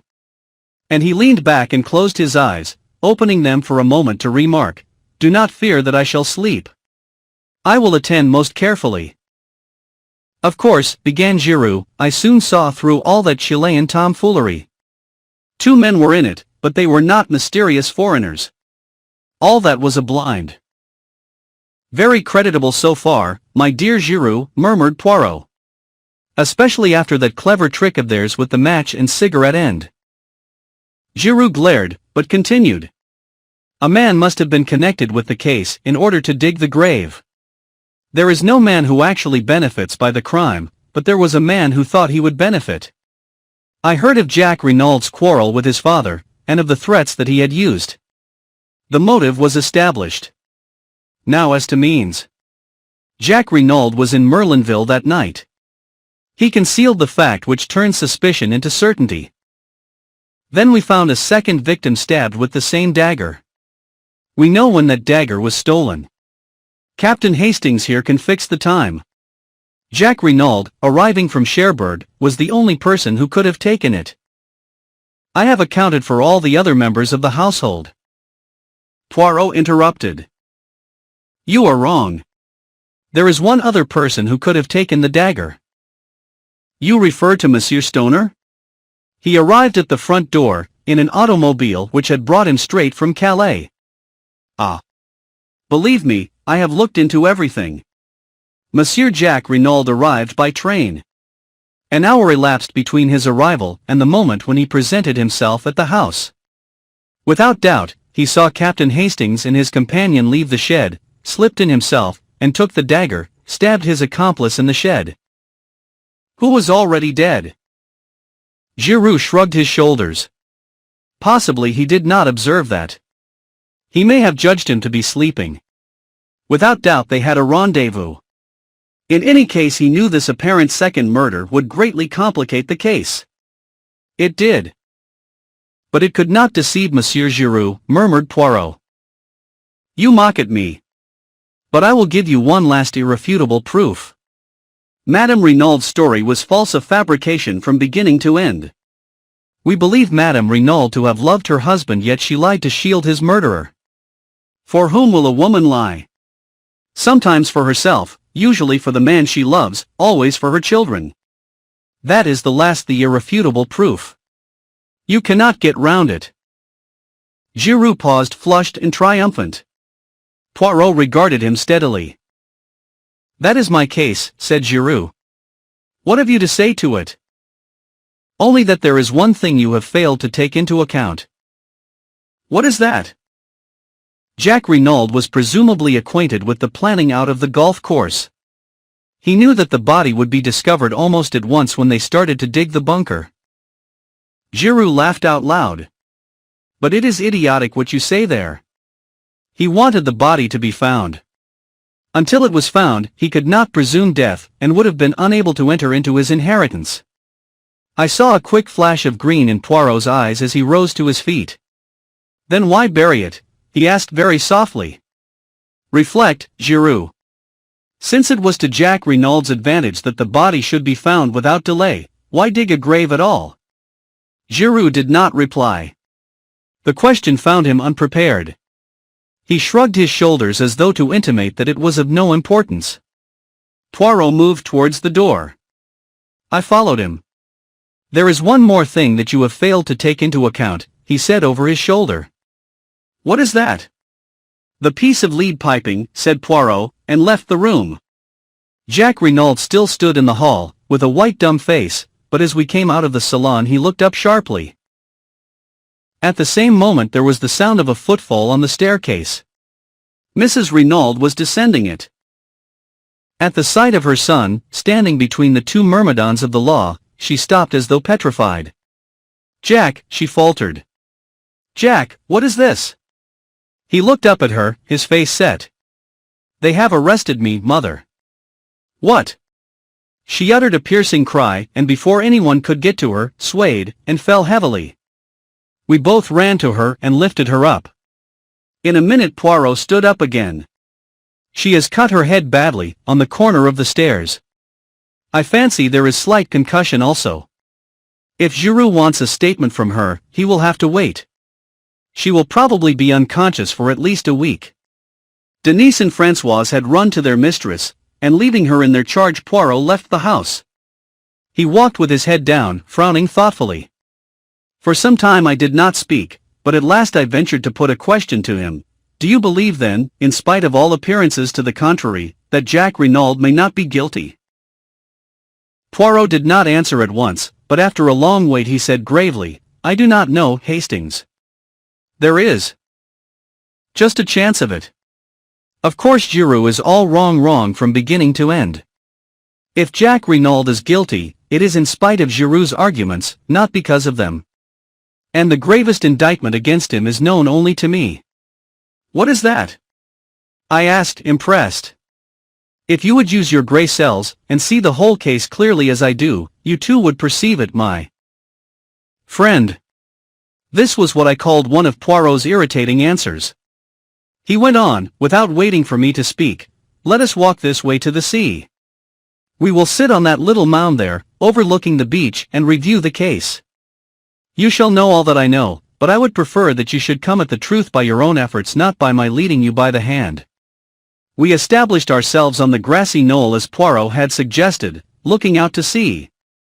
"That is all, my friend," said Poirot's voice encouragingly. "Arrange your ideas.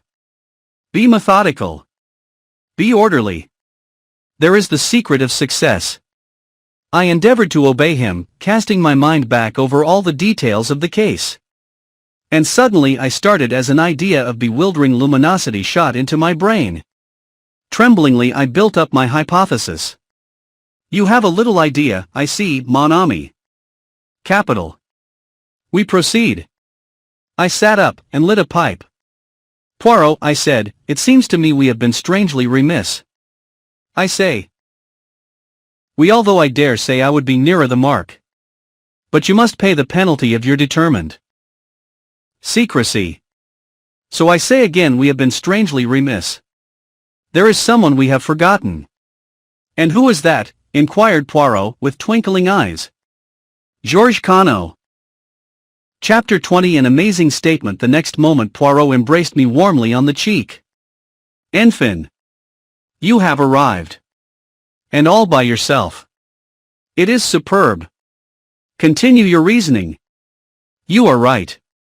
Decidedly we have done wrong to forget Georges Cano. I was so flattered by the little man's approval that I could hardly continue. But at last I collected my thoughts and went on. Georges Cano disappeared 20 years ago, but we have no reason to believe that he is dead. Exactment, agreed Poirot. Proceed. Therefore we will assume that he is alive. Exactly. Or that he was alive until recently. De mieux en mieux. We will presume, I continued, my enthusiasm rising, that he has fallen on evil days. He has become a criminal, an Apache, a tramp, a what you will. He chances to come to Merlinville. There he finds the woman he has never ceased to love. The sentimentality, warned Poirot. Where one hates one also loves, I quoted or misquoted. At any rate he finds her there, living under an assumed name. But she has a new lover, the Englishman, Renauld. Georges Cano, the memory of old wrongs rising in him, quarrels with this Renauld. He lies in wait for him as he comes to visit his mistress, and stabs him in the back. Then, terrified at what he has done, he starts to dig a grave. I imagine it likely that Madame d'Aubreuil comes out to look for her lover. She and Cano have a terrible scene. He drags her into the shed, and there suddenly falls down in an epileptic fit. Now supposing Jacques Renauld to appear. Madame d'Aubreuil tells him all, points out to him the dreadful consequences to her daughter if this scandal of the past is revived. His father's murderer is dead, let them do their best to hush it up. Jacques Renauld consents, goes to the house, and has an interview with his mother, winning her over to his point of view. Primed with the story that Madame d'Aubreuil has suggested to him, she permits herself to be gagged and bound. There, Poirot, what do you think of that? I leaned back, flushed with the pride of successful reconstruction. Poirot looked at me thoughtfully. I think that you should write for the Cinema Mon Ami, he remarked at last. You mean? It would mean a good film, the story that you have recounted to me there, but it bears no sort of resemblance to everyday life. I admit that I haven't gone into all the details, but you have gone farther, you have ignored them magnificently. What about the way the two men were dressed? Do you suggest that after stabbing his victim, Cano removed his suit of clothes, donned it himself, and replaced the dagger? I don't see that that matters, I objected rather huffily. He may have obtained clothes and money from Madame d'Aubreuil by threats earlier in the day. By threats, eh? You seriously advance that supposition? Certainly. He could have threatened to reveal her identity to the Renaulds, which would probably have put an end to all hopes of her daughter's marriage. You are wrong, Hastings. He could not blackmail her, for she had the whip hand. Georges Cano, remember, is still wanted for murder. A word from her, and he is in danger of the guillotine. I was forced, rather reluctantly, to admit the truth of this. Your theory, I remarked acidly, is doubtless correct as to all the details? My theory is the truth, said Poirot quietly. And the truth is necessarily correct. In your theory you made a fundamental error. You permitted your imagination to lead you astray with midnight assignations and passionate love scenes. But in investigating crime we must take our stand upon the commonplace. Shall I demonstrate my methods to you? Oh, by all means let us have a demonstration. Poirot sat very upright and began wagging his forefinger emphatically to emphasize his points. I will start as you started, from the basic fact of Georges Cano. Now the story told by Madame Beroldy in court as to the Russians was admittedly a fabrication. If she was innocent of connivance in the crime, it was concocted by her, and by her only, as she stated. If, on the other hand, she was not innocent, it might have been invented by either her or Georges Cano. Now in this case we are investigating, we meet the same tale. As I pointed out to you, the facts render it very unlikely that Madame d'Aubreuil inspired it. So we turn to the hypothesis that the story had its origin in the brain of Georges Cano. Very good. Georges Cano, therefore, planned the crime, with Mrs. Renauld as his accomplice. She is in the limelight, and behind her is a shadowy figure whose present alias is unknown to us. Now let us go carefully over the Renauld case from the beginning, setting down each significant point in its chronological order.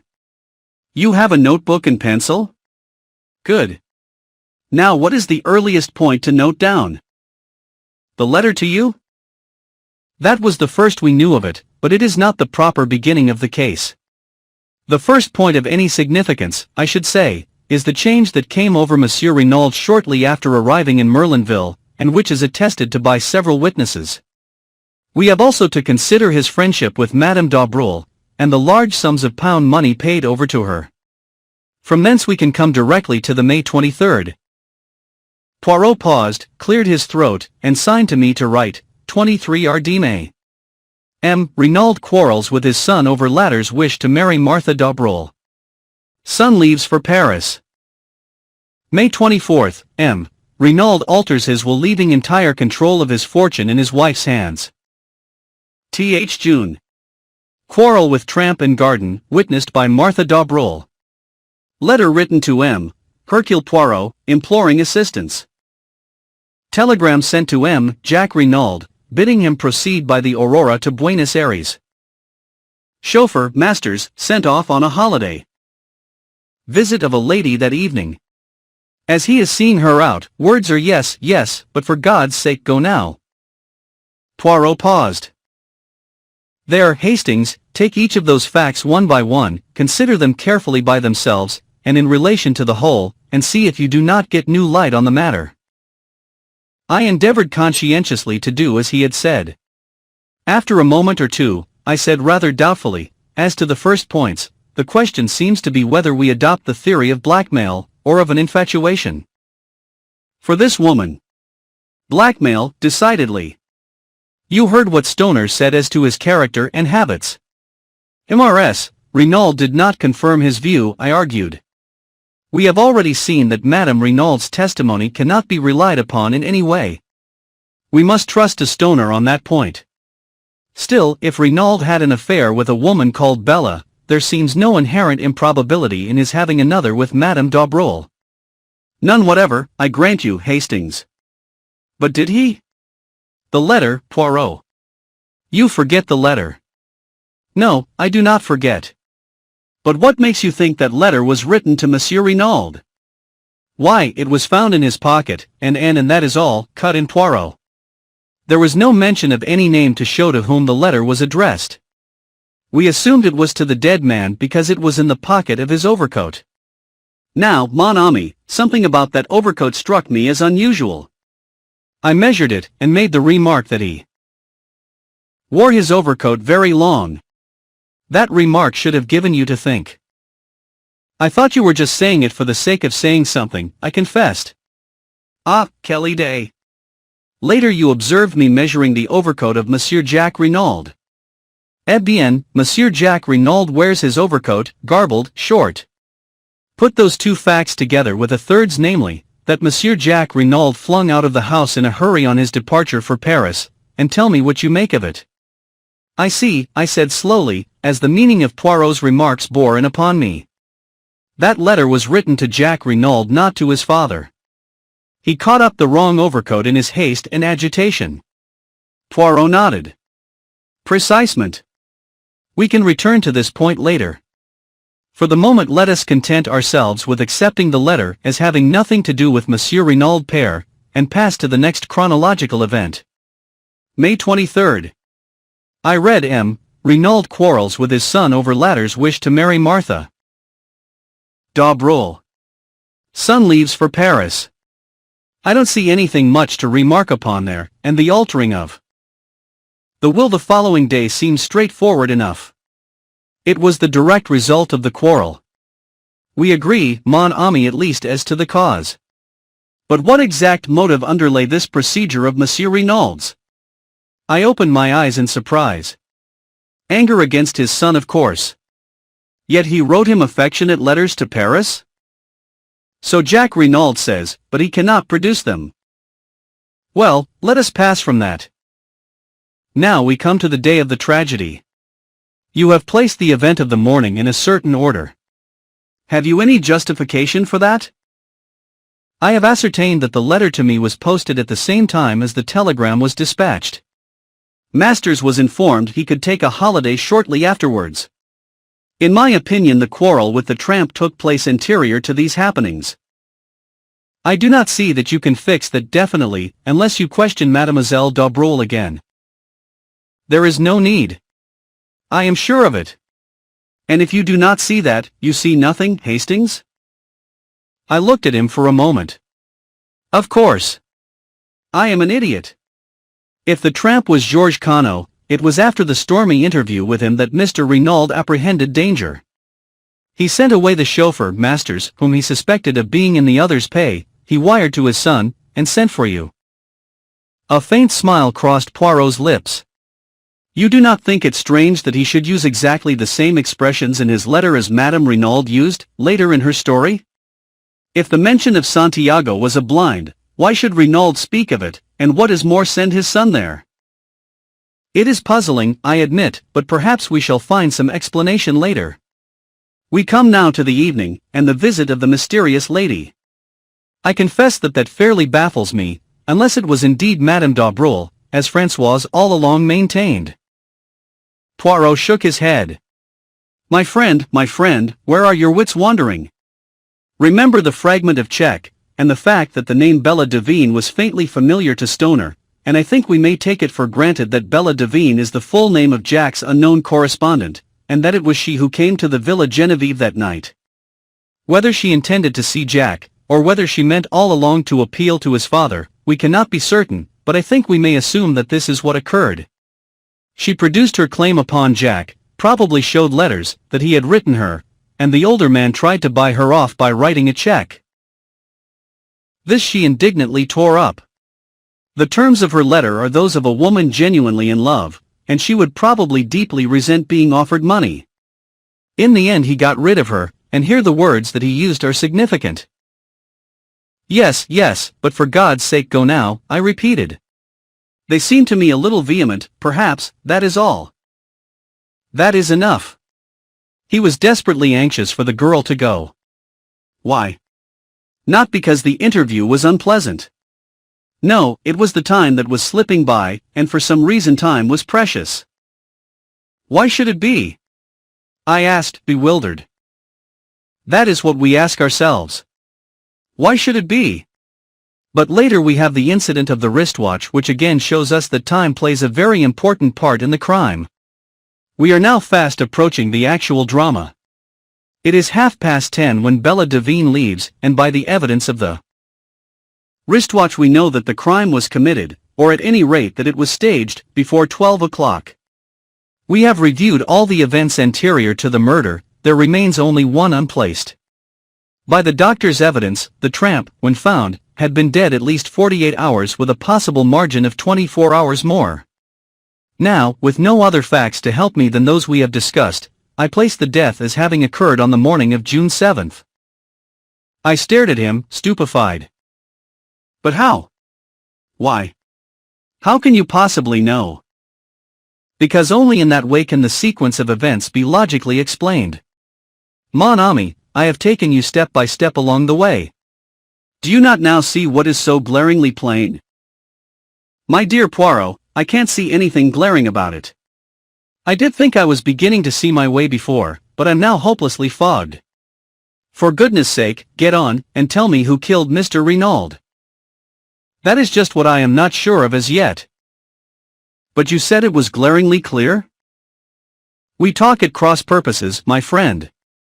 Remember, it is crimes we are investigating for which, as I pointed out to you, we have the necessary two bodies. They're there, vous, unreadable. I will explain all. To begin with, we apply our psychology. We find 3 points at which Monsieur Renauld displays a distinct change of view and action, 3 psychological points therefore. The first occurs immediately after arriving in Merlinville, the second after quarreling with his son on a certain subject, the third on the morning of June 7th. Now for the 3 causes. We can attribute number 1 to meeting Madame d'Aubreuil. Number 2 is indirectly connected with her, since it concerns a marriage between Monsieur Renauld's son and her daughter. But the cause of number 3 is hidden from me, unclear. We had to deduce it. Now, mon ami, let me ask you a question. Whom do we believe to have planned this crime? Georges Cano, I said doubtfully, eyeing Poirot, missing. Exactly. Now Giroux laid it down as an axiom that a woman lies to save herself, the man she loves, and her child. Since we are satisfied that it was Georges Cano who died, missing, lie to her, and as Georges Cano is missing, it follows that the third case is out of court. Missing. Equally so. So we are forced to the second that Mrs. Renauld lied for the sake of the man she loved or to, missing, words, for the sake of Georges Cano. You agree? Yes, I admitted. It seems logical enough. Then Madame Renauld loves Georges Cano. Who? Missing. We any evidence to show that Madame Renauld? Missing. Well then. Do not cling to theories where facts do not support them. Ask yourself instead whom Madame Renauld did love. I shook my head perplexed. Oui, you know perfectly. Whom did Madame Renauld love so dearly, that when she saw his dead body she collapsed in a swoon? Her husband? I gasped dumbfounded. Her husband or Georges Cano, whichever you like, missing. But it's impossible. How impossible? Did we not agree just now that Madame d'Aubreul was in a position to blackmail Georges Cano? Yes, but and did she not very effectively blackmail Monsieur Renauld? That may be true enough, but and is it not a fact that we know nothing of Monsieur Renauld's youth and upbringing? That he springs suddenly into existence as a French-Canadian exactly 22 years ago? All that is so, I said more firmly, but you seem to me to be overlooking one salient point. What is that, my friend? Why, we have admitted that Georges planned the crime. That brings us to the ridiculous statement that he planned his own murder. Et bien, mon ami, said Poirot placidly, that is just what he did do. Chapter 21 Hercule Poirot on the case. In a measured voice Poirot began his exposition. It seems strange to you, mon ami, that a man should plan his own death? So strange, that you prefer to reject the truth as fantastic, and to revert to a story that is in reality 10 times more impossible. Yes, Monsieur Renauld planned his own death, but there is one detail that perhaps escapes you: he did not intend to die. I shook my head bewildered. But no, it is almost simple really, said Poirot kindly. For the crime that Monsieur Renauld proposed, a murderer was not necessary, as I told you, but a body was. Let us reconstruct, seeing events this time from a different angle. Georges Cano flees from justice to Canada. There, under an assumed name, he marries, and finally acquires a vast fortune in South America. But there is a nostalgia upon him for his own country. 20 years have elapsed, he is considerably changed in appearance, besides being a man of such eminence that no one is likely to connect him with a fugitive from justice many years ago. He deems it quite safe to return. He takes up his headquarters in England, but tends to spend the summers in France. And ill fortune, or that obscure justice which shapes men's ends, and will not allow them to evade the consequences of their acts, takes him to Merlinville. There, in the whole of France, is the one person who is capable of recognizing him. It is, of course, a gold mine to Madame d'Aubreul, and a gold mine of which she is not slow to take advantage. He is helpless, absolutely in her power. And she bleeds him heavily. And then the inevitable happens. Jacques Renauld falls in love with the beautiful girl he sees almost daily and wishes to marry her. That rouses his father. At all costs, he will prevent his son marrying the daughter of this evil woman. Jacques Renauld knows nothing of his father's past, but Madame Renauld knows everything. She is a woman of great force of character and passionately devoted to her husband. They take counsel together. Renauld sees only one way of escape: death. He must appear to die, in reality escaping to another country where he will start again under an assumed name, and where Madame Renauld, having played the widow's part for a while, can join him. It is essential that she should have control of the money, so he alters his will. How they meant to manage the body business originally, I do not know. Possibly an art student's skeleton, and a fire or something of the kind, but long before their plans have matured an event occurs which plays into their hands. A rough tramp, violent and abusive, finds his way into the garden. There is a struggle. Renauld seeks to eject him, and suddenly the tramp, an epileptic, falls down in a fit. He is dead. Renauld calls his wife. Together they drag him into the shed as we know the event had occurred just outside, and they realize the marvelous opportunity that has been vouchsafed them. The man bears no resemblance to Renauld, but he is middle-aged, of a usual French type. That is sufficient. I rather fancy that they sat on the bench up there, out of earshot from the house, discussing matters. Their plan was quickly made. The identification must rest solely on Madame Renauld's evidence. Jacques Renauld and the chauffeur, who had been with his master 2 years, must be got out of the way. It was unlikely that the French women servants would go near the body, and in any case Renauld intended to take measures to deceive anyone not likely to appreciate details. Masters was sent off, a telegram dispatched to Jacques, Buenos Aires being selected to give credence to the story that Renauld had decided upon. Having heard of me as a rather obscure elderly detective, he wrote his appeal for help, knowing that when I arrived, the production of the letter would have a profound effect upon the examining magistrate, which, of course, it did. They dressed the body of the tramp in a suit of Renauld's and left his ragged coat and trousers by the door of the shed, not daring to take them into the house. And then, to give credence to the tale Madame Renauld was to tell, they drove the aeroplane dagger through his heart. That night Renauld will first bind and gag his wife, and then, taking a spade, will dig a grave in that particular plot of ground where he knows a bunker is to be made. It is essential that the body should be found. Madame d'Abreuil must have no suspicions. On the other hand, if a little time elapses, any dangers as to identity will be greatly lessened. Then, Renauld will don the tramp's rags and shuffle off to the station, where he will leave, unnoticed, by the train. Since the crime will be supposed to have taken place 2 hours later, no suspicion can possibly attach to him. You see now his annoyance at the inopportune visit of the girl, Bella. Every moment of delay is fatal to his plans. He gets rid of her as soon as he can, however. Then, to work.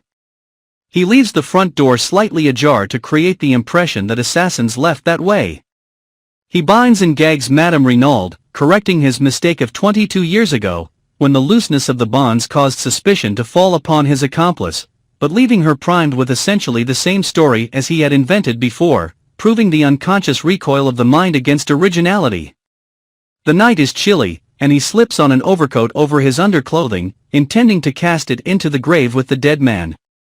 He goes out by the window, smoothing over the flowerbed carefully, and thereby furnishing the most positive evidence against himself. He goes out onto the lonely golf links, and he digs. And then... Yes? And then, said Poirot gravely, the justice that he has so long eluded overtakes him. An unknown hand stabs him in the back. No, Hastings, you understand what I mean when I talk of 2 crimes. The first crime, the crime that Monsieur Renauld, in his arrogance, asked us to investigate, is solved. But behind it lies a deeper riddle. And to solve that will be difficult, since the criminal, in his wisdoms, has been content to avail himself of the devices prepared by Renauld. It has been a particularly perplexing and baffling mystery to solve. You're marvelous, Poirot, I said, with admiration. Absolutely marvelous. No one on earth but you would have done it. I think my praise pleased him. For once in his life he looked almost embarrassed. That poor Giroux, said Poirot, trying unsuccessfully to look modest. Without doubt it is not all stupidity. He has had la mauvaise chance once or twice. That dark hair coiled round the dagger, for instance. To say the least, it was misleading. To tell you the truth, Poirot, I said slowly, even now I don't quite see whose hair was it? Madame Renauld's, of course. That is where la mauvaise chance came in. Her hair, dark originally, is almost completely silvered. It might just as easily have been a grey hair, and then, by no conceivable effort could Giroux have persuaded himself it came from the head of Jacques Renauld. But it is all of a piece, always the facts must be twisted to fit the theory. Without doubt, when Madame Renauld recovers, she will speak. The possibility of her son being accused of the murder never occurred to her. How should it, when she believed him safely at sea on board the Aurora? Quelle femme, Hastings! What force, what self-command! She only made one slip. On his unexpected return, it does not matter now. And no one noticed, no one realized the significance of those words. What a terrible part she has had to play, poor woman. Imagine the shock when she goes to identify the body and, instead of what she expects, sees the actual lifeless form of the husband she has believed miles away by now. No wonder she fainted. But since then, despite her grief and her despair, how resolutely she has played her part, and how the anguish of it must wring her. She cannot say a word to set us on the track of the real murderers. For her son's sake, no one must know that. Paul Renauld was Georges Cano, the criminal. Final and most bitter blow, she has admitted publicly. That Madame d'Aubreuil was her husband's mistress, for a hint of blackmail might be fatal to her secret. How cleverly she dealt with the examining magistrate when he asked her if there was any mystery in her husband's past life. Nothing so romantic, I am sure, monsieur. It was perfect, the indulgent tone, the soupçon of sad mockery. At once Monsieur Hautet felt himself foolish and melodramatic.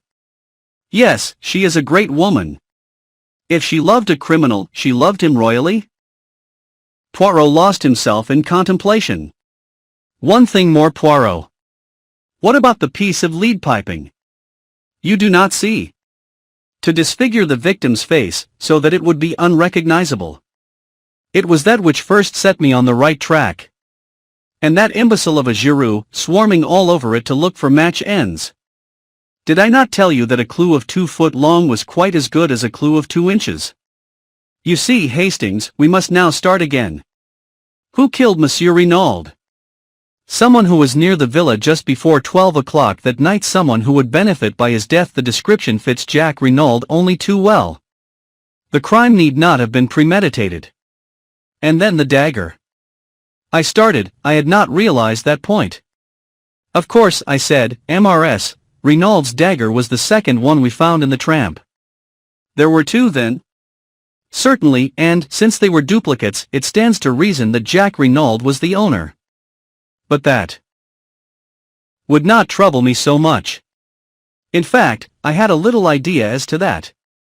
No, the worst indictment against him is again psychological heredity, mon ami, heredity. Like father, like son, Jacques Renauld, when all is said or done, is the son of Georges Cano. His tone was grave and earnest, and I was impressed in spite of myself. What is your little idea that you mentioned just now? I asked. For answer, Poirot consulted his turnip-faced watch, and then asked, what time is the afternoon boat from Calais? About 5, I believe. That will do very well. We shall just have time. You are going to England? Yes, my friend. Why? To find a possible witness. Who? With a rather peculiar smile upon his face, Poirot replied, Miss Bella Devine. But how will you find her? What do you know about her? I know nothing about her, but I can guess a good deal. We may take it for granted that her name is Bella Devine, and since that name was faintly familiar to Monsieur Stoner, though evidently not in connection with the Renauld family, it is probable that she is on the stage. Jacques Renauld was a young man with plenty of money and 20 years of age. The stage is sure to have been the home of his first love. It tallies too with Monsieur Renauld's attempt to placate her with a check. I think I shall find her all right, especially with the help, and he brought out the photograph I had seen him take from Jacques Renauld's drawer. With love from Bella was scrawled across the corner, but it was not that which held my eyes fascinated. The likeness was not first-rate, but for all that it was unmistakable to me. I felt a cold sinking, as though some unutterable calamity had befallen me. It was the face of Cinderella. Chapter 22. I find love. For a moment or two I sat as though frozen, the photograph still in my hand. Then, summoning all my courage to appear unmoved, I handed it back. At the same time I stole a quick glance at Poirot. Had he noticed anything? But to my relief he did not seem to be observing me. Anything unusual in my manner had certainly escaped him. He rose briskly to his feet. We have no time to lose. We must make our departure with all dispatch. All is well, the sea it will be calm. In the bustle of departure, I had no time for thinking, but once on board the boat, secure from Poirot's observation, I pulled myself together, and attacked the facts dispassionately. How much did Poirot know, and why was he bent on finding this girl? Did he suspect her of having seen Jacques Renauld commit the crime? Or did he suspect, but that was impossible. The girl had no grudge against the elder Renauld, no possible motive for wishing his death. What had brought her back to the scene of the murder? I went over the facts carefully. She must have left the train at Calais where I parted from her that day. No wonder I had been unable to find her on the boat. If she had dined in Calais, and then taken a train out to Merlinville, she would have arrived at the Villa Genevieve just about the time that François said. What had she done when she left the house just after 10? Presumably either gone to an hotel, or returned to Calais. And then? The crime had been committed on Tuesday night. On Thursday morning she was once more in Merlinville. Had she ever left France at all? I doubted it very much. What kept her there? The hope of seeing Jacques Renauld. I had told her, as at the time we believed, that he was on the high seas en route to Buenos Aires. Possibly she was aware that the Aurora had not sailed. But to know that she must have seen Jacques. Was that what Poirot was after? Had Jacques Renauld, returning to see Martha d'Aubreuil, come face to face instead with Bella Devine, the girl he had heartlessly thrown over? I began to see daylight. If that were indeed the case, it might furnish Jacques with the alibi he needed. Yet under those circumstances his silence seemed difficult to explain. Why could he not have spoken out boldly? Did he fear for this former entanglement of his to come to the ears of Martha d'Aubreuil? I shook my head, dissatisfied. The thing had been harmless enough, a foolish boy and girl affair, and I reflected cynically that the son of a millionaire was not likely to be thrown over by a penniless French girl who, moreover, loved him devotedly, without a much graver cause. Poirot reappeared brisk and smiling at Dover, and our journey to London was uneventful. It was past 9 o'clock when we arrived, and I supposed that we should return straight away to our rooms and do nothing till the morning. But Poirot had other plans.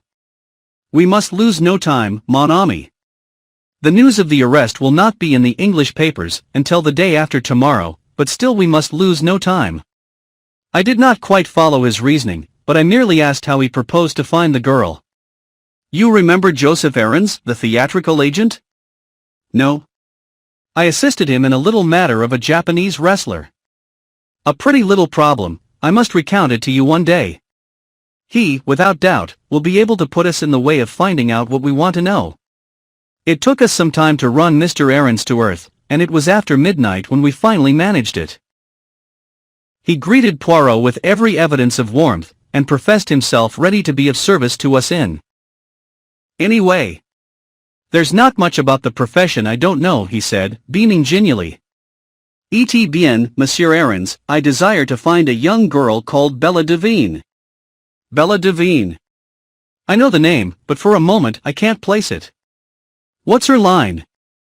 That I do not know, but here is her photograph. Mr. Ahrens studied it for a moment, then his face lighted. Got it. He slapped his thigh. The Dulcibella kids, by the Lord. The Dulcibella kids?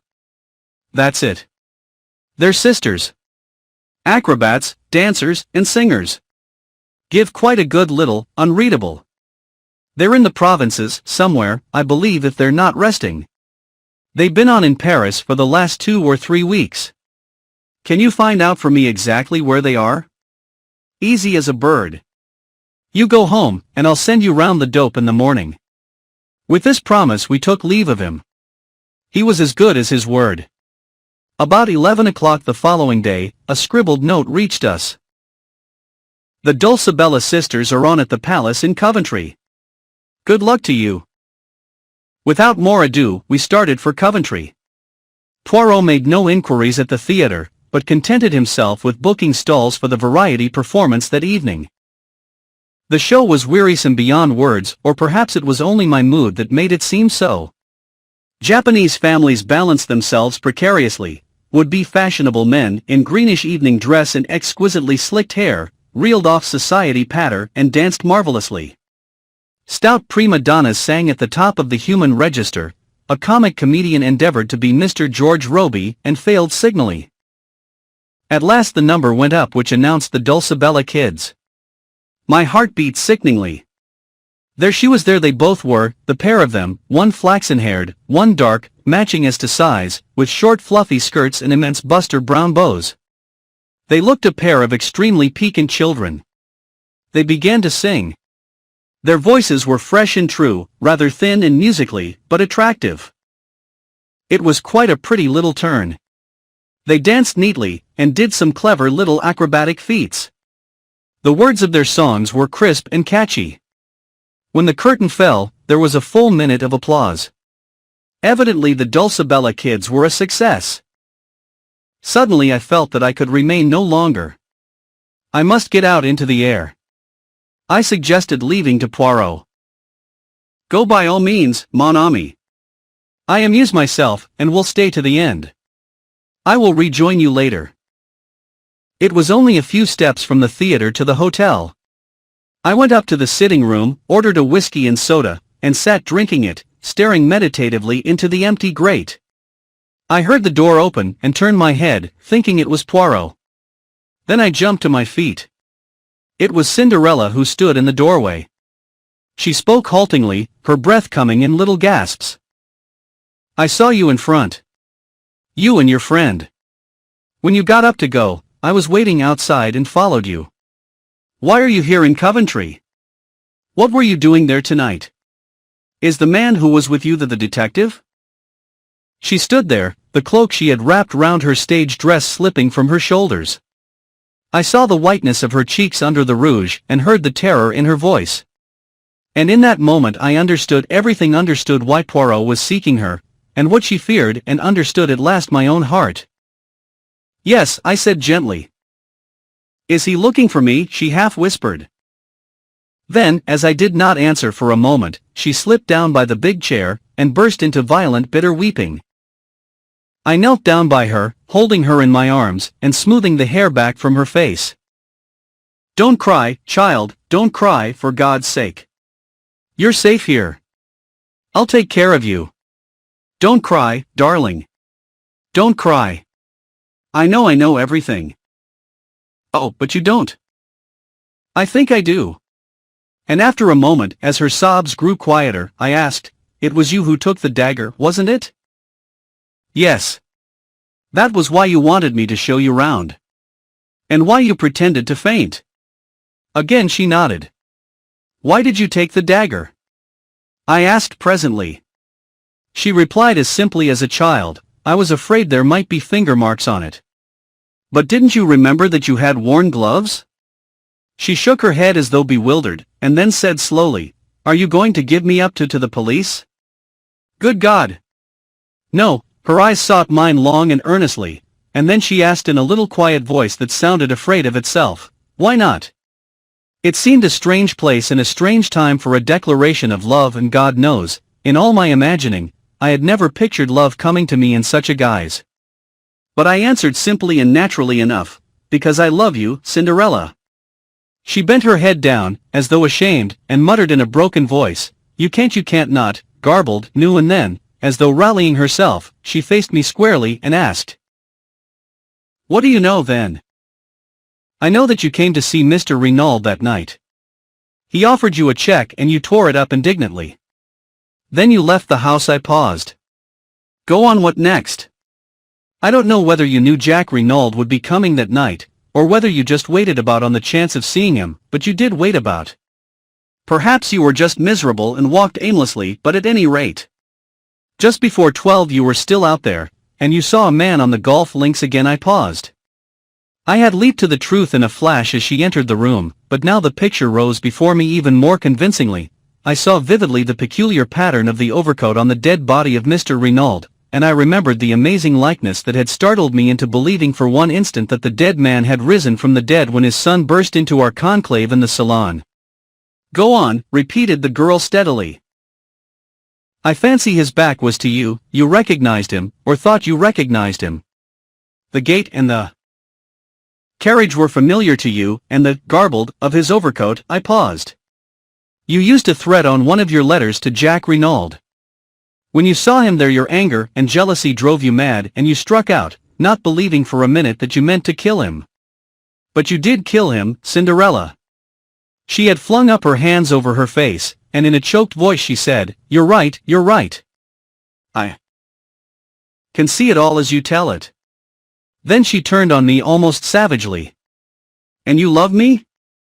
Knowing what you do, how can you love me?" "I don't know," I said a little wearily. "I think love is like that, a thing one cannot help. I have tried, I know, ever since the first day I met you. And love has been too strong for me." And then suddenly, when I least expected it, she broke down again, casting herself down on the floor and sobbing wildly. "Oh, I can't," she cried. "I don't know what to do. I don't know which way to go. Oh, pity me, someone, and tell me what to do." Again I knelt by her, soothing her as best I could. "Don't be afraid of me, Bella. For God's sake, don't be afraid of me. I love you, that's true, but I don't want anything in return. Only let me help you. Love him still if you have to, but let me help you, as he can't." It was as though she had been turned to stone by my words. She raised her head from her hands and stared at me. "You think that?" she whispered. "You think that I love Jack Renauld?" Then, half laughing, half crying, she flung her arms passionately round my neck, and pressed her sweet wet face to mine. "Not as I love you," she whispered. "Never as I love you." Her lips brushed my cheek and then, seeking my mouth, kissed me again and again with a sweetness and fire beyond belief. The wildness of it and the wonder, I shall not forget, no, not as long as I live. It was a sound in the doorway that made us look up. Poirot was standing there looking at us. I did not hesitate. With a bound I reached him and pinioned his arms to his sides. "Quick," I said to the girl. "Get out of here. As fast as you can. I'll hold him." With one look at me, she fled out of the room past us. I held Poirot in a grip of iron. "Mon ami," observed the latter mildly, "you do this sort of thing very well. The strong man holds me in his grasp, and I am helpless as a child. But all this is uncomfortable and slightly ridiculous. Let us sit down and be calm." "You won't pursue her?" "Mon Dieu, no. Am I Giroux? Release me, my friend." Keeping a suspicious eye upon him, for I paid Poirot the compliment of knowing that I was no match for him in astuteness, I relaxed my grip, and he sank into an armchair, feeling his arms tenderly. "It is that you have the strength of a bull when you are roused, Hastings. Eh bien, and do you think you have behaved well to your old friend? I show you the girl's photograph and you recognize it, but you never say a word." "There was no need if you knew that I recognized it," I said rather bitterly. So Poirot had known all along. I had not deceived him for an instant. Ta. You did not know that I knew that. And tonight you helped the girl to escape when we have found her with so much trouble. Eh bien, it comes to this: are you going to work with me or against me, Hastings? For a moment or two I did not answer. To break with my old friend gave me great pain. Yet I must definitely range myself against him. Would he ever forgive me, I wondered? He had been strangely calm so far, but I knew him to possess marvelous self-command. "Poirot," I said, "I'm sorry. I admit I've behaved badly to you over this. But sometimes one has no choice. And in future I must take my own line." Poirot nodded his head several times. "I understand," he said. The mocking light had quite died out of his eyes, and he spoke with a sincerity and kindness that surprised me. "It is that, my friend, is it not? It is love that has come, not as you imagined it, all cock-a-hoop with fine feathers, but sadly, with bleeding feet. Well, I warned you. When I realized that this girl must have taken the dagger, I warned you. Perhaps you remember. But already it was too late. But tell me, how much do you know?" I met his eyes squarely. "Nothing that you could tell me would be any surprise to me, Poirot. Understand that. But in case you think of resuming your search for Miss Devine, I should like you to know one thing clearly. If you have any idea that she was concerned in this crime, or was the mysterious lady who called upon Mr. Renauld that night, you are wrong. I traveled home from France with her that day, and parted from her at Victoria that evening, so that it is clearly impossible for her to have been in Merlinville. Ah. Poirot looked at me thoughtfully. And you would swear to that in a court of law? Most certainly I would. Poirot rose and bowed. Mon ami, c'est l'amour. It can perform miracles. It is decidedly ingenious what you have thought of there. It defeats even Hercule Poirot. Chapter 23. Difficulties ahead.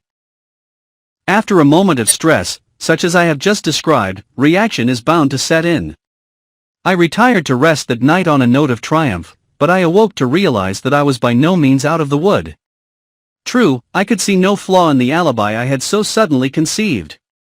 I had but to stick to my story, and I failed to see how Bella could be convicted in face of it. But I felt the need of treading warily. Poirot would not take defeat lying down. Somehow or other, he would endeavor to turn the tables on me, and that in the way, and at the moment, when I least expected it. We met at breakfast the following morning as though nothing had happened. Poirot's good temper was imperturbable, yet I thought I detected a film of reserve in his manner which was new. After breakfast, I announced my intention of going out for a stroll. A malicious gleam shot through Poirot's eyes. If it is information you seek, you need not be at the pains of deranging yourself. I can tell you all you wish to know.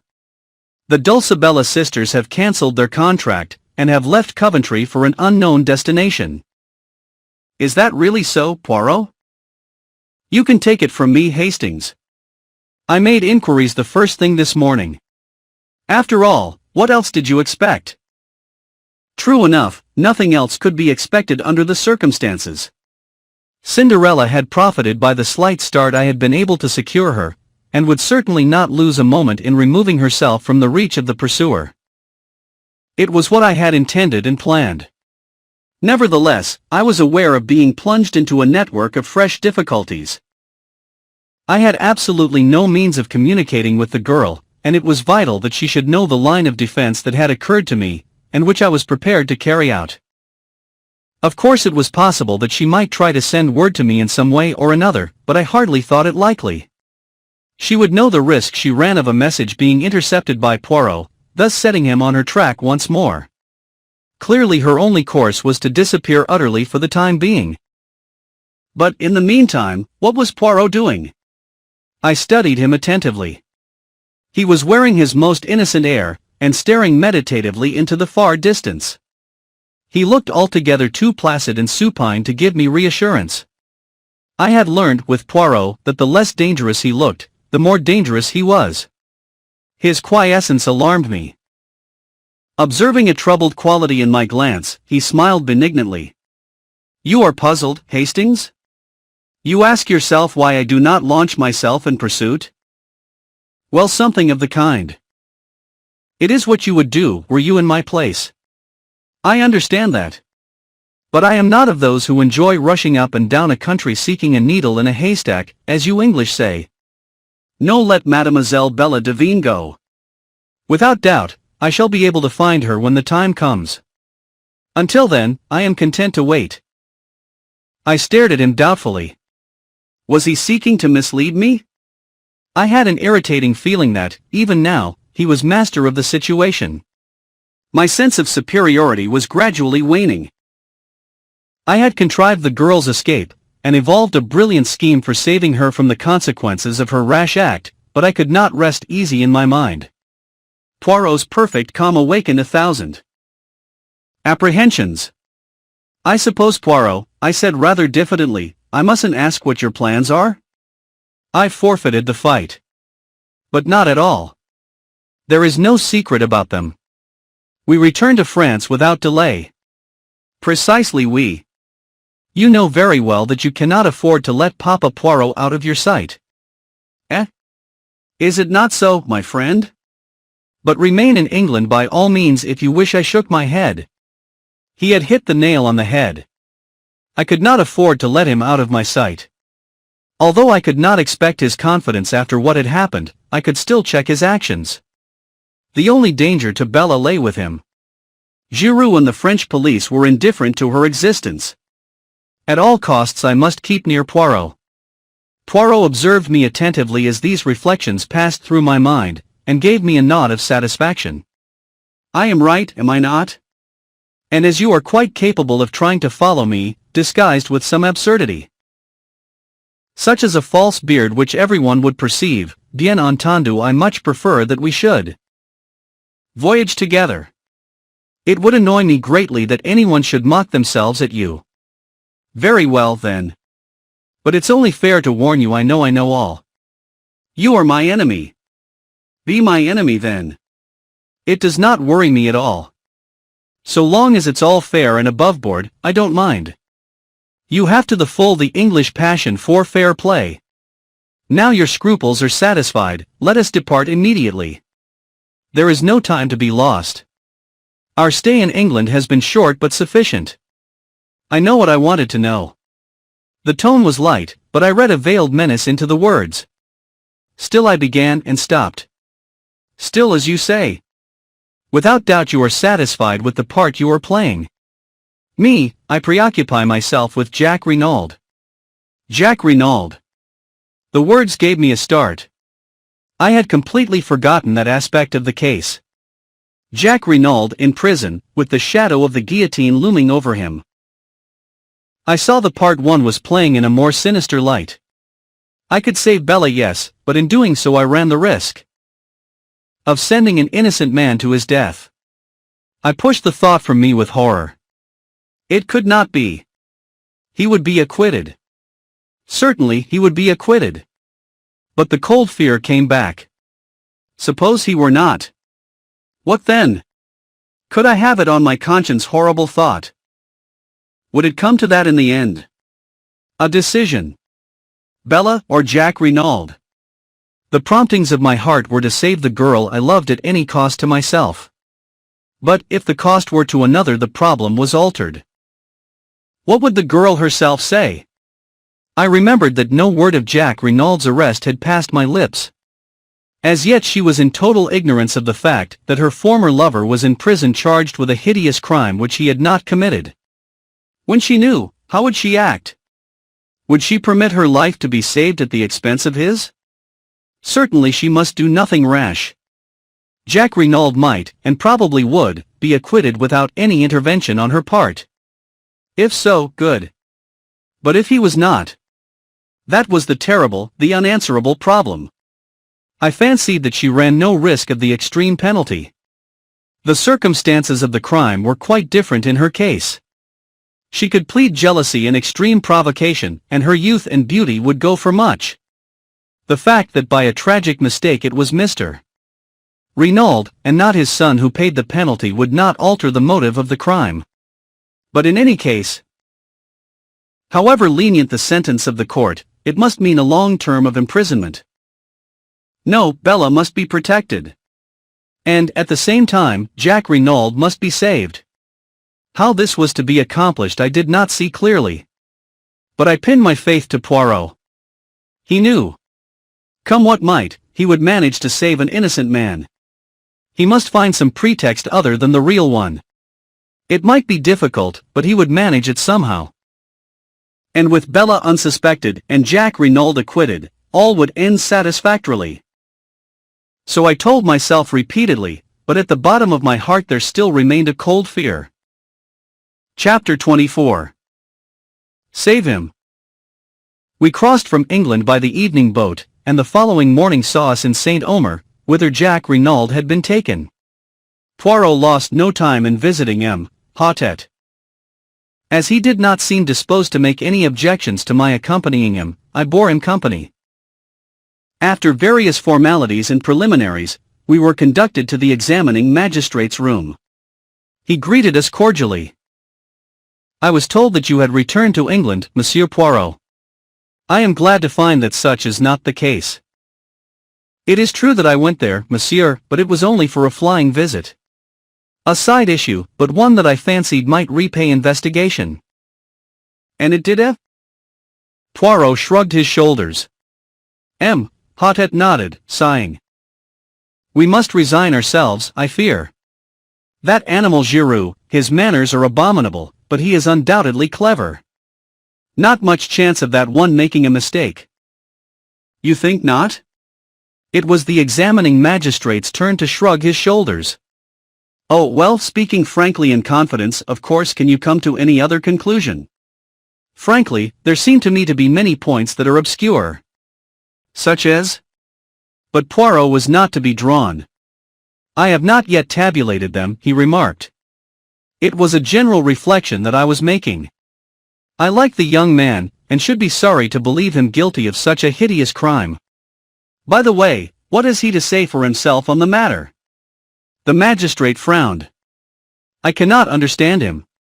He seems incapable of putting up any sort of defense. It has been most difficult to get him to answer questions. He contents himself with a general denial, and beyond that takes refuge in a most obstinate silence. I am interrogating him again tomorrow, perhaps you would like to be present? We accepted the invitation with empressement. A distressing case, said the magistrate with a sigh. My sympathy for Madame Renauld is profound. How is Madame Renauld? She has not yet recovered consciousness. It is merciful in a way, poor woman, she is being spared much. The doctors say that there is no danger, but that when she comes to herself she must be kept as quiet as possible. It was, I understand, quite as much the shock as the fall which caused the present state. It would be terrible if her brain became hinged, but I should not wonder at all, no, really, not at all. Potet leaned back, shaking his head, with a sort of mournful enjoyment, as he envisaged the gloomy prospect. He roused himself at length, and observed with a start, that reminds me. I have here a letter for you, Monsieur Poirot. Let me see, where did I put it? He proceeded to rummage among his papers. At last he found the missive, and handed it to Poirot. It was sent under cover to me in order that I might forward it to you, he explained. But as you left no address I could not do so. Poirot studied the letter curiously. It was addressed in a long, sloping, foreign hand, and the writing was decidedly a woman's. Poirot did not open it. Instead he put it in his pocket, and rose to his feet. Till tomorrow then. Many thanks for your courtesy and amiability. But not at all. I am always at your service. We were just leaving the building when we came face to face with Giroux, looking more dandified than ever, and thoroughly pleased with himself. Aha! Monsieur Poirot, he cried airily. You have returned from England then? As you see, said Poirot. The end of the ease is not far off, I fancy. I agree with you, Monsieur Giroux. Poirot spoke in a subdued tone. His crestfallen manner seemed to delight the other. Of all the milk and water criminals. Not an idea of fending himself. It is extraordinary. So extraordinary that it gives one to think, does it not, suggested Poirot mildly. But Giroux was not even listening. He twirled his cane amicably. Well, good day, Monsieur Poirot. I am glad you're satisfied of young Renauld's guilt at last. Pardon. But I am not in the least satisfied. Jacques Renauld is innocent. Giroux stared for a moment, then burst out laughing, tapping his head significantly with the brief remark, toque. Poirot drew himself up. A dangerous light showed in his eyes. Monsieur Giroux, throughout the case your manner to me has been deliberately insulting. You need teaching a lesson. I am prepared to wager you 500 francs that I find the murderer of Monsieur Renauld before you do. Is it agreed? Giroux stared helplessly at and murmured again, missing. Come now, urged Poirot, is it agreed? I have no wish to take your money from you. Make your mind easy, you will not? Oh, well then I agree. You speak of my manner to you being insulting. Well, once or twice, your manner has annoyed me. I am enchanted to hear it, said Poirot. Good morning, Monsieur Giroux. Come, Hastings. I said no word as we walked along the street. My heart was heavy. Poirot had displayed his intentions only too plainly. I doubted more than ever my powers of saving Bella from the consequences of her act. This unlucky encounter with Giroux had roused Poirot and put him on his mettle. Suddenly I felt a hand laid on my shoulder, and turned to face Gabriel Stoner. We stopped and greeted, and he proposed strolling with us back to our hotel. "And what are you doing here, Monsieur Stoner?" inquired Poirot. "One must stand by one's friends," replied the other dryly. "Especially when they are unjustly accused." "Then you do not believe that Jack Renauld committed the crime?" I asked eagerly. "Certainly I don't. I know the lad. I admit that there have been one or two things in this business that have staggered me completely, but nonetheless, in spite of his fool way of taking it, I'll never believe that Jack Renauld is a murderer." My heart warmed to the secretary. His words seemed to lift a secret weight from my heart. "I have no doubt that many people feel as you do," I exclaimed.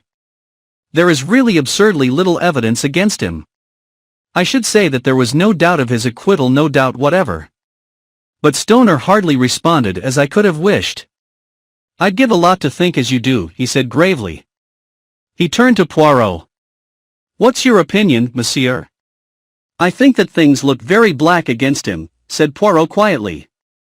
"You believe him guilty?" said Stoner sharply. "No. But I think he will find it hard to prove his innocence." "He's behaving so damned queerly," muttered Stoner. "Of course, I realize that there's a lot more in this affair than meets the eye. Giroux's not wise to that because he's an outsider, but the whole thing has been damned odd. As to that, least said soonest mended. If Mrs. Renauld wants to hush anything up, I'll take my cue from her. It's her show, and I've too much respect for her judgment to shove my oar in, but I can't get behind this attitude of Jack's. Anyone would think he wanted to be thought guilty. But it's absurd," I cried, bursting in. "For one thing, the dagger." I paused, uncertain as to how much Poirot would wish me to reveal. I continued, choosing my words carefully, "We know that the dagger could not have been in Jack Renauld's possession that evening. Mrs. Renauld knows that." "True," said Stoner. "When she recovers, she will doubtless say all this and more. Well, I must be leaving you." "One moment." Poirot's hand arrested his departure. "Can you arrange for word to be sent to me at once should Mrs. Renauld recover consciousness?" "Certainly. That's easily done." "That point about the dagger is good, Poirot," I urged as we went upstairs. I couldn't speak very plainly before Stoner. "That was quite right of you. We might as well keep the knowledge to ourselves as long as we can. As to the dagger, your point hardly helps Jack Renauld. You remember that I was absent for an hour this morning, before we started from London?" "Yes."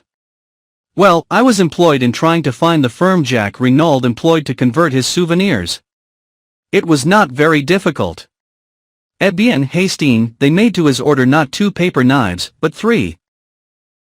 So that, after giving one to his mother and one to Bella Devine, there was a third which he doubtless retained for his own use.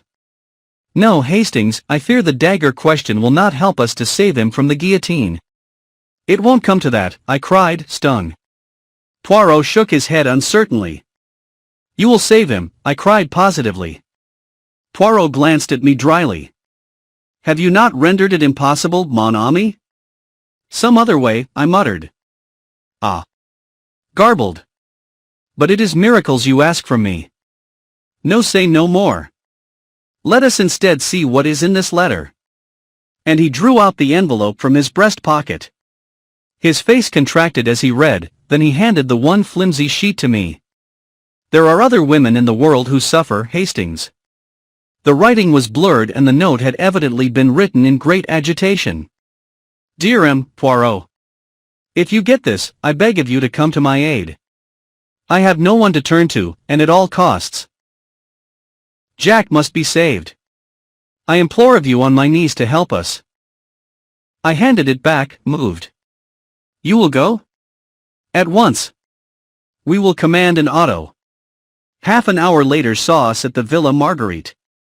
Martha was at the door to meet us, and let Poirot in, clinging with both hands to one of his. Ah, you have come, it is good of you. I have been in despair, not knowing what to do. They will not let me go to see him in prison even. I suffer horribly. I am nearly mad. Is it true what they say, that he does not deny the crime? But that is madness. It is impossible that he should have done it. Never for 1 minute will I believe it. Neither do I believe it, mademoiselle, said Poirot gently. But then why does he not speak? I do not understand. Perhaps because he is screening someone, suggested Poirot, watching her. Martha frowned. Screening someone? Do you mean his mother? Ah, from the beginning I have suspected her. Who inherits all that vast fortune? She does. It is easy to wear widow's weeds and play the hypocrite. And they say that when he was arrested she fell down like that. She made a dramatic gesture. And without doubt, Monsieur Stoner, the secretary, he helped her. They are thick as thieves, those two. It is true she is older than he, but what do men care if a woman is rich? There was a hint of bitterness in her tone. Stoner was in England, I put in. He says so, but who knows? Mademoiselle, said Poirot quietly, if we are to work together, you and I, we must have things clear.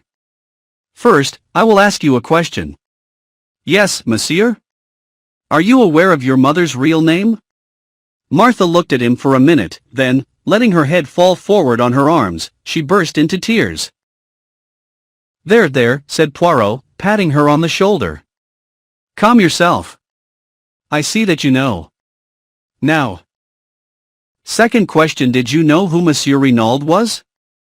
Monsieur Renauld, she raised her head from her hands and looked at him wonderingly. Ah, I see you do not know that. Now listen to me carefully. Step by step, he went over the case, much as he had done to me on the day of our departure for England. Martha listened spellbound. When he had finished, she drew a long breath. But you are wonderful, magnificent. You are the greatest detective in the world. With a swift gesture she slipped off her chair and knelt before him with an abandonment that was wholly French.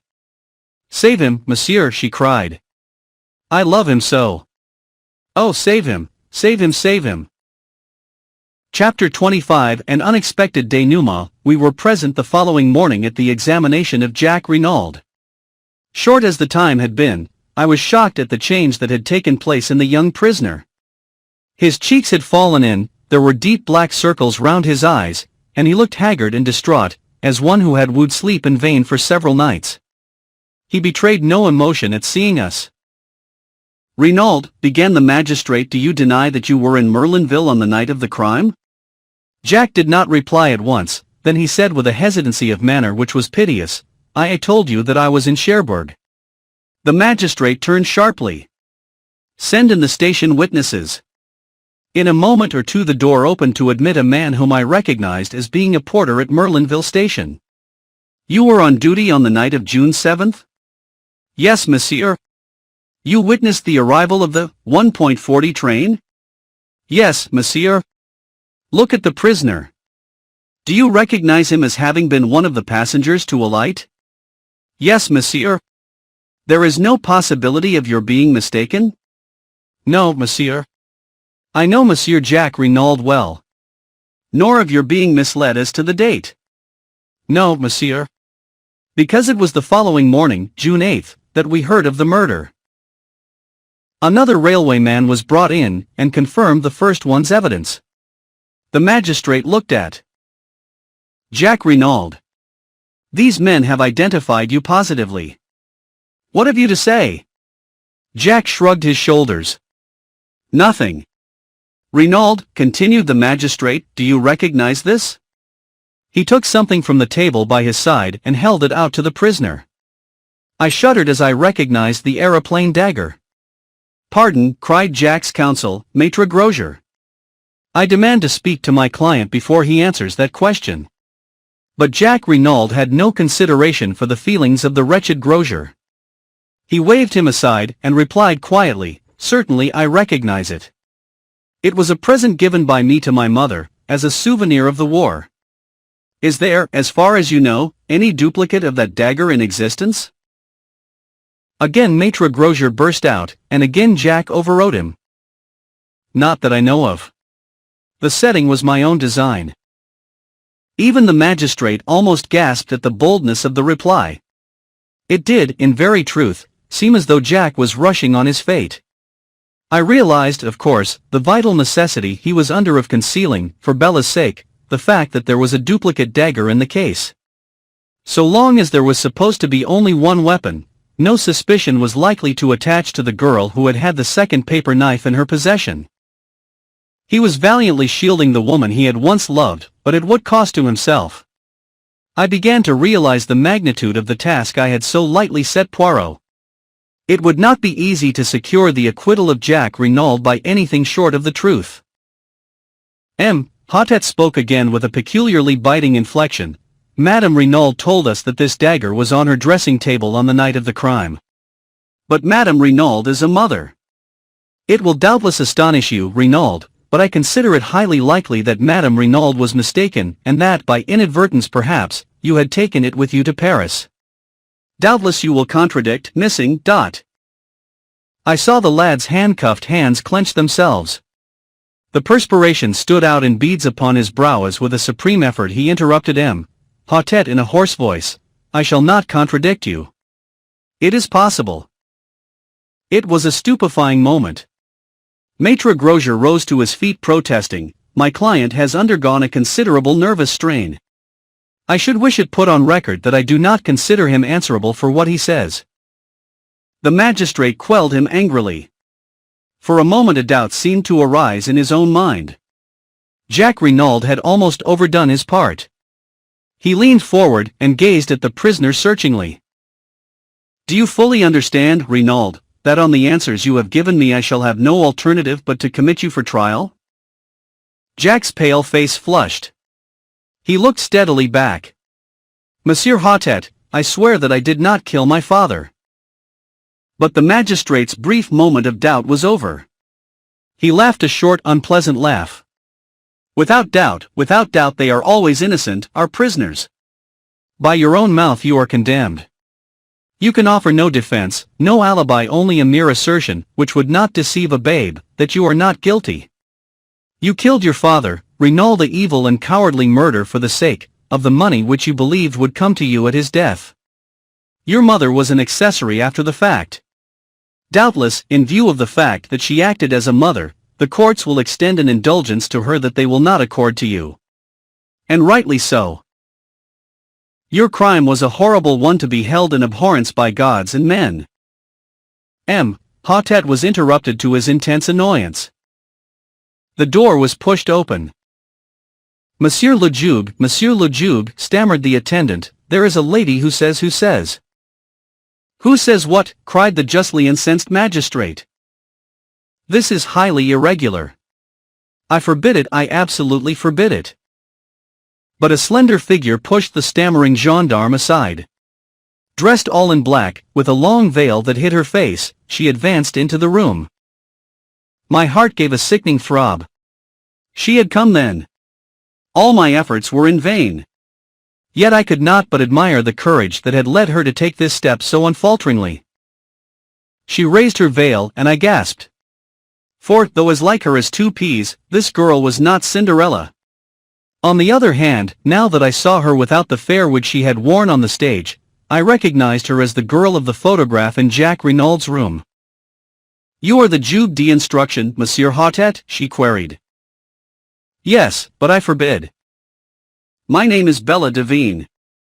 I wish to give myself up for the murder of Mr. Renauld. Chapter 26. I receive a letter. My friend. You will know all when you get this. Nothing that I can say will move Bella. She has gone out to give herself up. I am tired out with struggling. You will know now that I deceived you, that where you gave me trust one repaid you with lies. It will seem, perhaps, indefensible to you, but I should like, before I go out of your life forever, to show you just how it all came about. If I knew that you forgave me, it would make life easier for me. It wasn't for myself I did it, that's the only thing I can put forward to say for myself. I'll begin from the day I met you in the boat train from Paris. I was uneasy then about Bella. She was just desperate about Jack Renauld. She'd have lain down on the ground for him to walk on, and when he began to change, and to stop writing so often, she began getting in a state. She got it into her head that he was keen on another girl, and of course, as it turned out afterwards, she was quite right there. She'd made up her mind to go to their villa at Merlinville, and try and see Jack. She knew I was against it, and tried to give me the slip. I found she was not on the train at Calais, and determined I would not go on to England without her. I'd an uneasy feeling that something awful was going to happen if I couldn't prevent it. I met the next train from Paris. She was on it, and set upon going out then and there to Merlinville. I argued with her for all I was worth, but it wasn't any good. She was all strung up and set upon having her own way. Well, I washed my hands of it. I'd done all I could. It was getting late. I went to an hotel and Bella started for Merlinville. I still couldn't shake off my feeling of what the books call impending disaster. The next day came, but no Bella. She'd made a date with me to meet at the hotel, but she didn't keep it. No sign of her all day. I got more and more anxious. Then came an evening paper with the news. It was awful. I couldn't be sure, of course, but I was terribly afraid. I figured it out that Bella had met Papa Renauld and told him about her and Jack, and that he'd insulted her or something like that. We've both got terribly quick tempers. Then all the masked foreigner business came out, and I began to feel more at ease. But it still worried me that Bella hadn't kept her date with me. By the next morning I was so rattled that I just got to go and see what I could. First thing, I ran up against you. You know all that. When I saw the dead man, looking so like Jack, and wearing Jack's fancy overcoat, I knew. And there was the identical paper knife, wicked little thing, that Jack had given Bella. 10 to 1 it had her finger marks on it. I can't hope to explain to you the sort of helpless horror of that moment. I only saw one thing clearly: I must get hold of that dagger, and get right away with it before they found out it was gone. I pretended to faint, and while you were away getting water I took the thing, and hid it away in my dress. I told you that I was staying at the Hotel du Fer, but of course really I made a beeline back to Calais, and then on to England by the first boat. When we were in mid-channel I dropped that little devil of a dagger into the sea. Then I felt I could breathe again. Bella was in our digs in London. She looked like nothing on God's earth. I told her what I'd done, and that she was pretty safe for the time being. She stared at me and then began laughing. It was horrible to hear her. I felt that the best thing to do was to keep busy. She'd go mad if she had time to brood on what she'd done.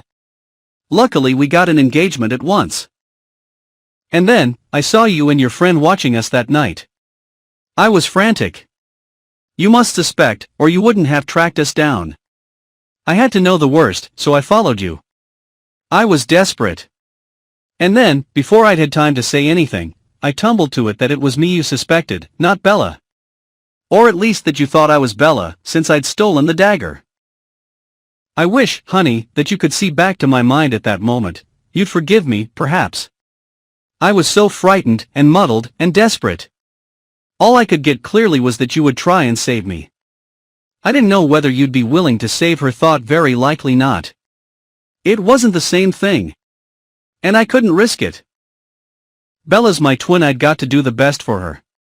So I went on lying. I felt mean, I feel mean still. That's all enough too, you'll say, I expect. I ought to have trusted you. If I had. As soon as the news was in the paper that Jack Renauld had been arrested, it was all up. Bella wouldn't even wait to see how things went. I'm very tired. I can't write any more. She had begun to sign herself Cinderella, but had crossed that out and written instead Dulcie de Vie. It was an ill-written, blurred epistle, but I have kept it to this day. Poirot was with me when I read it. The sheets fell from my hand, and I looked across at him. Did you know all the time that it was the other? Yes, my friend. Why did you not tell me? To begin with, I could hardly believe it conceivable that you could make such a mistake. You had seen the photograph. The sisters are very alike, but by no means incapable of distinguishment. But the fair hair? A wig worn for the sake of a piquant contrast on the stage. Is it conceivable that with twins one should be fair and one dark? Why didn't you tell me that night at the hotel in Coventry? You were rather high-handed in your methods, mon ami, said Poirot dryly. You did not give me a chance. But afterwards? Ah, afterwards. Well, to begin with, I was hurt at your want of faith in me. And then, I wanted to see whether your feelings would stand the test of time. In fact, whether it was love, or a flash in the pan. With you. I should not have left you long in your error. I nodded. His tone was too affectionate for me to bear resentment. I looked down on the sheets of the letter. Suddenly I picked them up from the floor, and pushed them across to him. Read that, I said. I'd like you to. He read it through in silence, then he looked up at me. What is it that worries you, Hastings? This was quite a new mood in Poirot. His mocking manners seemed laid quite aside. I was able to say what I wanted without too much difficulty. She doesn't say well, not whether she cares for me or not. Poirot turned back the pages. I think you are mistaken, Hastings. Where? I cried, leaning forward eagerly. Poirot smiled. She tells you that in every line of the letter, mon ami. But where am I to find her? There's no address on the letter. There's a French stamp, that's all. Excite yourself not. Leave it to Papa Poirot. I can find her for you as soon as I have 5 little minutes. Chapter 27. Jacques Renaud's Story. Congratulations, Monsieur Jacques, said Poirot, wringing the lad warmly by the hand. Young Renauld had come to us as soon as he was liberated before starting for Merlinville to rejoin Martha and his mother. Stoner accompanied him. His heartiness was in strong contrast to the lad's wan looks. It was plain that the boy was on the verge of a nervous breakdown. He smiled mournfully at Poirot, and said in a low voice, I went through it to protect her, and now it's all no use. You could hardly expect the girl to accept the price of your life, remarked Stoner dryly. She was bound to come forward when she saw you heading straight for the guillotine.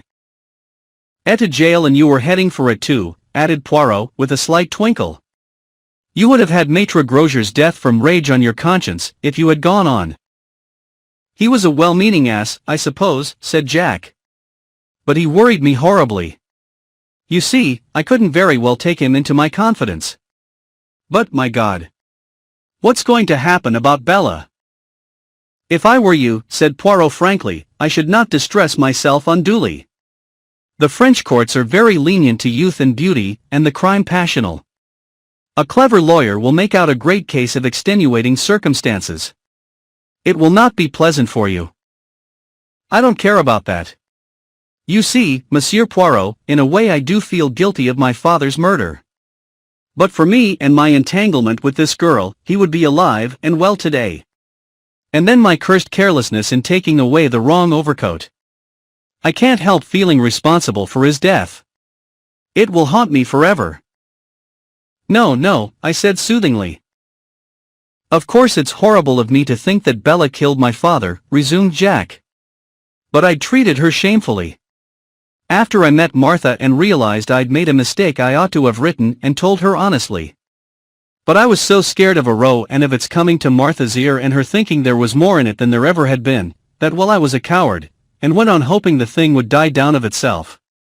I just in fact not realizing that I was driving the poor kid desperate. If she'd really knifed me, as she meant to, I should have got no more than my deserts. And the way she's come forward now is downright plucky. I'd have stood the garbled, up to the missing.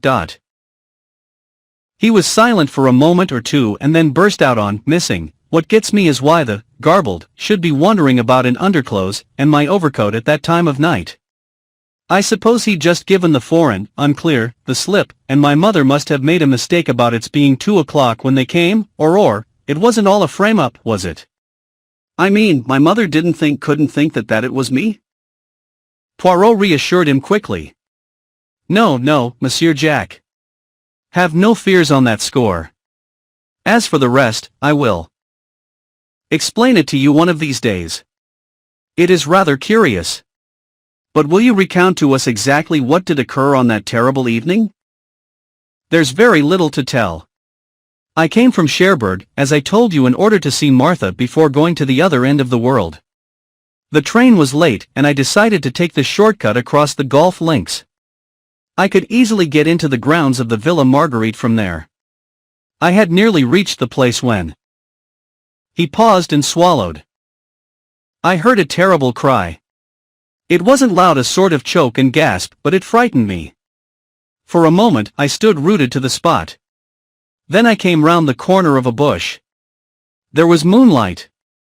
I saw the grave, and a figure lying face downwards with a dagger sticking in the back.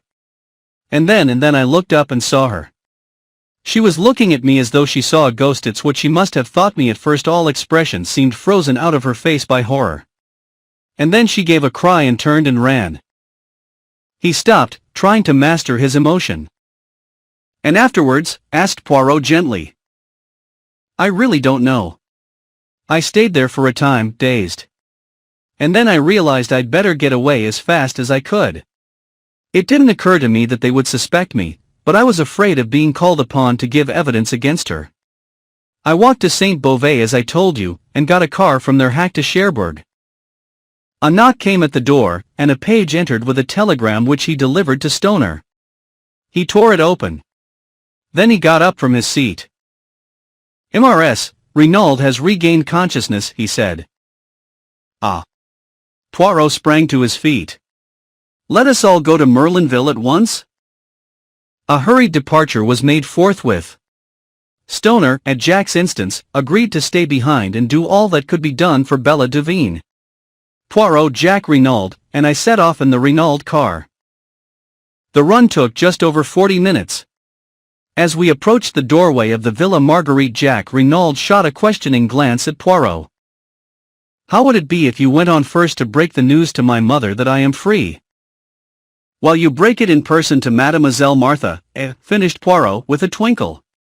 "But yes, by all means, I was about to propose such an arrangement myself." Jack Renauld did not wait for more. Stopping the car, he swung himself out, and ran up the path to the front door. We went on in the car to the Villa Genevieve. "Poirot," I said, "do you remember how we arrived here that first day? And were met by the news of Mr. Renauld's murder?" "Ah, yes, truly. Not so long ago either. But what a lot of things have happened since then, especially for you." "Yes, indeed," I sighed. "You are regarding it from the sentimental standpoint, Hastings." "That was not my meaning. We will hope that Mademoiselle Bella will be dealt with leniently, and after all, Jack Renauld cannot marry both the girls. I spoke from a professional standpoint. This is not a crime well ordered and regular, such as a detective delights in. The first was designed by Georges Cano, that indeed is perfect, but the second, no. A man killed by accident in a girl's fit of anger, indeed, what order or method is there in that?"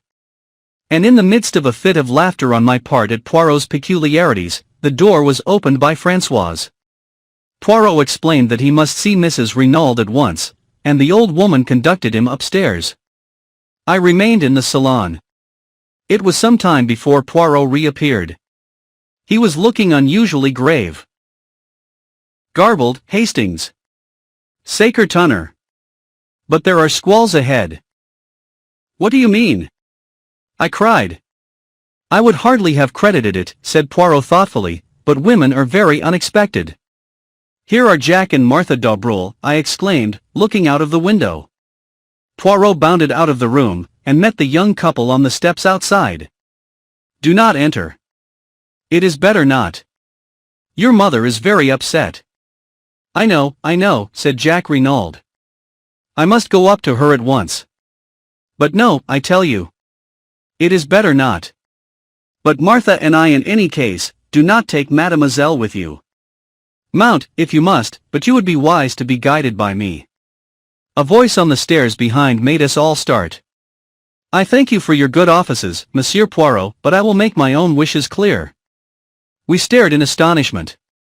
Descending the stairs, leaning on Leonie's arm, was Mrs. Renauld, her head still bandaged. The French girl was weeping, and imploring her mistress to return to bed. "Madame will kill herself. It is contrary to all the doctor's orders." But Mrs. Renauld came on. "Mother," cried Jack, starting forward. But with a gesture she drove him back. "I am no mother of yours. You are no son of mine. From this day and hour, I renounce you." "Mother," cried the lad, stupefied. For a moment she seemed to waver, to falter before the anguish in his voice. Poirot made a mediating gesture. But instantly she regained command of herself. "Your father's blood is on your head. You are morally guilty of his death. You thwarted and defied him over this girl, and by your heartless treatment of another girl, you brought about his death. Go out from my house. Tomorrow I intend to take such steps as shall make it certain that you shall never touch a penny of his money. Make your way in the world as best you can with the help of the girl, who is the daughter of your father's bitterest enemy." And slowly, painfully she retraced her way upstairs. We were all dumbfounded, totally unprepared for such a demonstration. Jack Renauld, worn out with all he had already gone through, swayed and nearly fell. Poirot and I went quickly to his assistance. "He is overdone," murmured Poirot to Martha. "Where can we take him?" "But home. To the Villa Marguerite. We will nurse him, my mother and I." "My poor Jack." We got the lad to the villa, where he dropped limply onto a chair in a semi-dazed condition. Poirot felt his head and hands. "He has fever. The long strain begins to tell. And now this shock on top of it. Get him to bed in Hastings, and I will summon a doctor." A doctor was soon procured. After examining the patient, he gave it as his opinion that it was simply a case of nerve strain. With perfect rest and quiet the lad might be almost restored by the next day, but, if excited, there was a chance of brain fever. It would be advisable for someone to sit up all night with him. Finally, having done all we could, we left him in the charge of Martha and her mother, and set out for the town. It was past our usual hour of dining, and we were both famished. The first restaurant we came to assuaged the pangs of hunger with an excellent omelette and an equally excellent entree to follow. "And now for quarters for the night," said Poirot, when at length we had completed the meal. "Shall we try our old friend, the Hotel de Bains?" We traced our steps there without more ado. Yes, Messrs. could be accommodated with 2 good rooms overlooking the sea. Then Poirot asked a question which surprised me. "Has an English lady, Miss Robinson, arrived?" "Yes, monsieur. She is in the little salon." "Ah." "Poirot," I cried, keeping pace with him, as he walked along the corridor, "who on earth is Miss Robinson?" Poirot beamed kindly on me. "It is that I have arranged you a marriage, Hastings." "But I say, bah," said Poirot, giving me a friendly push over the threshold of the door. "Do you think I wish to trumpet aloud in Merlinville the name of Devine?" It was indeed Cinderella who rose to greet us. I took her hand in both of mine. My eyes said the rest. Poirot cleared his throat. "Mes enfants," he said, "for the moment we have no time for sentiment. There is work ahead of us. Mademoiselle, were you able to do what I asked you?" In response, Cinderella took from her bag an object wrapped up in paper, and handed it silently to Poirot. The latter unwrapped it. I gave a start, for it was the aeroplane dagger which I understood she had cast into the sea. Strange, how reluctant women always are to destroy the most compromising of objects and documents. "Très bien, mon enfant," said Poirot. "I am pleased with you. Go now and rest yourself. Hastings here and I have work to do. You shall see him tomorrow." "Where are you going?" asked the girl, her eyes widening. "You shall hear all about it tomorrow. Because wherever you're going, I'm coming too." "But, mademoiselle, I'm coming too, I tell you." Poirot realized that it was futile to argue. He gave in. "Come then, mademoiselle. But it will not be amusing. In all probability nothing will happen." The girl made no reply. 20 minutes later we set forth. It was quite dark now, a close oppressive evening. Poirot led the way out of the town in the direction of the Villa Genevieve. But when he reached the Villa Marguerite he paused. I should like to assure myself that all goes well with Jack Renauld. Come with me, Hastings. Mademoiselle will perhaps remain outside. Madame d'Aubreuil might say something which would wound her. We unlatched the gate, and walked up the path.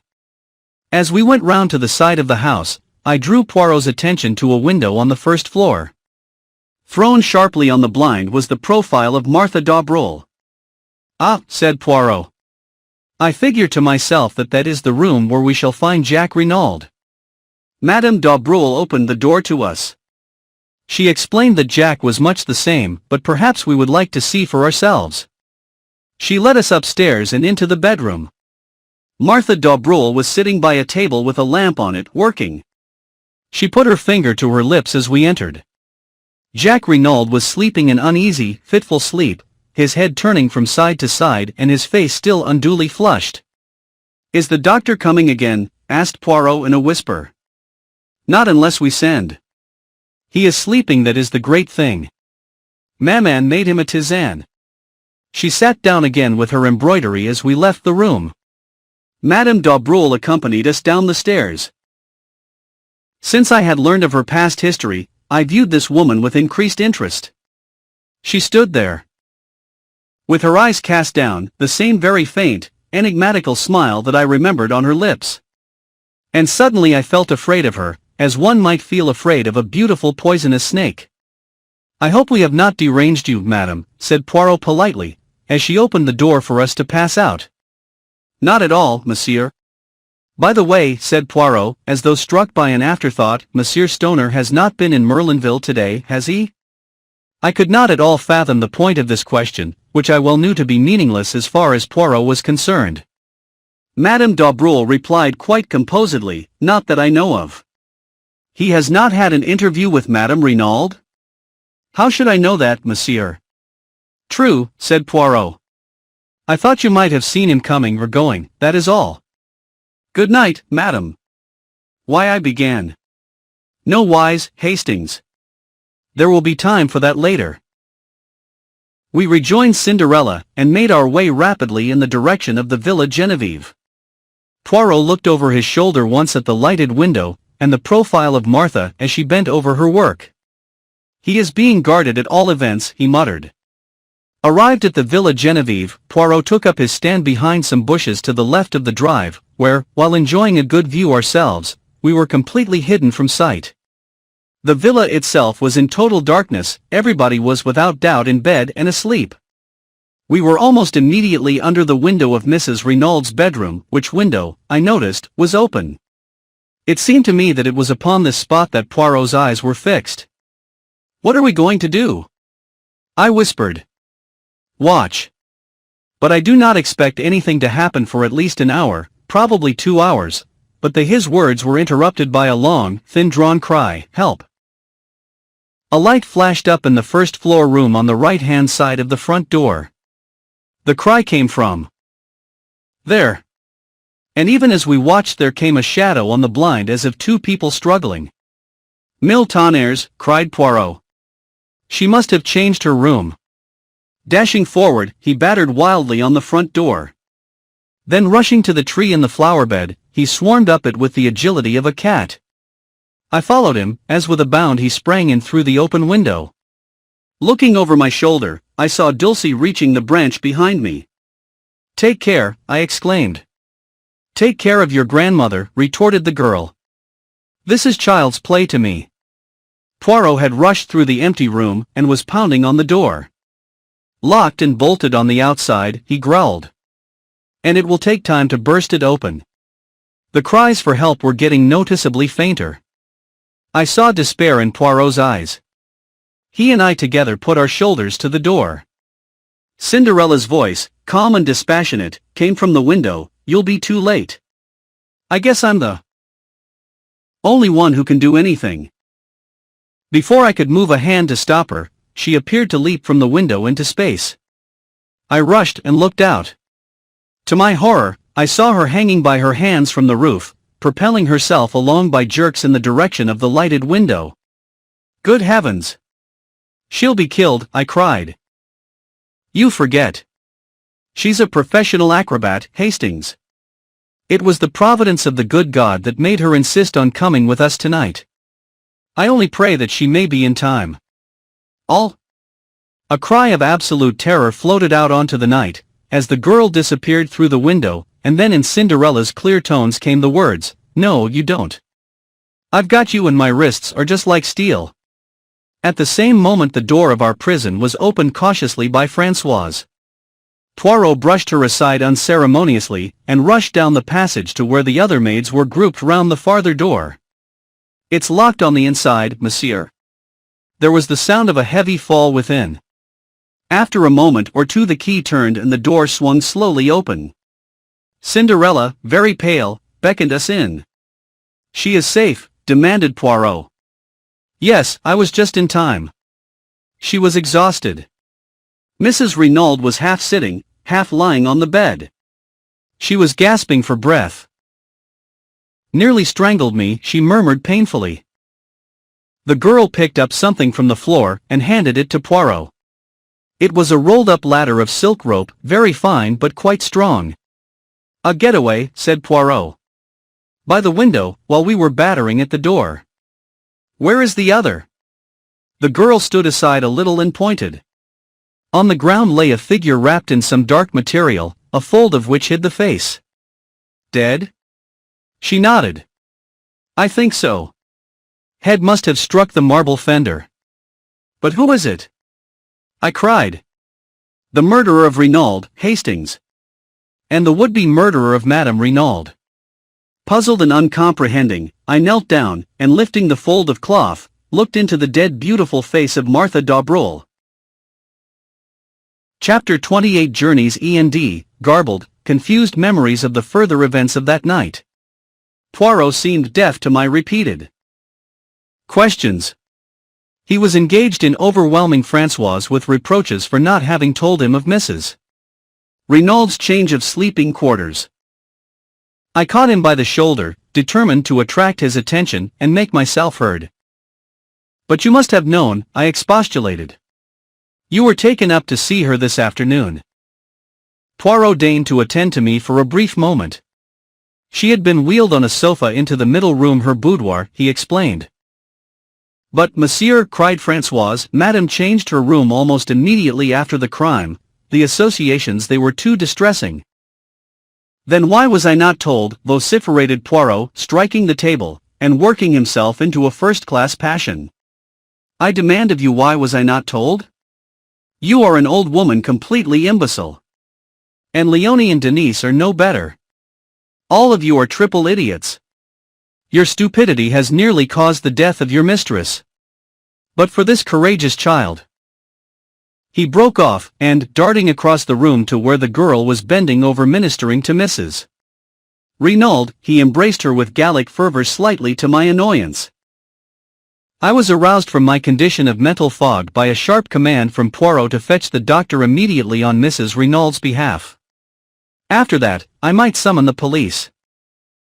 And he added, to complete my dudgeon, "It will hardly be worth your while to return here. I shall be too busy to attend to you, and of Mademoiselle here I make a garde malade."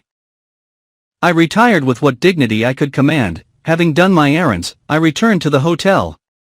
I understood next to nothing of what had occurred.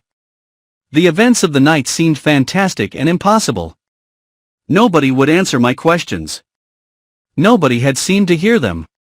Angrily, I flung myself into bed, and slept the sleep of the bewildered and utterly exhausted.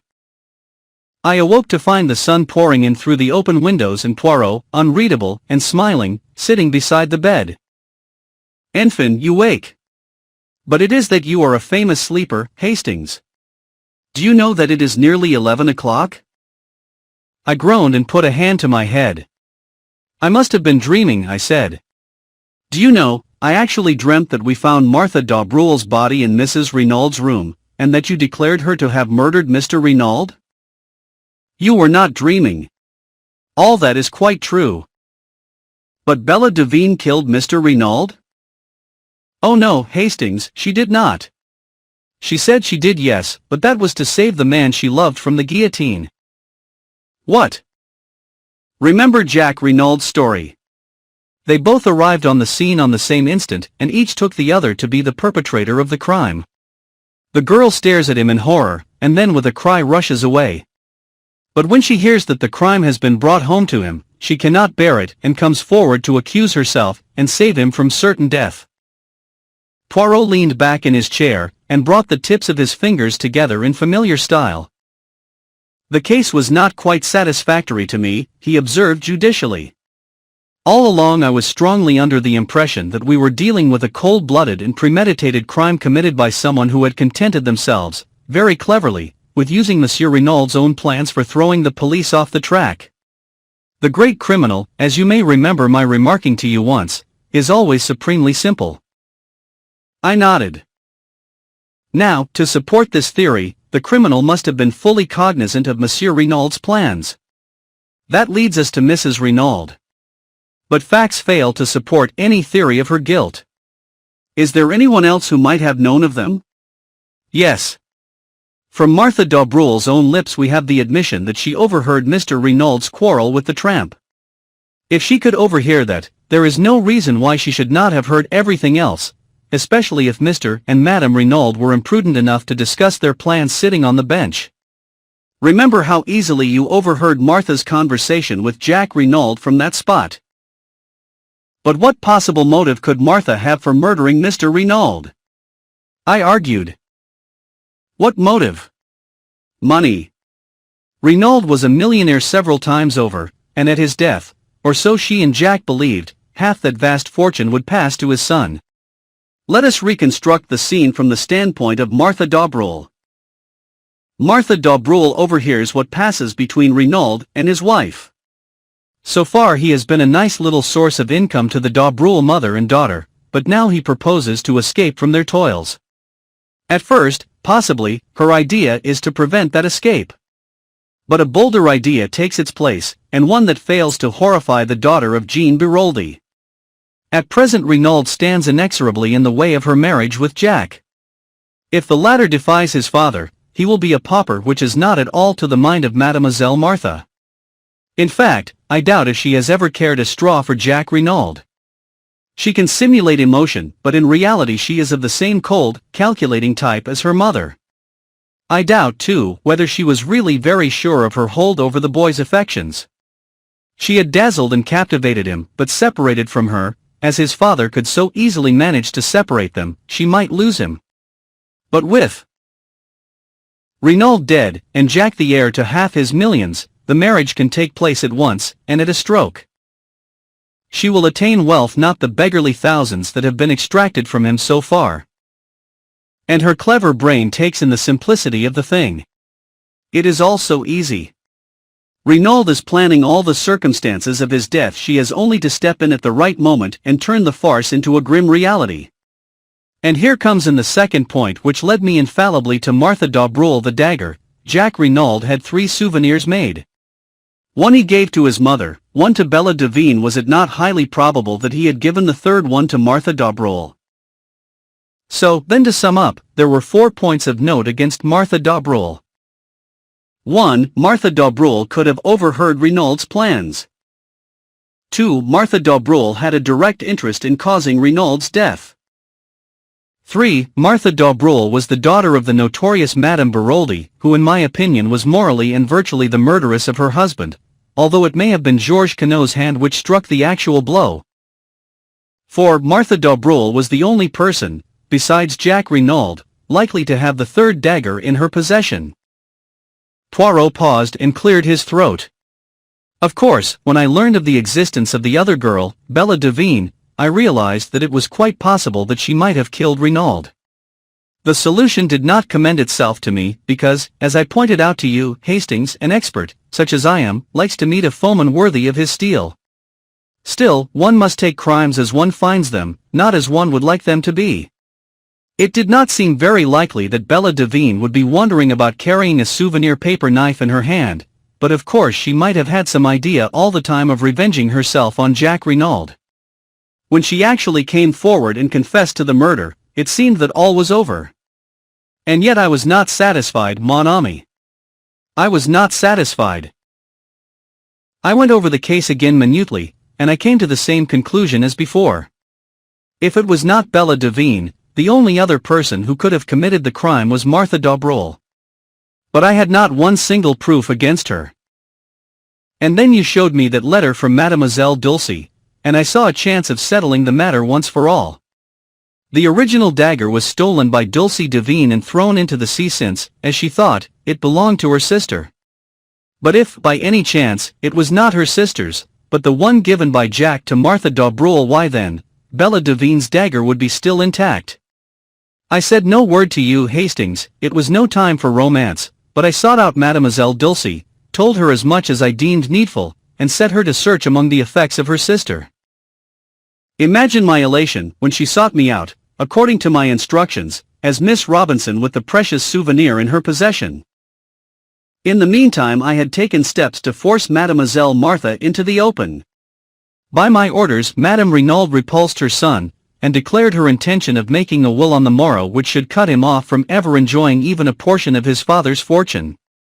It was a desperate step, but a necessary one, and Madame Renauld was fully prepared to take the risk, though unfortunately she also never thought of mentioning her change of room. I suppose she took it for granted that I knew. All happened as I thought. Martha d'Aubreuil made a last bold bid for the Renauld millions and failed. What absolutely bewilders me, I said, is how she ever got into the house without our seeing her. It seems an absolute miracle. We left her behind at the Villa Marguerite, we go straight to the Villa Genevieve, and yet she is there before us. Ah, but we did not leave her behind. She was out of the Villa Marguerite by the back way while we were talking to her mother in the hall. That is where, as the Americans say, she put it over on Hercule Poirot. But the shadow on the blind? We saw it from the road. Eh bien, when we looked up, Madame d'Aubreuil had just had time to run upstairs and take her place. Madame d'Aubreuil? Yes. One is old, and one is young, one dark, and one fair, but for the purpose of a silhouette on a blind, their profiles are singularly alike. Even I did not suspect, triple imbecile that I was. I thought I had plenty of time before me, that she would not try to gain admission to the villa until much later. She had brains, that beautiful Mademoiselle Martha d'Aubreuil. And her object was to murder Mrs. Renauld? Yes. The whole fortune would then pass to her son. But it would have been suicide, mon ami. On the floor by Martha d'Aubreuil's body, I found a pad and a little bottle of chloroform and a hypodermic syringe containing a fatal dose of morphine. You understand? The chloroform first, then when the victim is unconscious the prick of the needle. By the morning the smell of the chloroform has quite disappeared, and the syringe lies where it has fallen from Madame Renauld's hand. What would he say, the excellent Monsieur Hautet? Poor woman! What did I tell you? The shock of joy, it was too much on top of the rest. Did I not say that I should not be surprised if her brain became unhinged? Altogether a most tragic case, the Renauld case. However, Hastings, things did not go quite as Mademoiselle Martha had planned. To begin with, Madame Renauld was awake and waiting for her. There is a struggle. But Madame Renauld is terribly weak still. There is a last chance for Martha d'Aubreuil. The idea of suicide is at an end, but if she can silence Madame Renauld with her strong hands, make a getaway with her little silk ladder while we are still battering on the inside of the farther door, and be back at the Villa Marguerite before we return there, it will be hard to prove anything against her. But she was checkmated, not by Hercule Poirot, but by la petite acrobate with her wrists of steel. I mused over the whole story. When did you first begin to suspect Martha d'Aubreuil, Poirot?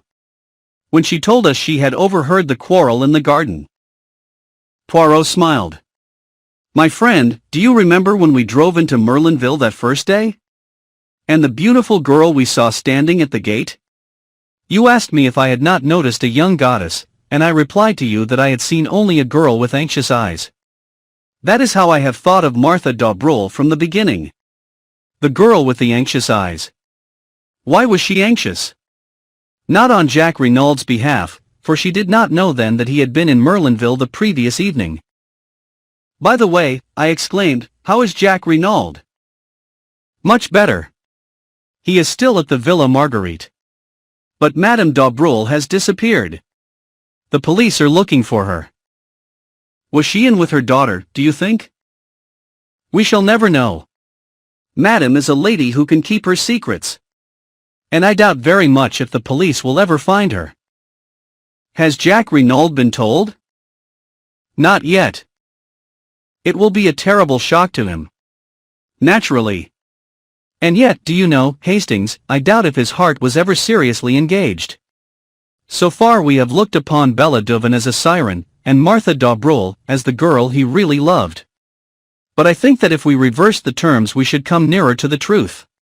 Martha d'Aubreuil was very beautiful. She set herself to fascinate Jack, and she succeeded, but remember his curious reluctance to break with the other girl. And see how he was willing to go to the guillotine rather than implicate her. I have a little idea that when he learns the truth, he will be horrified, revolted, and his false love will wither away."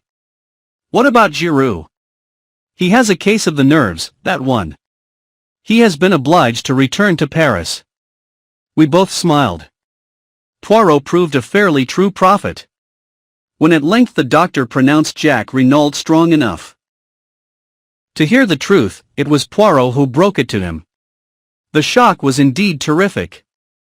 Yet Jack rallied better than I could have supposed possible. His mother's devotion helped him to live through those difficult days. The mother and son were inseparable now. There was a further revelation to come. Poirot had acquainted Mrs. Renauld with the fact that he knew her secret, and had represented to her that Jack should not be left in ignorance of his father's past. To hide the truth, never does it avail, madam. Be brave and tell him everything. With a heavy heart Mrs. Renauld consented, and her son learned that the father he had loved had been in actual fact a fugitive from justice.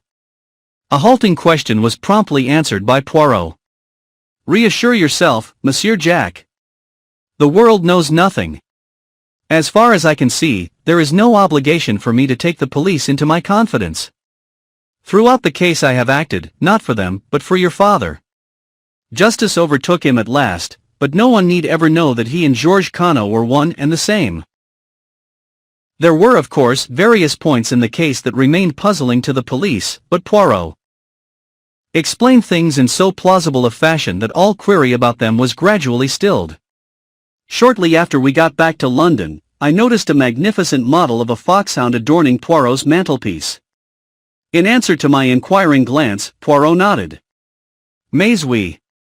I got my 500 francs. Is he not a splendid fellow? I call him Giroux." A few days later Jack Renauld came to see us with a resolute expression on his face. "Monsieur Poirot, I've come to say goodbye. I'm sailing for South America almost immediately. My father had large interests over the continent, and I mean to start a new life out there." "You go alone, Monsieur Jack?" "My mother comes with me and I shall keep Stoner on as my secretary. He likes out-of-the-way parts of the world." "No one else goes with you?" Jack flushed. "You mean?" "A girl who loves you very dearly, who has been willing to lay down her life for you." "How could I ask her?" muttered the boy.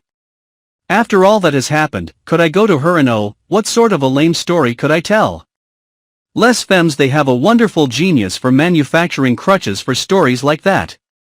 "Yes, but I've been such a damned fool." "So have all of us, one time and another," observed Poirot philosophically. But Jack's face had hardened. "There's something else. I'm my father's son. Would anyone marry me knowing that?" "You are your father's son, you say. Hastings here will tell you that I believe in heredity. Well, then wait. I know a woman of courage and endurance, capable of great love, of supreme self-sacrifice." The boy looked up.